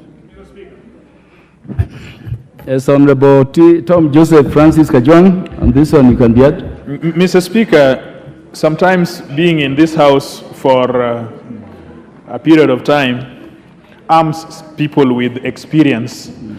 You see, in a very short while, Mr. Speaker, you have brought laughter into this house, and the temperatures have cooled. But just before you came in, we had members who I think should be here for a third time, so that when they become chair of committees, they know exactly how to handle committees. But Honorable TJ Kajwang, Mr. Speaker, you cannot discuss the chair or the presiding officer before a speaker without a substantive motion. You even put the speaker in a very awkward position, you understand? So could you deal with the debate absent that? I withdraw those statements. But Mr. Speaker, this will haunt us. It will come back to us someday. I'm not going to go to court. I'm no longer a lawyer. I'm a legislator. This is my place to say things, and things must be done here. And so I must not threaten anybody about court of law. Those court of law will take their chance. But Mr. Speaker, you know, this is still going to another house. The point we are making is a very simple one. Mr. Speaker, to join the head of service at the same time to be the chief of staff are two different nomenclature. One is a public officer that we oversight because he is the head of service. But the other is an appointee of the president who at best is a minister. Is a minister. If you go to all the Commonwealth, a chief of staff is almost as a minister. A president decides who becomes, in fact, this is a person who actually can go to the kitchen of the president. And is allowed worldwide to take his most loyal person to be the chief of staff. But the head of civil service is another matter. He need not be the person who is most loyal to the president. He need to be a person who is loyal to the country, so that we can oversight him. These are issues, big issues, which will still come back. Other people will interpret it. Maybe the courts of law, I do not know. Maybe the obutatas will take these things to the court of law, I don't know. But I can tell you that this is unconstitutional to the extent that it is mixing public service and the chief of staff. It is very unconstitutional. But because the majority have said so, so be it. But the record will show that on this day, TJ Kajwang stood on his place and said that this is unconstitutional. And I am sure the person who is the head of civil service who is also the chief of staff, is watching this. He may push it for all I care, but it is still unconstitutional. Unconstitutional. Thank you, Chair. The Honorable Millie Grace Akoth Odhiambo Mbona, the MP for Suba North. Mr. Speaker, for giving me this chance. Mr. Speaker, I just want to thank Honorable Kajwang for what is indicated. Our concern is that when you are a member of parliament, you must be heard, because that is our representation role. And one of the things that I wanted to say earlier to the bill is the issue of unconstitutionality of some of the issues that are being raised. And I know we don't have the numbers, so Honorable Ichung'wah could have easily raised his members to defeat, but having had a chance for us to speak. And I'm hoping the majority side can take cognizance of the things that we are saying for purposes of human rights and good governance. And Mr. Speaker, I just want to say that I am proudly serving as a third member, a third term elected. If you add as nominated, I'm serving my fourth term. So I'm very familiar with when the real business of the House is. And especially because of the jokes we've been having here, I don't come for the time of any other business. I come to the House when we deal with real issues, legislation that affects lives. And that's why, Mr. Speaker, I was here in time to deal with this issue. So I just want to encourage my loving sister Njeri, please learn from me. I am serving my third term, senior most woman member of parliament. Honorable Ichung'wah, please underline that. And as my sister is learning from me, she will come back 3-4 times and even become governor because she's learning at my feet. But if you follow somebody like Ichung'wah, who I'm told has not gone to Italy to study, you will fail miserably. So please, follow the Honorable Millie Odhiambo of this House, who can do excellent work. And I just want to tell Honorable Ichung'wah that I actually won. Even having called the former president names, they still recognize my sterling work in this House for the work that I've done, and the work I continue to do, and the work I will continue to do. This you cannot take away from me. Sharp to the core. Thank you. I don't support. The Honorable Millie Odhiambo, the only thing you forgot today was to remind Honorable Ichung'wah that you are with the president in school at the same time.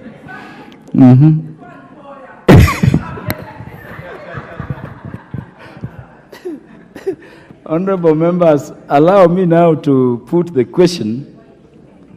I've confirmed we have the necessary quorum to dispose of this.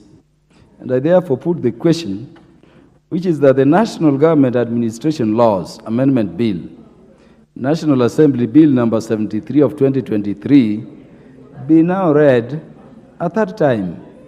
As many as are of that opinion say aye. Aye. As many as are of a contrary opinion say nay. The ayes have it.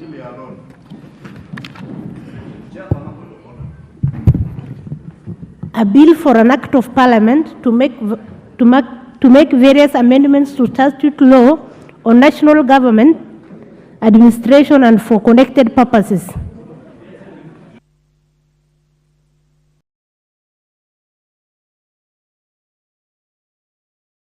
Next order.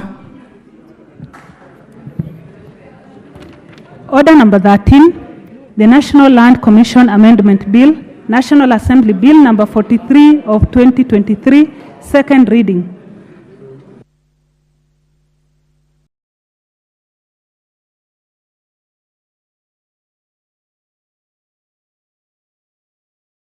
Yes, Majority Leader.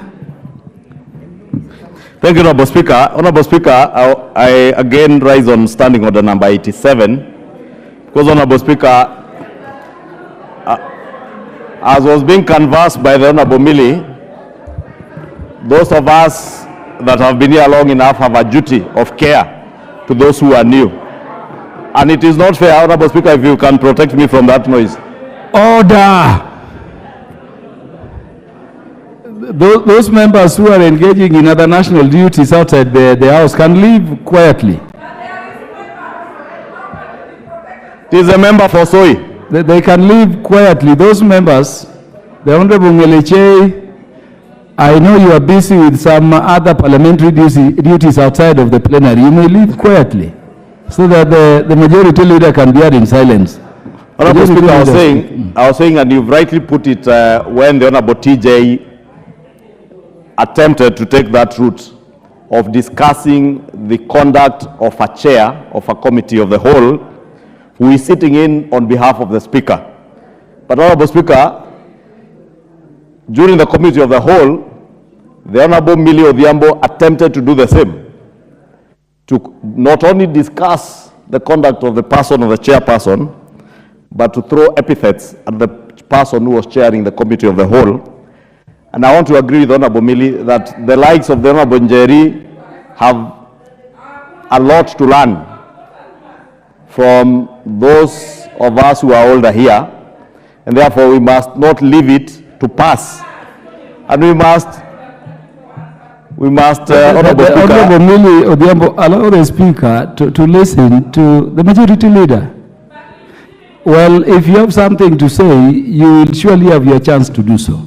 Let us debate and let us listen. Honorable Speaker, I was saying because the chair of the committee at the time even tried to... Honorable Millie, the Honorable Majority Leader is on a point of order.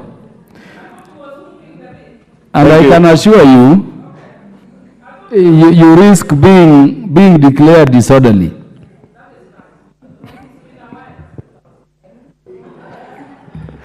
Honorable Speaker, you will indulge the Honorable Millie for obvious reasons. You had her call the only Pauline Lenguris, the majority leader, and said you will notice as she walks out that she is really the majority. And Millie also danced on the floor of the House, only that we never liked her dance because there was nothing majority in her dance. There was only minority in her dance. But Honorable Speaker, on a more serious issue, the issue of discussing the person of the chairperson of that of the Speaker, you cannot do that without bringing a substantive motion to the floor of the House. And therefore, Honorable Speaker, I wanted to beg you that you do find the Honorable Millie Odhiambo to have been completely out of order, so that those of us who are new in this House do not take it for granted that you can rise in your place, shout, throw epithets at the person of the Speaker, of the chairperson of a committee, even committees, departmental committees and our select committees when they are sitting. When that a person, even a fellow member is chairing that committee, is doing that on behalf of the Speaker, and therefore need to carry ourselves with the dignity and respect that we demand to be given to us as honorable members of Parliament. If you want to be respected as a member, you must also respect that person who is chairing the House, either as a chairperson of the committee of the whole or a Speaker. Honorable Speaker, that is why you see many of us refrain ourselves from saying things that we would otherwise want to say to even fellow members, Honorable Speaker, including Millie Odhiambo, who is my very good friend. There are certain things I would have said about her, but I can never say them on record because I respect her as an honorable member, but I expect her to equally respect whoever is chairing the committee of the whole or whoever is chairing the House as a temporary Speaker, Honorable Speaker. And therefore I want you to find that the Honorable Millie Odhiambo was grossly out of order. And may I also plead with Honorable Millie Odhiambo, Honorable Speaker, through you, to be a good example to fellow members, especially those who are new, so that we all learn and dignify this House. We cannot dignify the House by shouting. We don't dignify the House by being disorderly and defying what the Speaker is saying, Honorable Speaker. We dignify the House by being honorable members, Honorable Speaker, and I really want to beg that moving forward, even the Honorable Millie Odhiambo will allow the 20 years of experience that she has gained in this House to be a member in good standing even with fellow members, so that the member for Migori, the member for Busia, the member for Kirinyaga can learn from, Millie today is the grandmother of the House. She is the oldest female member of the House. She is the grandmother of the House. Honorable Kainan is the grandfather of the House today, but he carries himself with the dignity befitting a grandfather of the House. I therefore really want to beg the Honorable Millie. I know there are moments of humor, but also that should come with some dignity to the house and to herself as the grandmother of the house, or what is popularly called shosh in the parlance out there. And she is indeed the shosh of the house, but I want to beg her to also dignify that position of a ranking member of the house and the grandmother of the house. Thank you, Honorable Speaker. Honorable Millie, you certainly don't need to raise on a point of order.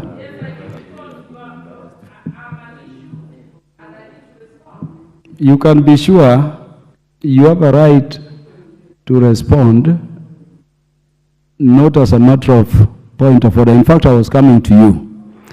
Yeah, but give Honorable Millie the mic. Honorable Millie, would you be limited to confirming what the majority leader said? Because if it goes beyond that, then it would require much more than I would be permitted to do.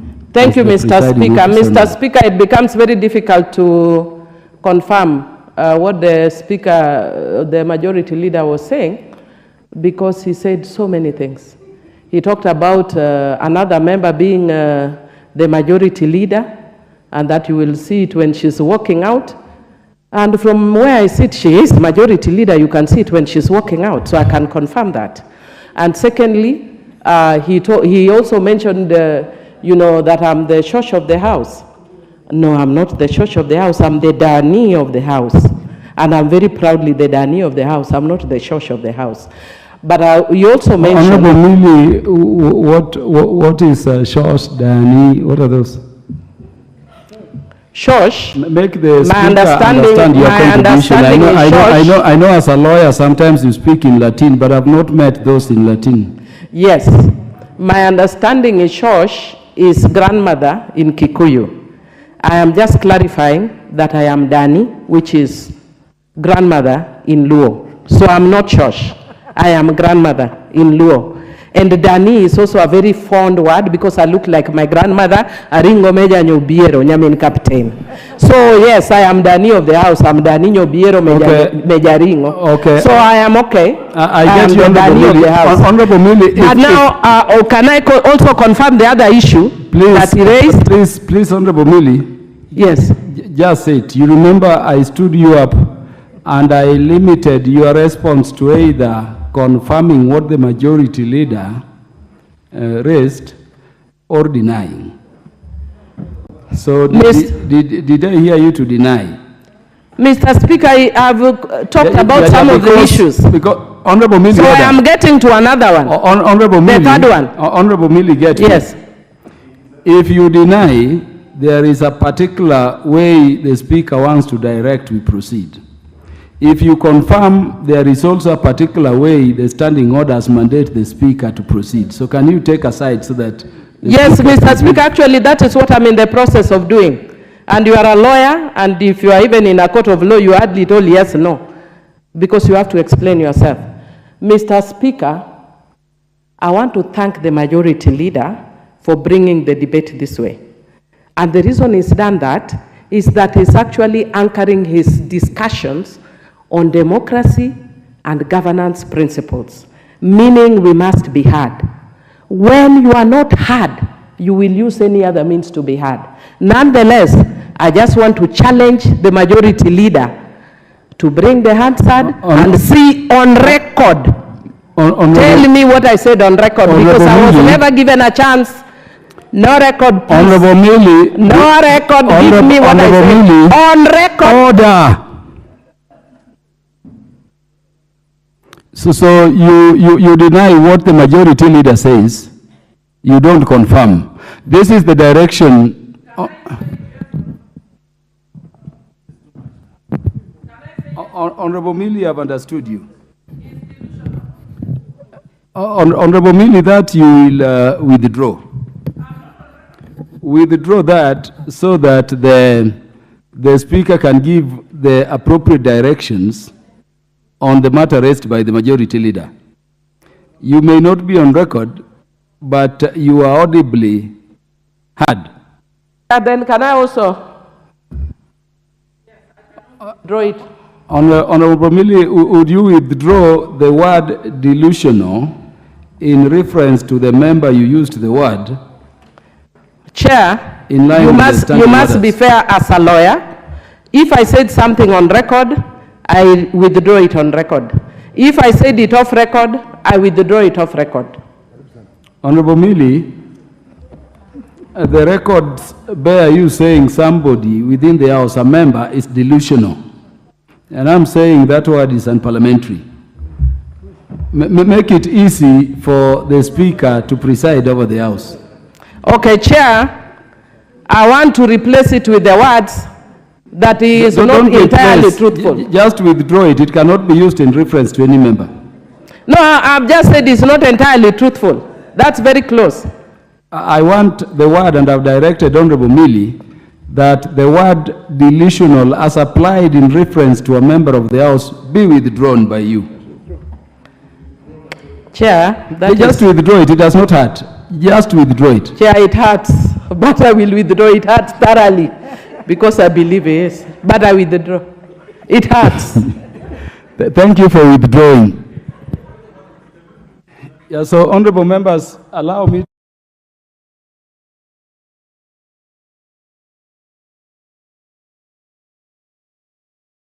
Majority leaders raised concerns decorum within the House and the manner in which we should proceed while on the House during debate, whether in the plenary or in the committee of the whole.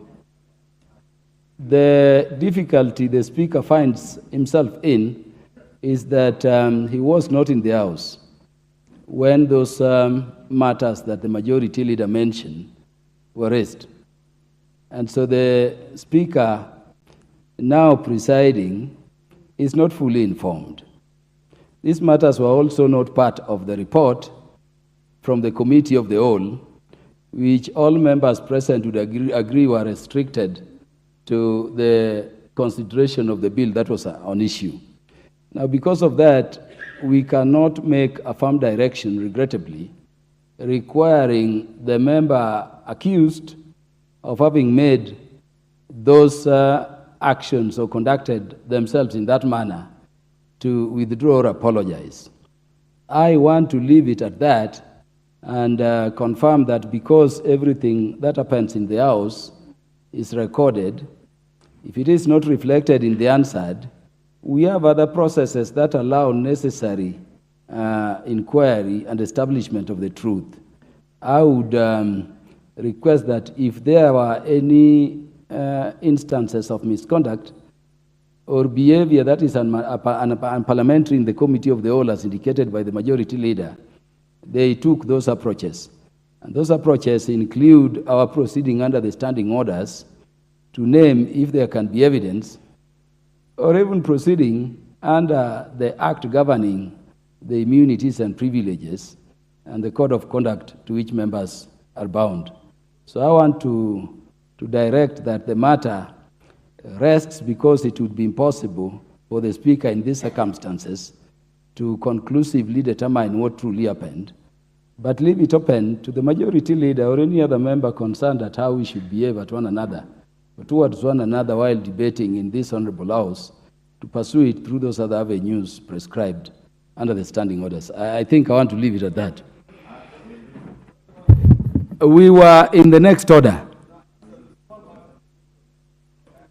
The next order had been called. Who is moving? Yeah, proceed, Deputy Majority Leader. Honorable Speaker, thank you very much, Honorable Speaker. Honorable Speaker, I take the pleasure to move the National Lands Commission Amendment Bill 2023. Honorable Speaker, this bill seeks to make amendments to the National Land Commission Act number 5 of 2012 to confer back to the National Land Commission the power to continue reviewing all grants or disposition of public land to establish their propriety or legality since Section 14 of the Act has lapsed. Honorable Speaker, the bill further seeks to allow the National Land Commission to continue admitting and processing historical land injustices Justice's claim, since the Act provides that a historical land claim may only be admitted, registered, and processed by the National Land Commission if it is brought within 5 years from the date of the commencement of the Act. Honorable Speaker, it is very important to note that in 2010, when we were establishing this new constitution, many people went to vote for this constitution because many historical land injustices were going to be tackled by this law. Honorable Speaker, before the 2010 constitution, there had been many commissions, including the Dungu Commission, including the Njongojo Commission, and including many other commissions which went out there to find out which was the issue that was bedeviling land in this country.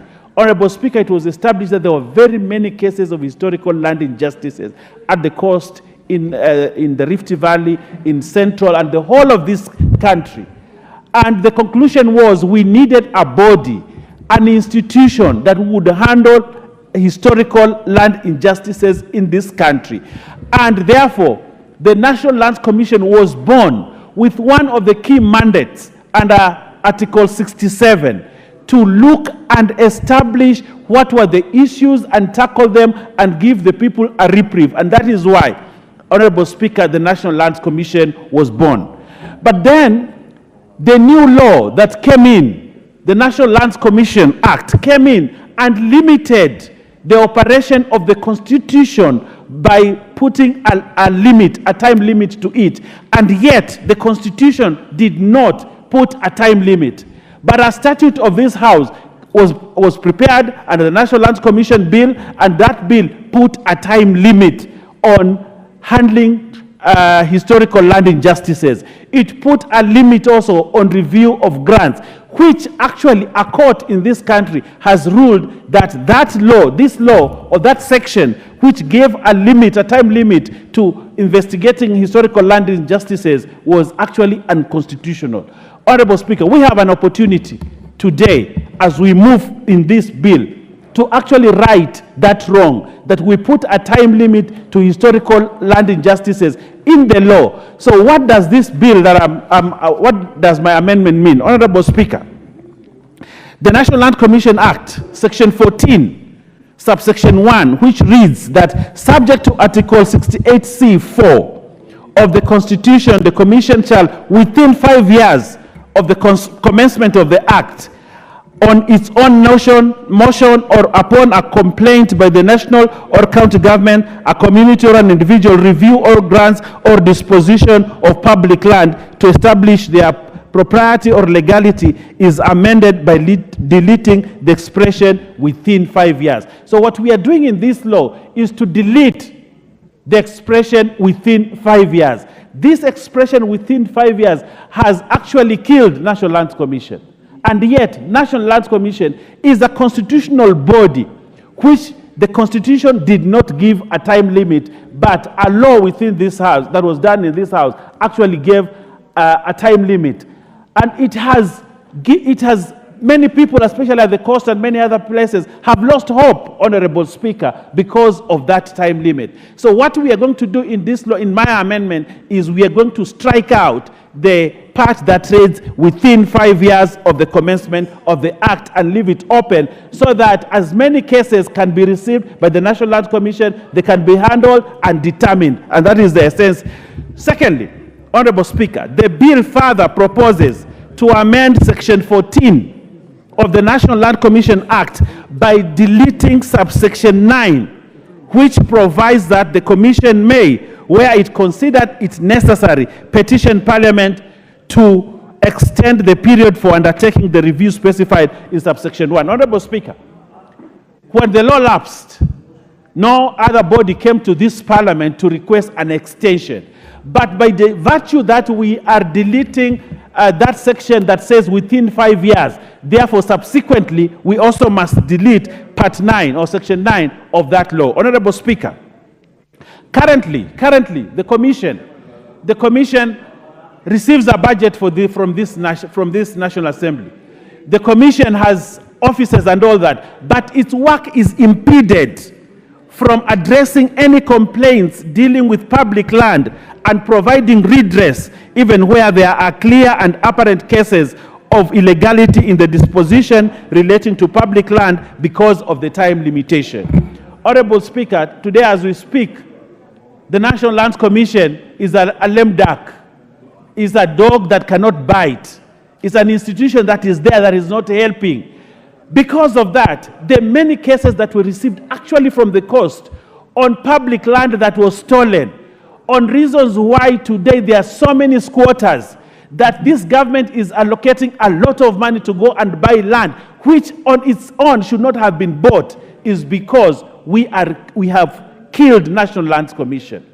But Honorable Speaker, we have hope, an array of hope for the many squatters that are out there that have been waiting for justice for many years. I want to invite you, Honorable Speaker, and the members of this House to have seize this opportunity to liberate the land at the coast and allow that all those people that are sitting now as squatters find solace in this parliament, that for once they will own land, they will develop, and they will have an opportunity to be like other Kenyans. Honorable Speaker. Honorable Speaker, Section 15 of the Principal Act, subsection 3A, which provides that a historical land claim may only be admitted, registered, and processed by the Commission if it is brought within 5 years from the date of commencement of this Act, is hereby amended and deleted in this amendment. Honorable Speaker, I want to invite these members to join me in deleting this very oppressive part of the law so that we give our people and Kenyans an opportunity. You know, many people will say, Owen is moving this matter because a lot of people are at the coast. There are people in the Rift Valley, especially in the Kericho region, who are suffering because of this part. They want to bring petitions to the National Lands Commission to get help, but they cannot get help because of this unconstitutional provision that was put in the law. Honorable Speaker, as I wind up, I want to say this, that this bill further proposes to amend Section 15 of the National Land Commission Act by deleting subsection 11, which provides that the provisions of this section shall stand repealed within 10 years. Honorable Speaker, this amendment will allow the Commission to continuously admit, register, and process historical injustices claims and handle disputes that had not been brought within the limitation period uninterrupted. Honorable Speaker, I must say this in this House.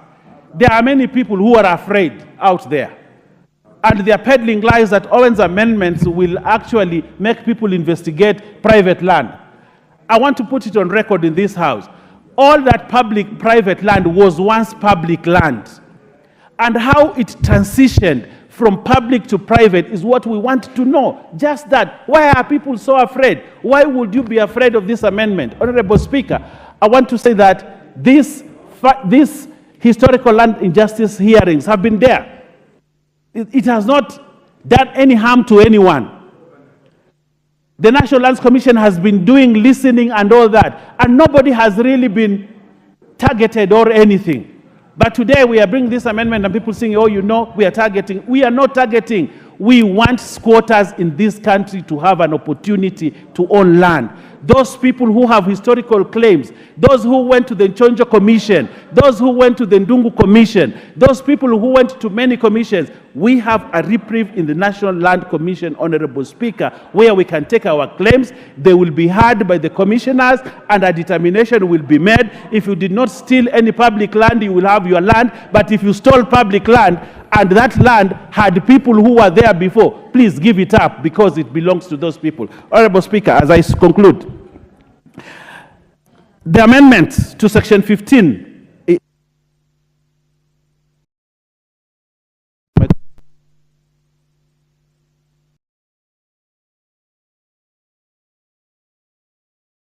Hold on, we have a problem of technology.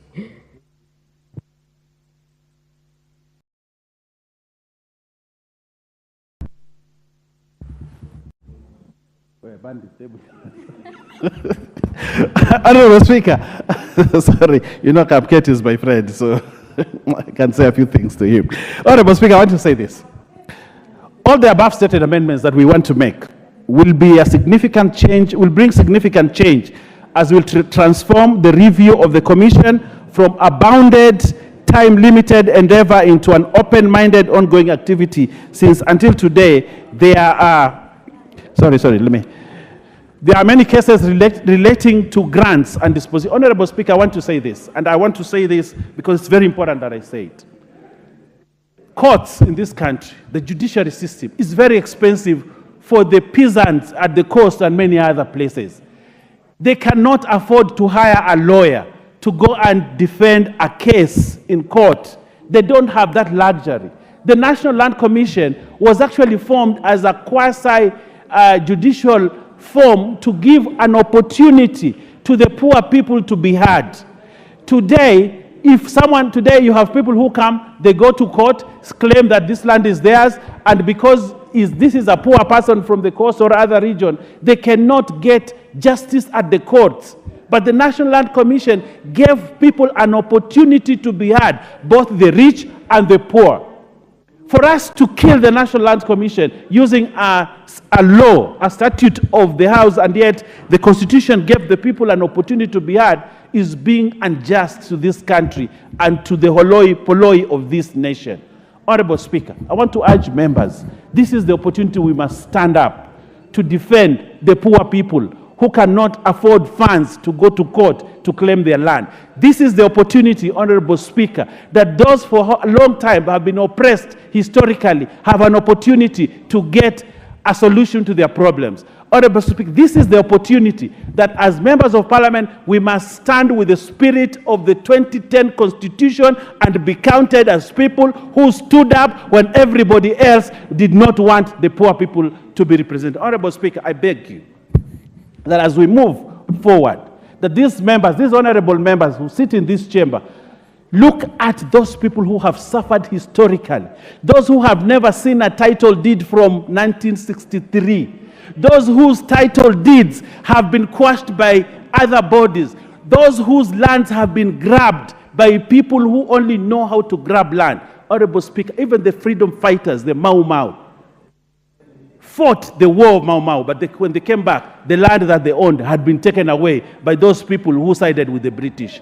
This is the moment. This is the opportunity. And I want to urge this House that we stand with the poor of this country and give them an opportunity to be heard using the National Land Commission. The National Land Commission is the only last frontier for the poor people of this country. As I finish, Honorable Speaker, I want to request the Honorable Member, who is also the Chair of the Lands Committee, to second this motion. I invite you to second, Honorable Speaker. Thank you very much.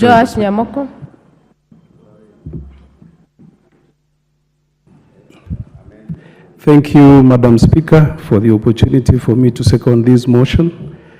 Let me start by thanking the Honorable Member for Kilifi North, for the passionate way in the way he has moved these particular amendments. I want to confirm to you, Madam Speaker, that we've had an opportunity to sit with the Honorable Member. We've had discussions, very robust engagements, and we do realize that these amendments, which have been sponsored by the Honorable Member, will go a long way in ensuring that we give life and we resuscitate the activities of the National Land Commission.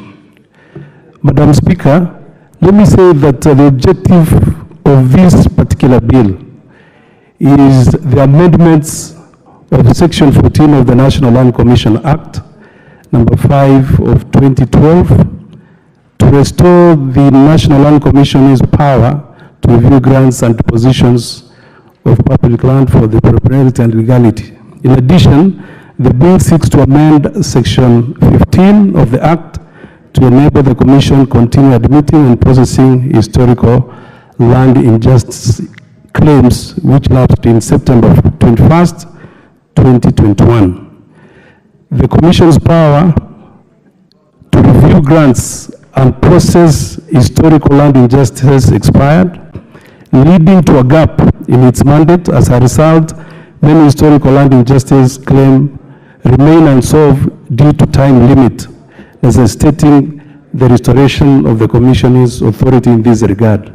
What we have, Madam Speaker, at the moment, what is obtaining at the moment is that the National Land Commission is not able to process some of these cases which are reported to it simply because of this time limit. And what is being proposed here is a continuation and sustainability of this very motive aspect of injustices. The bill underwent its first reading on Wednesday, 27th September 2023, and it was subjected to public participation in accordance to the constitutional requirements and our standing orders, Madam Speaker. The Departmental Committee on Lands engaged with the sponsor of the bill, as highlighted, and solicited comments from various stakeholders through an advertisement which was done on 2nd October 2023.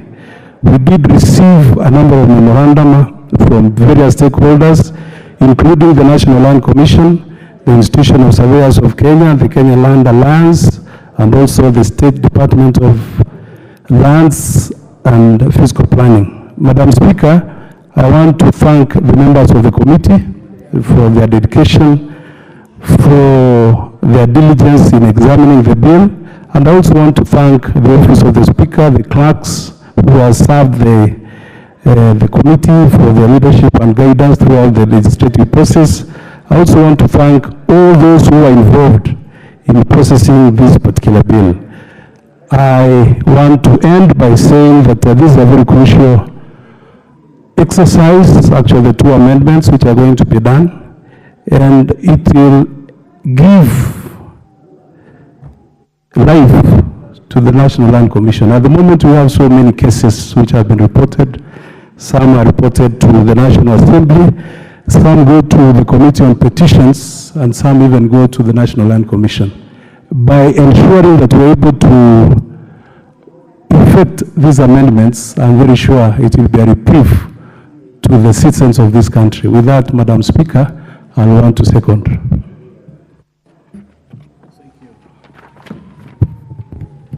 Thank you.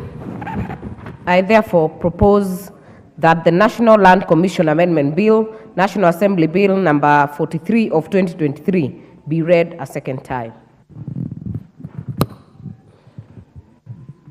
I'll give this chance to Honorable Mishi, if not in the House, Honorable Zamzam.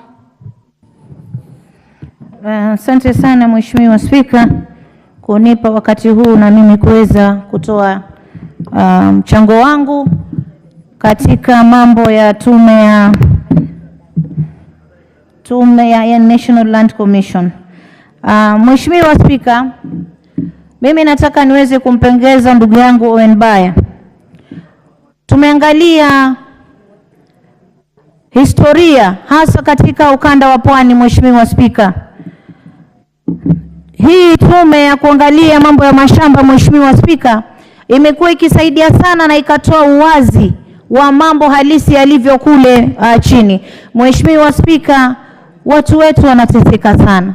Kwa mfano hata kwa sasa hivi baada ya tume hii kuweza kuangazia dhulma za historia za mashamba, kuna watu mpaka sasa waangaishwa. Mheshimiwa Spika, na mimi nataka kusema hivi Mheshimiwa Spika, ni dhahiri shahiri kuwa tume hii ilichaguliwa na iliweza kutengwa ili iweze kusaidia historia ya dhulma za mashamba na mambo kama hayo Mheshimiwa Spika, ili mnyonge aweze kupata haki yake Mheshimiwa Spika.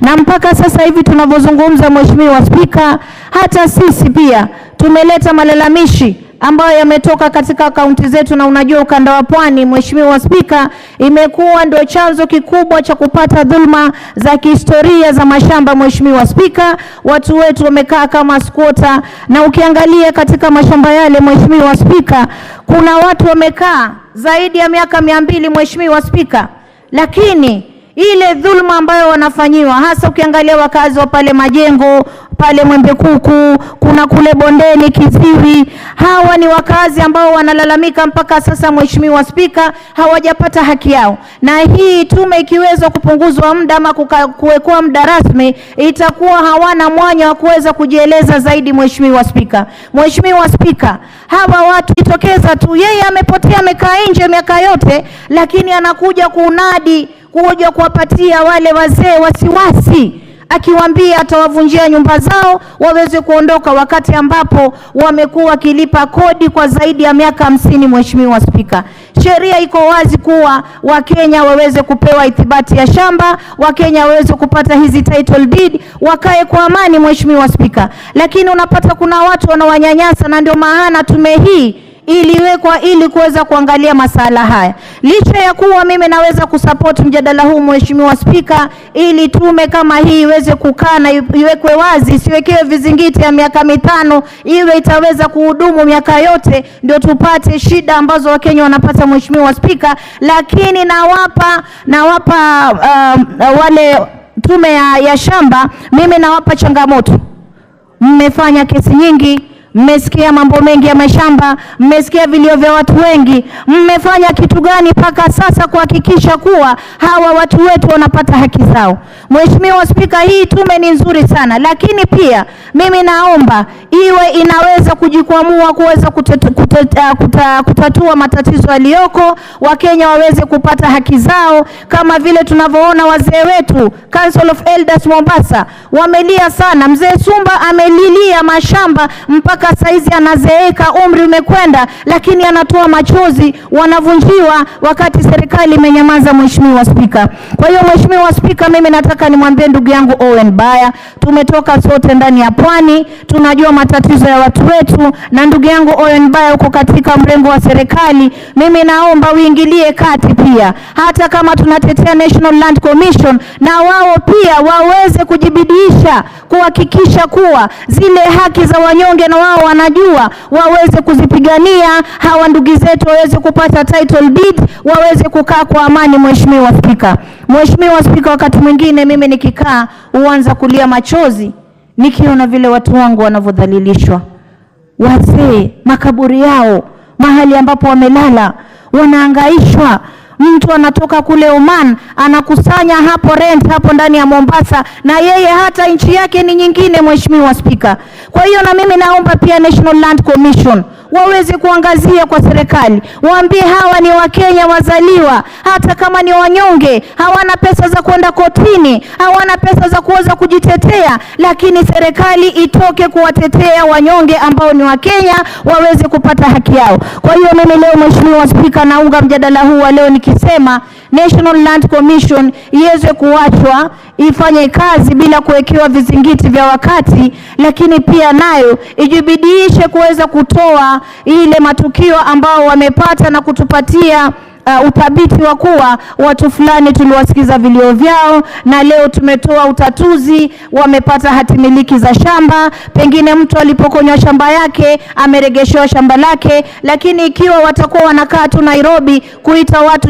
njoo Mombasa, njoo Nairobi, akija na lala hoteli, hana pesa, hana nini, kisha wanabaki hivyo hivyo. Mheshimiwa Spika, hatuwezi kubali. Wao pia wawajibike kama National Land Commission, wawajibike kuhakikisha kuwa wanapatia watu wetu haki zao, wawajibike kuonyesha kuwa kazi waliopewa, japokuwa wanalipwa na Mkenya yule ambaye yuko chini, na wao waonyeshe matokeo ya kazi ambao wameifanya. Mheshimiwa Spika, kwa hiyo leo mimi naunga mkono nikisema National Land Commission isiweze kutolewa, isiweze kusitishwa, wala isiwekewe mipaka, iwachwe huru, miaka nenda miaka rudi, tuwe nayo, iwe inaweza kusaidia Wizara ya Ardhi kuweza kufanya kazi. Mheshimiwa Spika, Mheshimiwa Spika, pale kwenye Ardhi House kuna uozo mkubwa sana. Leo tukisema tunawaachia pale, wao ndo wachukue kila kitu wafanye. Mheshimiwa Spika, watu wanaenda pale, mtu maskini umekaa ndani ya nyumba yako miaka 100, miaka 50, unasikia mtu amekuja na title deed, anasema pale ni mahala pake. Uozo huu huko pale katika Ardhi House, na ndio maana mimi kama mama Mombasa nasema tusiwachie mamlaka yote. Wizara ya Ardhi imetufeli miaka mingi sana, tuache mwanya wa kuweza kutatua disputes ambazo ziko, mwanya wa kuweza kusikiliza wale ambao walala hoi, ambao wanalia kule chini, manake mnyonge mnyongeni, lakini haki yake mpeni. Na leo mimi nalia pamoja na baba yangu Hassan Fumba nikisema haki zao za watu wa Majengo, watu wa Mwembekuku, watu wa Bondeni wapewe haki zao. Asante sana Mheshimiwa Spika. Asante Mheshimiwa Zamzam. Kama hujamaliza utakuwa umesalia dakika 5 kwenye kikao kijacho, kama utapenda kuendelea na mswada huo. lakini kwa sasa tunaingia kwenye kuahirisha shughuli la bunge kama ilivyoelekezwa hapo awali, ili kujadili swala mahususi la dharura na muhimu kwa taifa kama ilivyoelekezwa na spika, ambayo itakuwa ikiwasilishwa na Mheshimiwa Korere. Utakuwa na nafasi ya dakika 10, Mheshimiwa Sara Korere, na vile vile mwenzako ambaye pia alikuwa na hoja kama hiyo, Mheshimiwa Mwangi Kiunjuri, nitampa nafasi dakika 10, alafu mwingine yeyote ambaye atataka kuchangia atapata nafasi ya dakika 5. Kwa hivyo Mheshimiwa Korere, nafasi ni yako. Tutarudi kwa huu mswada kwenye kikao kijacho.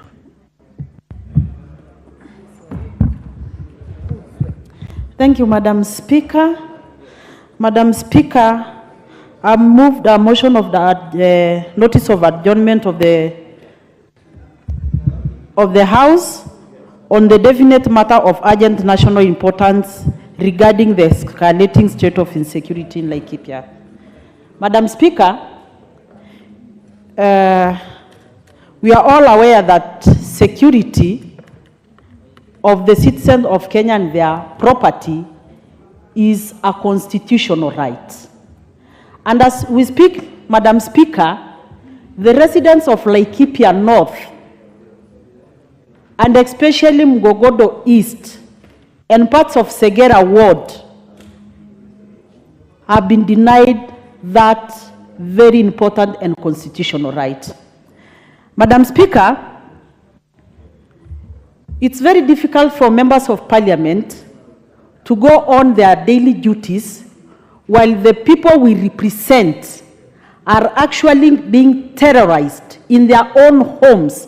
They can't go about their own personal businesses because of these terrorists called bandits.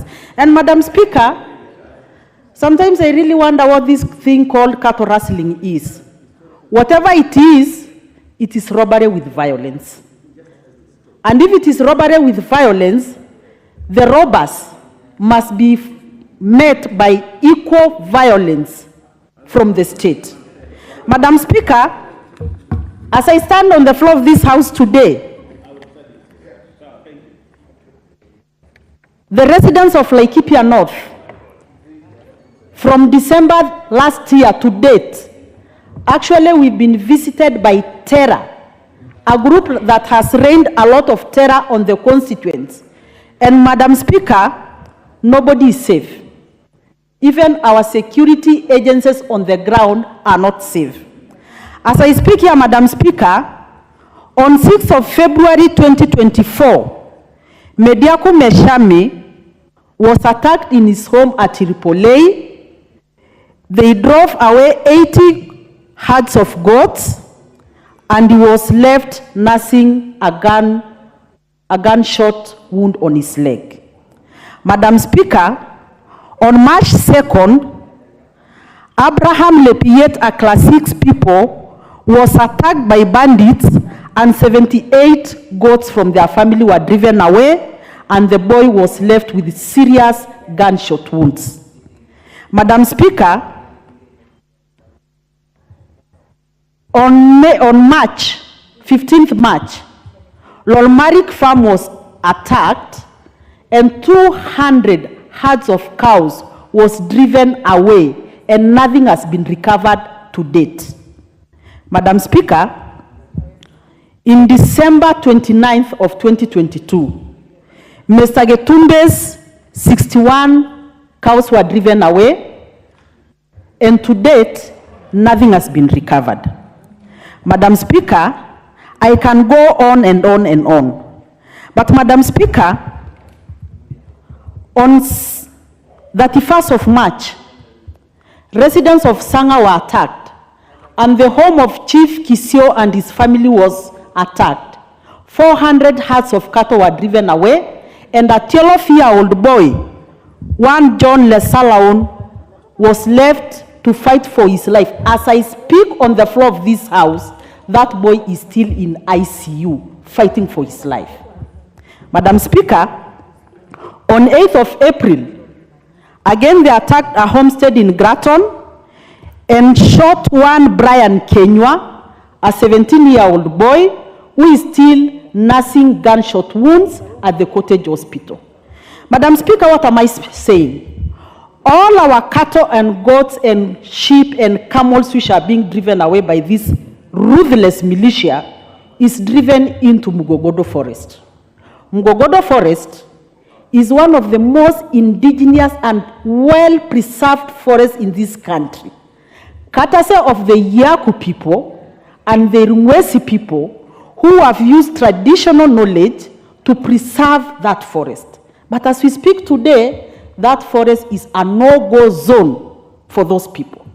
That forest have got new dwellers, very recent dwellers, heavily armed bandits who have moved into that forest with their families and kicked everybody out, and they come steal from the residents and drive all our livestock in that forest.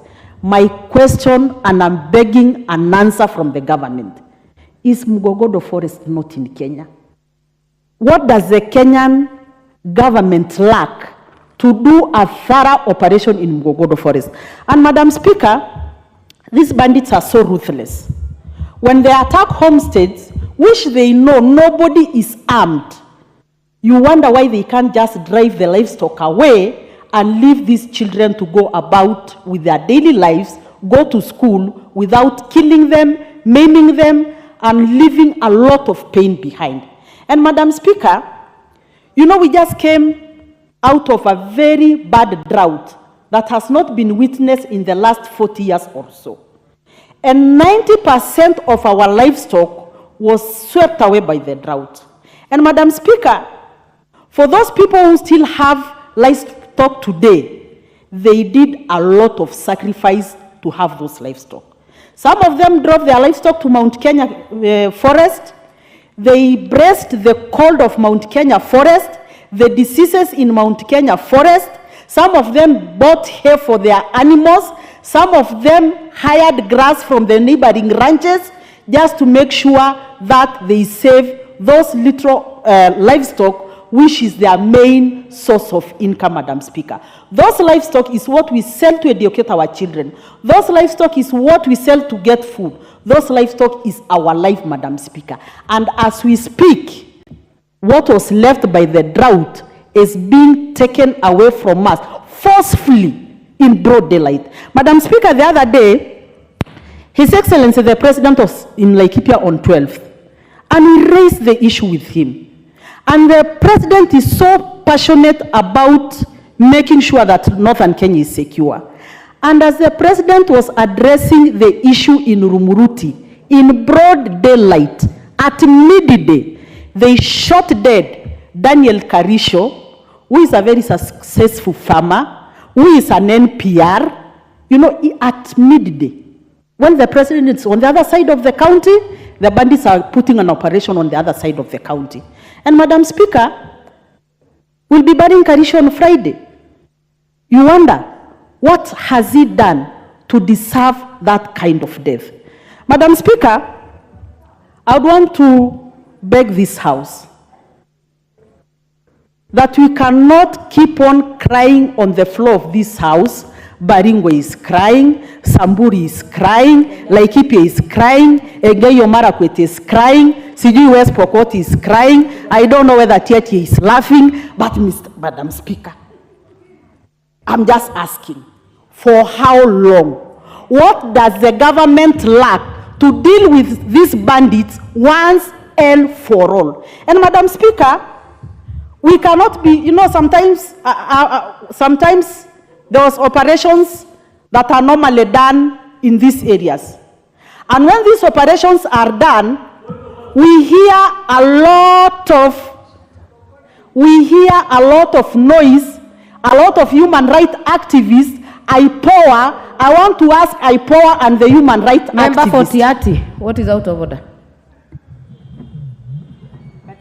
Members, kindly use your cards for intervention and for contribution. Mr. Speaker, I did not want to interrupt the honorable member whom I consider my mother for many reasons. But Madam Speaker, you heard what she said. I mean, that was quite cynical coming from her, that she doesn't know whether Tiati is crying or is laughing. I mean, why does it have to be Tiati? Yet I know the problem she's talking about, the bandit she's talking about are most likely from Samburu. How did Tiati come in? Can she just withdraw that? Because for the first time, Madam Speaker, we are debating insecurity in this house without being caused by my people. And she's just finding a way to mention Tiati. Member for Tiati, don't debate. Why does she want to mention Tiati for no reason? Don't debate, because I had Honorable Korere mention very many counties. Yeah. Maybe no, she knows what you have made your point. Honorable Kamket, you've made your point. Honorable Korere.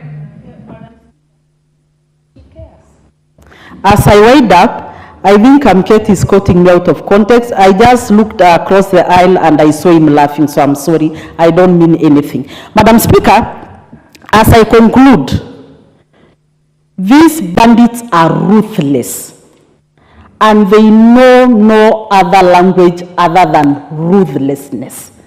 And the government security agencies must treat them with the ruthlessness they deserve. And Madam Speaker, they cannot use their families as a human shield. Madam Speaker, number one, I even don't understand why people should go and camp with the children in the heart of the forest. These children are not going to school. The first thing is they are actually even denying their own children their basic constitutional rights of the right to education. And Madam Speaker, it is a high time the government act. Madam Speaker, as I speak, and I want to say this on the floor of this house, we are not safe. In my constituency, they killed one chief, who is my own brother-in-law. They have raided from 4 chiefs. They're actually targeting all leaders. You have 1 minute, Honorable Korere, 1 minute. In Samburu, we lost an MCA. Madam Speaker, as the leaders, these bandits now are targeting leaders. And I can tell you, and Mheshimiwa Kiunjuri can confirm, even in my own home, they raided and they killed my herdsmen. Madam Speaker, I even know as I stand here, I'm not safe anymore. Well said. Member for Laikipia East. Thank you, Madam Speaker. I rise also to express our concerns as the people of Laikipia County, our fear and anxiety that has really gripped our people for the last 3 months or so, whereby, as has been laid clearly by Sala, Mheshimiwa, that we are visited every week 3 or 4 times. For the last 4 months, bandits have been roaming in Laikipia, terrorizing people in Laikipia North. During daytime, they come scouting fearlessly. They will come and scout from the homes that they will come and steal in the evening. They can be seen during the day in the conservancies, in the valleys, within Garidare. And what really surprises us is the heavy presence deployed police officers and stock theft unit. They are out, but these bandits are still roaming freely. They can come and steal. Madam Speaker, what worries the residents of those areas is that even they can come all the way, they jump some few homes where there are animals and come just 20 meters to Astu, that is, and stock theft unit, and steal from there, and no police officer would even shoot in the air or even come out of the camp. They have gone ahead to even isolate areas whereby they go to the chief's camp at Edi, chief's home at Edi. They will steal animals, and chief lives about 50 meters away from the police post. Our question is, as leaders of Laikipia, and what we need to know, if our people are not safe, how are we expected to react? Police officers are out, they are not acting. Are they submitting? Are they overwhelmed? Or are they collaborating with the thieves? So far, animals have been taken. None of those bandits, the perpetrators, are still free. None of them have been apprehended. Animal recovery is almost at 1% recovery. Everyone knows where they are taken, that they are taken through the ranches, and our question is whether some of the ranchers, and especially Ornaisho farm, whether they are also collaborating with the bandits. That area is expansive, and it takes time for them to move from the villages to the forest. How comes that they can be able to steal, drive the animals comfortably to Mogodo forest, which they have made their safe haven? Madam Speaker, these officers and the bandits, are they submitting that now it is bringing it on? And if they cannot reverse them, and we don't have enough police resurfaced, how are we expected to react? Madam Speaker, information is very clear. Security forces knows where the animals are taken. And one wonders, if security forces knows where the animals are, the people where animals are taken from, everybody knows where the animals have been taken. Why can't this government, our question, take action similar to that was taken during the raids at Mount Elgon, whereby all the agencies were brought together, and if it calls for us to amend the law, whereby now the army must come in, because you cannot have Kenyans being terrorized across the country, North Rift, Central Rift, everywhere, that today we are only hearing that the government is up in arms, that they are countering them. We have not seen any incidents, serious incidents that can teach them a lesson. We are demanding an operation similar to the one that was carried out in Boni Forest, be carried in Mogodo Forest, be carried in Skutafari, and all other areas where government knows that cattle-driven, animals-driven from even other constituencies are taken, so that serious action is taken, that these people should never repeat again. The perpetrators and the collaborators must be punished in equal measures. If the government is not going to do that, we are wasting our time. They must seal in Mukogondo, Mount Elgon operation, Boni Forest operation, combined forces must come there, and government must show its force. Otherwise, the parties are there, they can see government can back, but it cannot bite. We agree, CS Kidiki is doing a lot of work, but it's so more of a paper now. If you ask them, he'll be a paper tiger, end of the day, if he cannot bite. Madam Speaker, we strongly condemn these criminals, this act of cowardice, and we must make sure the perpetrators are brought to book. If there is no serious action by government to the perpetrators and the collaborators, they know them by name. Like when they killed Karisho on Friday, they left 2 phones behind them. With that only, they are able to say who these bandits were, who are their collaborators, and because it's an enterprise, Madam Speaker, it's not only about cattle lastry, it's an enterprise. It is for the first time we must deal with those people who are arming the bandits, who are involved in this business, because at the end of the day, these animals end up somewhere. Some are stolen for restocking, as Kamte to call it, but some are also stolen, and there are some rich people somewhere advancing this business who must now be called by their names, who must be brought to book. And what you want this time around is that a tougher, bigger action. I always like the way KWS operates. If they discover that police are doing nothing, they have their own way of eliminating these people. And the only way is that even those who are being sent to steal, those people with a behavior of always restocking, this must come to an end. Madam Speaker, if you look at who is involved in this business, already we know where our problems are coming from.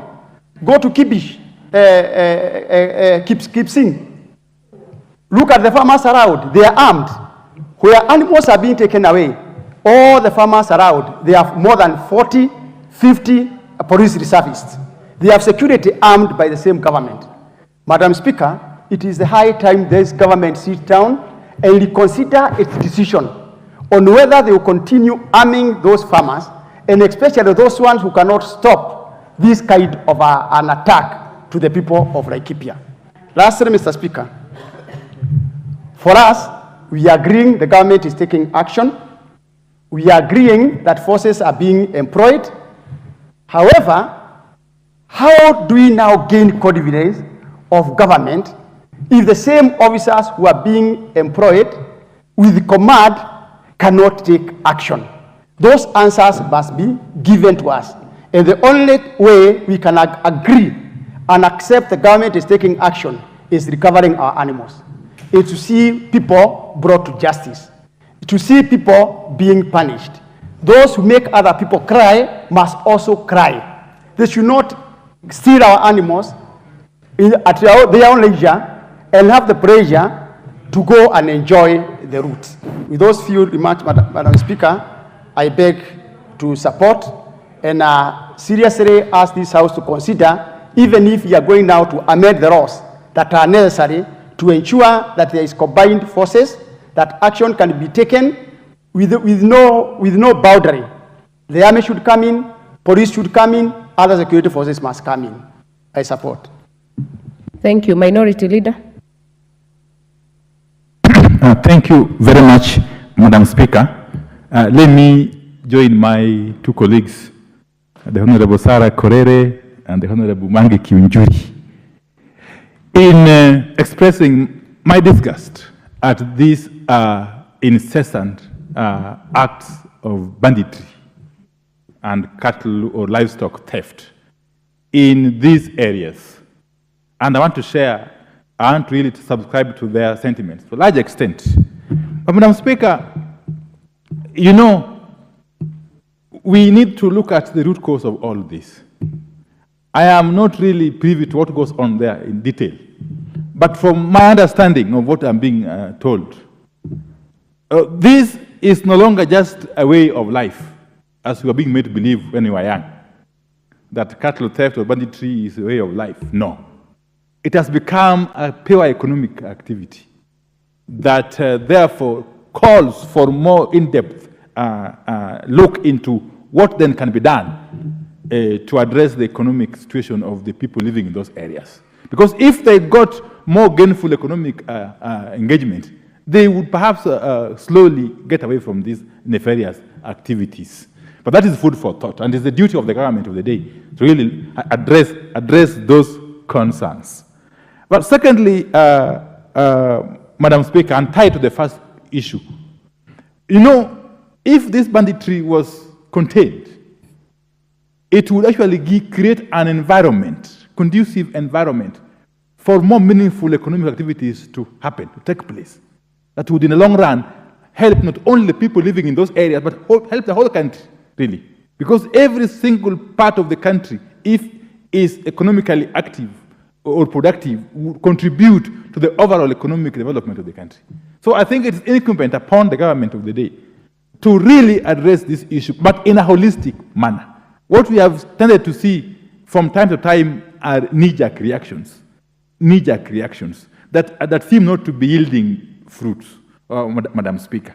Madam Speaker, let me also say this. I am not a security expert, not like my good friend, the Honorable Russell. But I am not too dumb to see trends. Madam Speaker, in the recent past, and this is my own observation, as a country, you have done very well. And I must commend the National Intelligence Service, the current leadership of the National Intelligence Service. We have done so well in containing terrorism in this country. We have done very, very well in combating terrorism and terrorist acts in the recent past. And I attribute this in my own way to the National Intelligence Service, perhaps. But, Madam Speaker, the question that comes to my mind, therefore, is why can't we use the tactics we have been able to use in containing terrorism in the recent past, in dealing with this menace? Is this menace too complex, yes, to be dealt with conclusively, Honorable Rasu? You may be telling me after this. Yes, okay? What is it that that this banditry entails that is so difficult, so complex for the government to deal with, really, and to the benefit of the country? So I think even as we debate this, and I really sympathize with my good friend, Honorable Sarah Kureri. Because I can imagine what she's going through. If her own life is now in danger, she's not even sure that she's safe anymore. And a leader who is elected by the people. So what is the situation, therefore, of the rest of the populace, the ordinary people in Laikipia, okay? And elsewhere. It's not just Laikipia. It's Laikipia, it's Samburu, it is everywhere. It's Baringo, okay? So I think this House should now move from just mere talk to more concrete action. Because if it is talking, we have talked enough. Ever since I joined this parliament in 2013 with you, Madam Speaker, we have had this talk.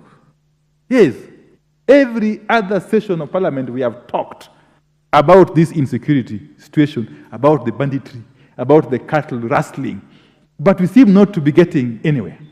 So I think it is now incumbent upon this House to now think outside the box and perhaps take extraordinary measures to deal with this clearly extraordinary situation. With those very many remarks, Madam Speaker, I adopt the sentiments of my two colleagues. Thank you. Thank you. Member for Saku. Thank you very much, Honorable Speaker. Honorable Speaker, I wish to join the Leader of Minority, Honorable Sarah, and Mwangi Kiunjuri in what they have expressed this afternoon. I speak from the floor of this House as the patron of the Pastoralist Parliamentary Group, as a former officer of Kenya Defense Forces, and also as Vice Chair of Security, representing the National Assembly. As a committee, we have managed to visit Laikipia, Samburu, Turkana, West Pokot, Marakwet, Baringo. And we are convinced beyond reasonable doubt that the CS Kindiki is doing so much, and he has achieved so much.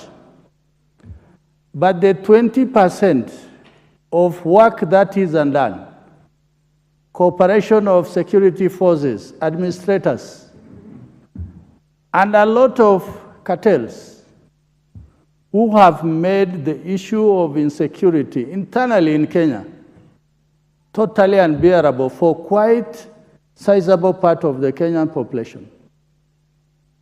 We have visited some of the areas like in Baringo, that locations and even wards, people have moved away because they can't live in their homes and they can't farm. And I said to both my colleagues and the population we found wherever we visited that we cannot allow that situation to obtain. I also agree with the Leader of Minority. If we are able to deal with terrorism, people without faces, people who we can only trace maybe on computers or on telephones or in technological fingerprints, why can't we deal with bandits in Mukogodo Forest? Are there special people who are undertaking these criminal activities? Madam Speaker, the Committee of Security will table a report, I think by next week, following our extended visit into all these troubled spots. Further to that, we have said the idea of blanketly naming, oh, this area, this tribe, these communities, I think it must come to an end. We must focus on areas, individuals, whether they are leaders or politicians. People must account for what they are doing in terms of making Kenya unsafe. Madam Speaker, what Honorable Sarah has raised, you know, we take many things for granted. You leave Parliament, and without looking left or right, you straight go to maybe a social place or you go home. But a lot of these members who come from these bandit-prone areas, unless they are adequately covered by security, they will not even attempt to go to their homes, let alone villages to condole with bereaved families. So, Madam Speaker, I thank Honorable Sarah for raising this very, very important issue.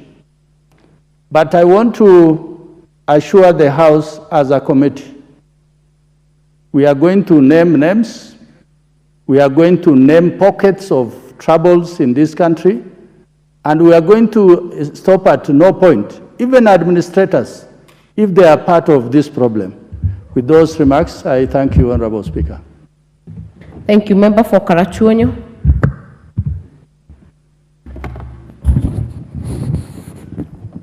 Thank you, Madam Speaker, for giving me the opportunity to say a word or two on this insecurity affair.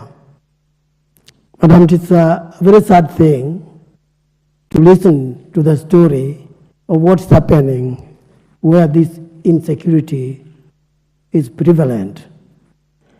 Surely, to see that somebody who had his own home is living almost nowhere, perhaps in the forest, just for fear of his life, is a sad thing. The number one priority of any government is the security of its people. I appeal to the government to rise up to the occasion and do what is needed to cause peace so that our areas which are suffering can feel safe.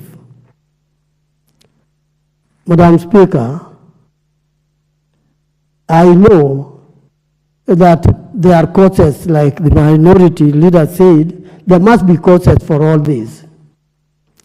But are these causes unique to these particular places alone?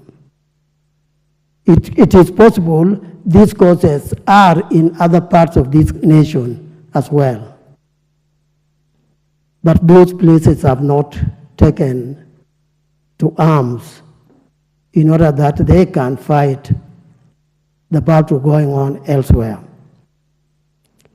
We therefore, I can say, have potential problems in these other, quote, peaceful places, because indeed they are not peaceful.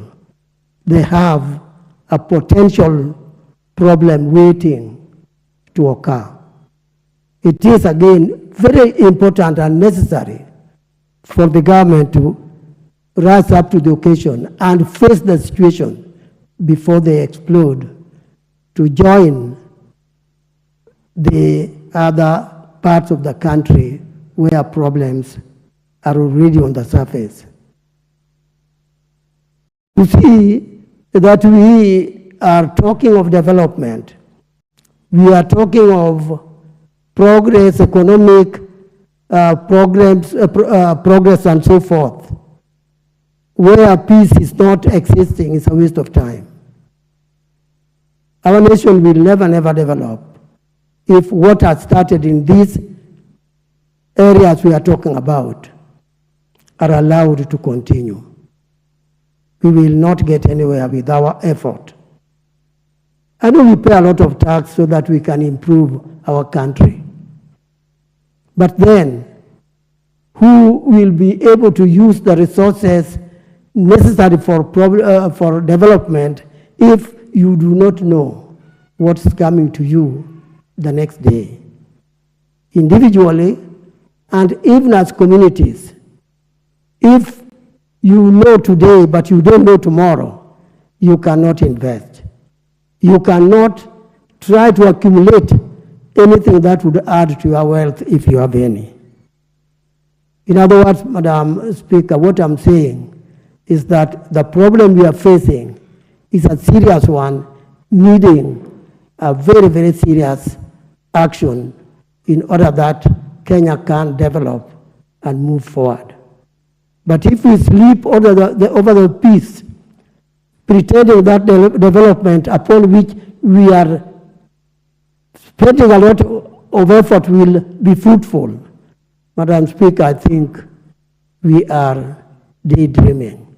I beg the government to take action now and not tomorrow. Thank you, Madam. Thank you. County MP Isiolo.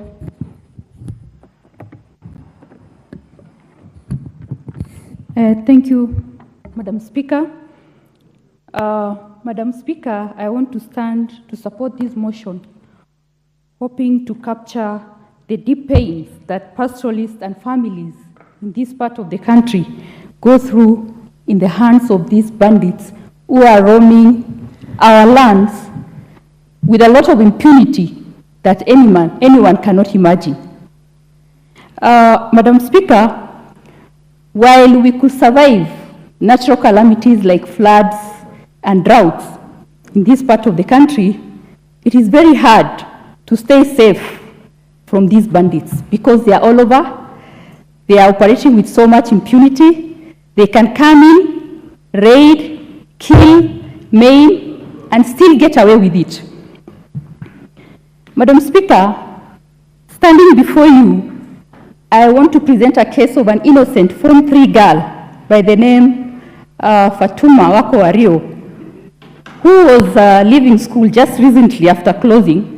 She was on her way home to see her parents on 1st April on the road, on Isiolo Merti Road. She was shot dead by these bandits. This left the parents and the families so devastated, and many other families so hopeless to the extent that they're even afraid to send the learners to schools anymore. Madam Speaker, further, what has left many families so helpless is the fact that even after these bandits have raided and taken all the lives and destroyed everything, it is amazing that the state could not go after them and recover those herds when they have complete intelligence on where the herds are and who are keeping it. Just to give you an example for my county, we do have 147 camels hidden in a Mukogodo forest, just like mentioned by Mheshimiwa here. It is known where, which boma, how many other bandits are involved, but there is no action from the government. So one is left to wonder, in a state where we have a security establishment and machineries that are functional, why is it so hard to go after these people, even after they've destroyed lives? At least recovering those herds will give some hope to families and these pastoralists. But still, the security agencies are not ready to go after them. So that can only embolden these bandits to come back again, kill, maim, and the cycle continues. Madam Speaker, this is a matter that has now killed so many hopes. It has broken families. It has taken away livelihoods. It has, I can't further describe it. And we can't normalize it, making it look like it's a normal thing on this part of the country and nothing can be done. I think as pastoralists, as leaders, we feel that it is enough and it is time we probably relook our way of handling bandits. And if there's need for us to have a conversation on how we could handle it in a different way, then this is the time. This is the time. Thank you, Madam Speaker. Thank you. Member for Marakwet West. Thank you, Honourable Speaker, for giving me an opportunity to contribute on this very important motion. I wish to thank the Honourable Korere for this motion. Honourable Speaker, as we speak, there are sections in this country, particularly the North-Rift, that are under a militia. Honourable Speaker, those are sections of the country that literally there is no government. There are young men, women, and children who are wielding guns, moving from one place to another, raiding families, killing innocent children, killing innocent women. Honorable Speaker, can you imagine in this century that we are in a place where there are no schools, there are no churches, there are no public utilities in that particular area? Honorable Speaker, it is something that as a country we must sit down and we discuss, because if you look at the history of this country developed along the railway lines. There are areas in this country that have been marginalized, and currently they are still being marginalized. Honorable Speaker, when we talk about marginalization of funds that was set aside, Honorable Speaker, it is unfortunate that marginalization of funds that was meant to develop areas that were left behind have been hijacked and used for other issues that were not originally meant for. Honorable Speaker, my opinion on this issue, the person or the office to blame for the runaway insecurity in this country is the office of the IG. Honorable Speaker, we feel that the Inspector General of Police has no stamped authority to deal with the issue of bandits in this country. Honorable Speaker, in fact, when we talk to our people, other officers down there, they say, CC, we don't take advice. We don't take instructions from Raila. Honorable Speaker, the Raila they are referring to is the CS for internal security. Honorable Speaker, we feel there is sabotage. We feel there is sabotage from within government, from within certain officers in this government. Honorable Speaker, there is no way that a militia will run the entire day, kill people, and there is no arrest by our police officers. I thank the honorable member from SACU, and she has made a profound statement before the floor of this house that they have identified certain individuals, because criminals, gangsters cannot be a community. Gangsters are certain individuals who should be isolated and perhaps assassinated, because they have run havoc in the Kerio Valley, they have run havoc in other areas in this country. Honorable Speaker, finally, so that I give other members to speak. It is an issue that, as a house, even as I was sitting here, a member of parliament passed here and said, in near bandits. You can imagine, referring to us as bandits. Because as members of this house, we feel that those areas have been marginalized. And there is need for a deliberate effort by the government to make sure that service delivery is taken to this area, and those individuals are identified, isolated, and of course, the necessary action be taken so that those criminals are wiped out. Thank you, Honorable Speaker. Thank you. Member for Turkana East.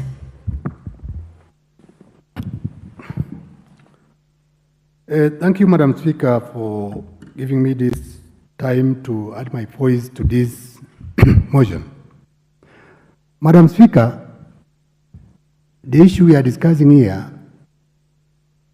I don't know how we can term it, because we, the members of parliament from the North Rift and also Laikipia, Isiolo and the other affected areas, which they have been taken away by bandits.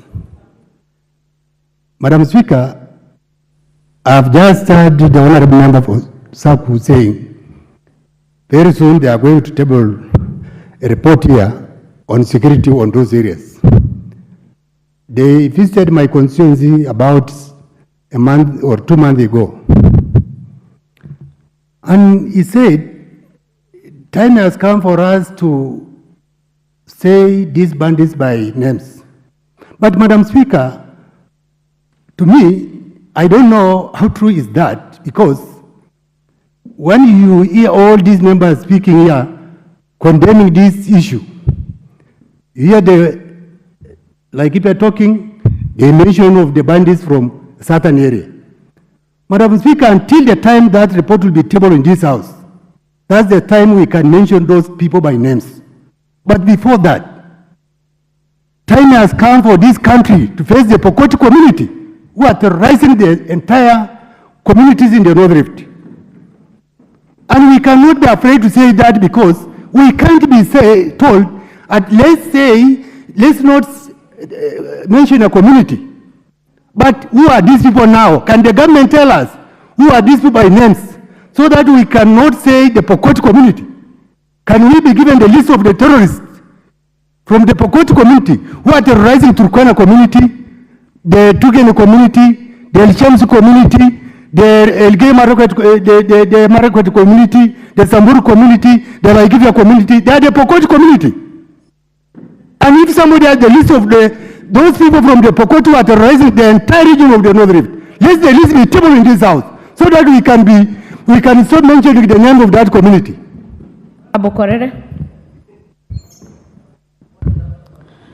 Honorable Speaker, from where I sit, there is no community of terrorists by that terrorists. And in Laikipia, I'm terrorized by terrorists believed to be coming from Isiolo North and Samburu East, not Pokot.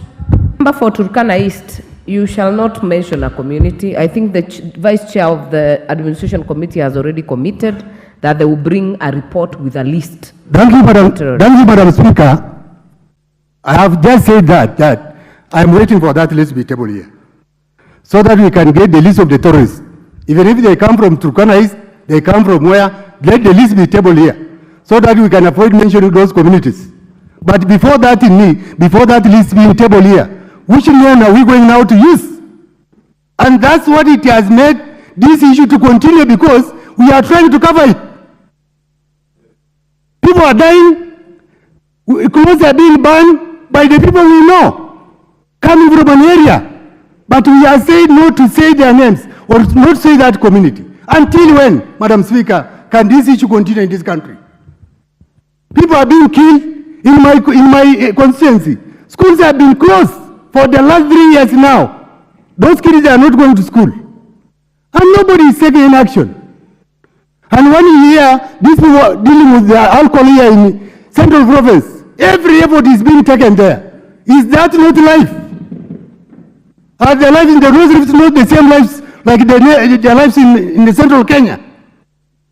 Madam Speaker, it has reached a time whereby this country, the leaders of this country, can come out and see how they can help the people of North Rift. For those who remarks, Madam Speaker, let me just stop there so that the rest of the members can contribute too. Thank you, Member for Turkana East. County MP Laikipia. Thank you, Honorable Speaker, for giving me an opportunity to contribute to this adjournment motion. Honorable Speaker, I forever remain grateful to the people of Laikipia County for giving me an opportunity to serve them. But it was as the toughest part of this job is when I receive a phone call from a family at night, either through text message or a phone call they managed to make, telling me that the bandits or cattle rustlers are outside their house. In a good case, Honorable Speaker, the following day they call you back and tell you they drove away with their herd of cattle. In a bad case, the community calls you back and tells you they killed a member of that family. Honorable Speaker, such is the life that Laikipians are leading today. Honorable Speaker, it is also good to mention that Laikipia County is the 15th largest county in this country, despite us having 3 constituencies. That said, Honorable Speaker, we are generous enough to have 7 counties as our neighbors. We start with Isiolo, we go to Nyeri, we go to Meru, we go to Nakuru, Baringo, Samburu, and Isiolo are all our neighbors. Honorable Speaker, we are peaceful neighbors, but in many instances we have neighbors who keep antagonizing us and affecting the residents of Laikipia County. That said, Honorable Speaker, our challenges are cattle rustlers, and when it is not cattle rustlers, we have illegal grazers coming to disturb us. Honorable Speaker, the greatest challenge we have as Laikipians is, we know the corridors where these cattle rustlers pass, and Honorable Speaker, any member in this house knows the speed of a cow and how fast or how slow it walks. So when somebody says 200 cattle have been driven away, if the security had the intent and the purpose of catching up with these cattle rustlers, they would be able to do that. Honorable Speaker, in this day and age, there is technology. We have drones, we have armored vehicles, which if our system agrees to use, it is going to be very easy to end the cattle rustling in Laikipia County. Honorable Speaker, it is also good to mention that in the 15 wards I have in my county, 7 of those wards are actually being antagonized by insecurity. And I'll give an example of a ward called Gedega. In Gedega ward, we even know the corridor the cattle rustlers use. There's a place called Mlima Jangiri, we have Matweku, we have Metaro. Those are places where people, it is well known to even the security that this is where the cattle rustlers pass. They have been unable to stop these people. We go to Olmoran, the same case we have at Wangwashi. We go to Salama Ward, there at Checkpoint, we have an issue there. And it is also good to mention, like 2 weeks ago at Checkpoint, they actually killed an elderly man. And in that instance, I remember the senator and the honorable MC of that area trying to pursue the cattle rustlers. They found them seated somewhere in a house by assistance of some sniffer dogs. Honorable Speaker, I find myself thinking, what if the cattle rustlers had seen them approaching? The story would be different today. Again, we have been forced as leaders to become security agencies on the ground because the security agencies on the ground have refused to work. It is our plea that we need to know the structure that is going to be used in security in our areas, because as it's been mentioned by a colleague earlier, it seems these security forces have instructions they receive from somewhere else. For me, I like to go with the good book, the Bible. Leviticus says an eye for an eye. I don't know why in our instance, a cattle rustler comes, kills our people, but when it comes to their arrest, they have to either be treated with baby gloves or treated as if they're special people. The same justice they met on our people should be the same justice that should actually be meted on them. Honorable Speaker, I speak of 7 wards that have insecurity, and we know where all this insecurity is coming from. Recently in Sosian Ward, our MCO was almost killed as he was also pursuing cattle that had been stolen there. Honorable Speaker, it is my plea as the leader of Laikipia County, and I join my fellow colleagues in saying a time has come. If we will deliver nothing else for our people, we must deliver security to them. And security must be restored in Laikipia County, and the time for it to be restored is now and not later. And Honorable Speaker, I would like to add that our chiefs also need to be given powers. Chiefs walk out in the middle of the night to assist our people, but again they are told they cannot give instructions to the security forces. It is time we get to know who is this person who needs to give instructions for our people to be secured, for them to be ensured they are safe, and the time is now, and we are demanding for it. We can no longer keep pleading for it. Thank you, Honorable Speaker. I support the adjournment motion. Thank you, County MP Baringo.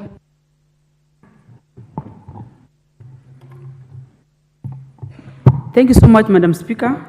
I also want to add my voice on this matter of insecurity and banditry and I want to thank my sister, Honorable Korere, and MP Laikipia for bringing this motion before us.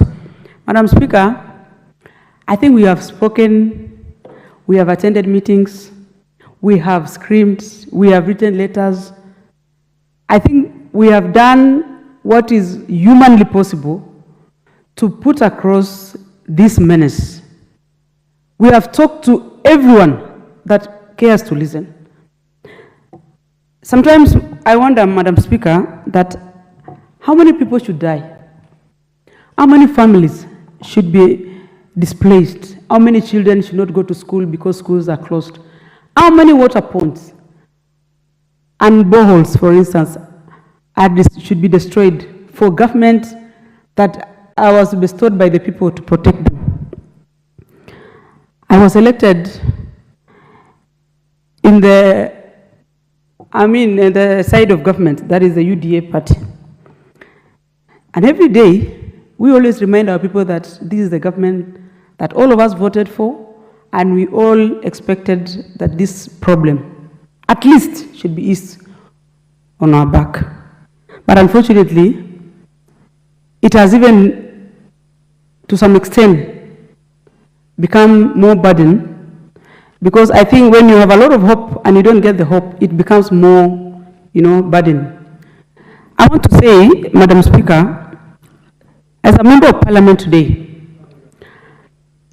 I would really wish the government, my government, to take time and give a goodwill for once and for all.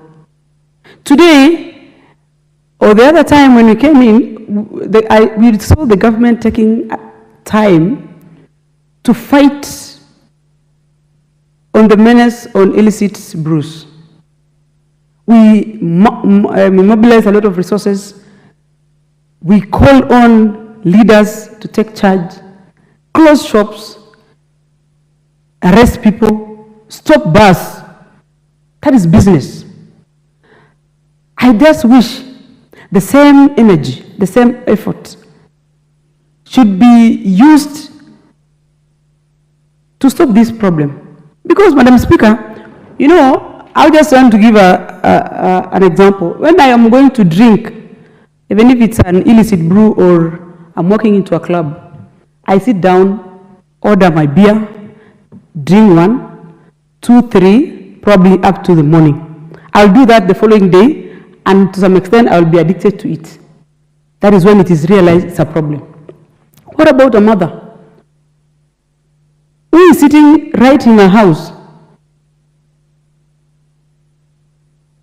A farmer or a pastoralist taking care of his cows is ambushed, attacked, thrown out of his home, all his wealth or cows are driven away, and no one talks about it. It is one thing for government to put orders of problems, and it's another thing to see what really, on how really are we going to take care of these victims of banditry. Someone said the communities are not supposed to be pointed as criminals, but there are many criminals that occurs from one communities or communities, and it is the prerogative of the community to take initiative to control. Like for instance, when Mungiki was terrorizing everyone in Nairobi and Central Province, it took the Kikuyu community to stop that menace. Likewise to Somali on AJAABU. It is the same thing, that this problem, and specifically for me, from the Pokot, should take charge and take up the challenge to eradicate this problem. Lastly, I want to tell the President, Kenyans are looking at, specifically the Kalenjin, specifically the Tugent, specifically the communities that are affected by this. They really wish and really hope this time round this problem is going to be sorted. Thank you, Madam Speaker. Thank you, Member for Samburu North.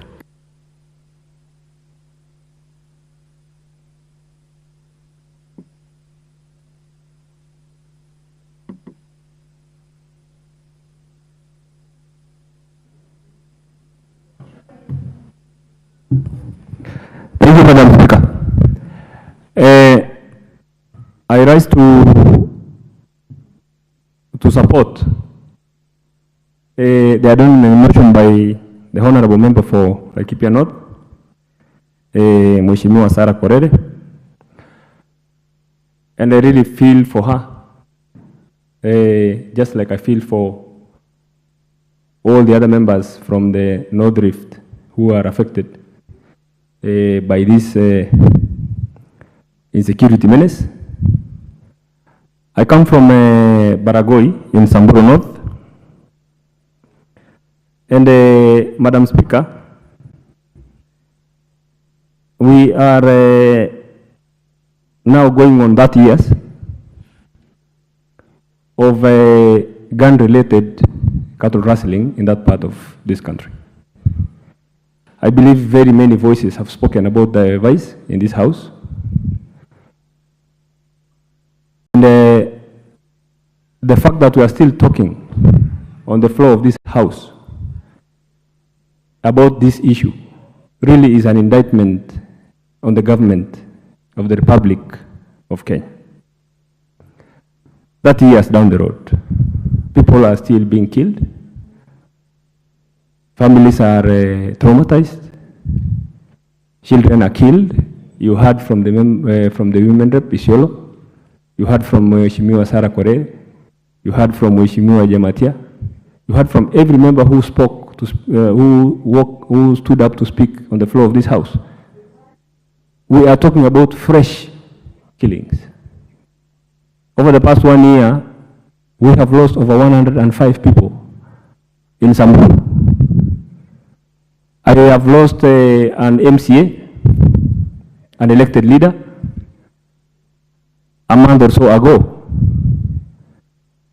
Up to date, since the killing of that honorable member, the late Paul Leshimbiro, the MCA for Angatana Nyike in Samburu North constituency, we have not seen any concrete action by the government to either bring those who killed him to book. We have not seen any concrete action to really inspire confidence in the communities which live there. Schools in that part of the world have closed. They have not closed because the term has come to a close. They closed because of insecurity. 3 schools in Angatananyike Primary, Ngabai Primary, Soit Post Primary. Kids are not going to those schools anymore because they fear to go to school. At Soit Post Primary, a teacher was shot, a cook was shot in the evening. There were no cows in the school. People just came and shot them. That is the kind of terror that is visiting the communities in the North Rift and in parts of Samburu County. Madam Speaker, I would support the sentiments by Honorable Kiunjuri that if the government is serious, really this is a very small matter. In Baragoi, for instance, the once infamous Baragoi, over the past 1.5 years, we have really lived in relative peace. That is because the government came strongly and came into partnership with the elected leaders and communities, and they sent us specialized units who really supported community-led peace initiatives. I would really recommend that if we can amend the laws here to even bring the military to bear so that we can see what happened in Mount Elgon replicated across northern Kenya. Because as long as small arms are proliferated in northern Kenya, we will continue talking on the floor of this house when 16 to 17-year, 15-year-old and 20-year-old boys hold government hostage in rough terrains which they cannot access. It's only the military which can go there. Thank you, Madam Speaker. I support Madam Korere on this adjournment motion. Honorable members, I realize there's still a lot of interest. Unfortunately, our time is up. Honorable members, and the time now being 2 minutes past 7 p.m., this House stands adjourned until tomorrow, Wednesday, 17th April 2024 at 9:30 a.m.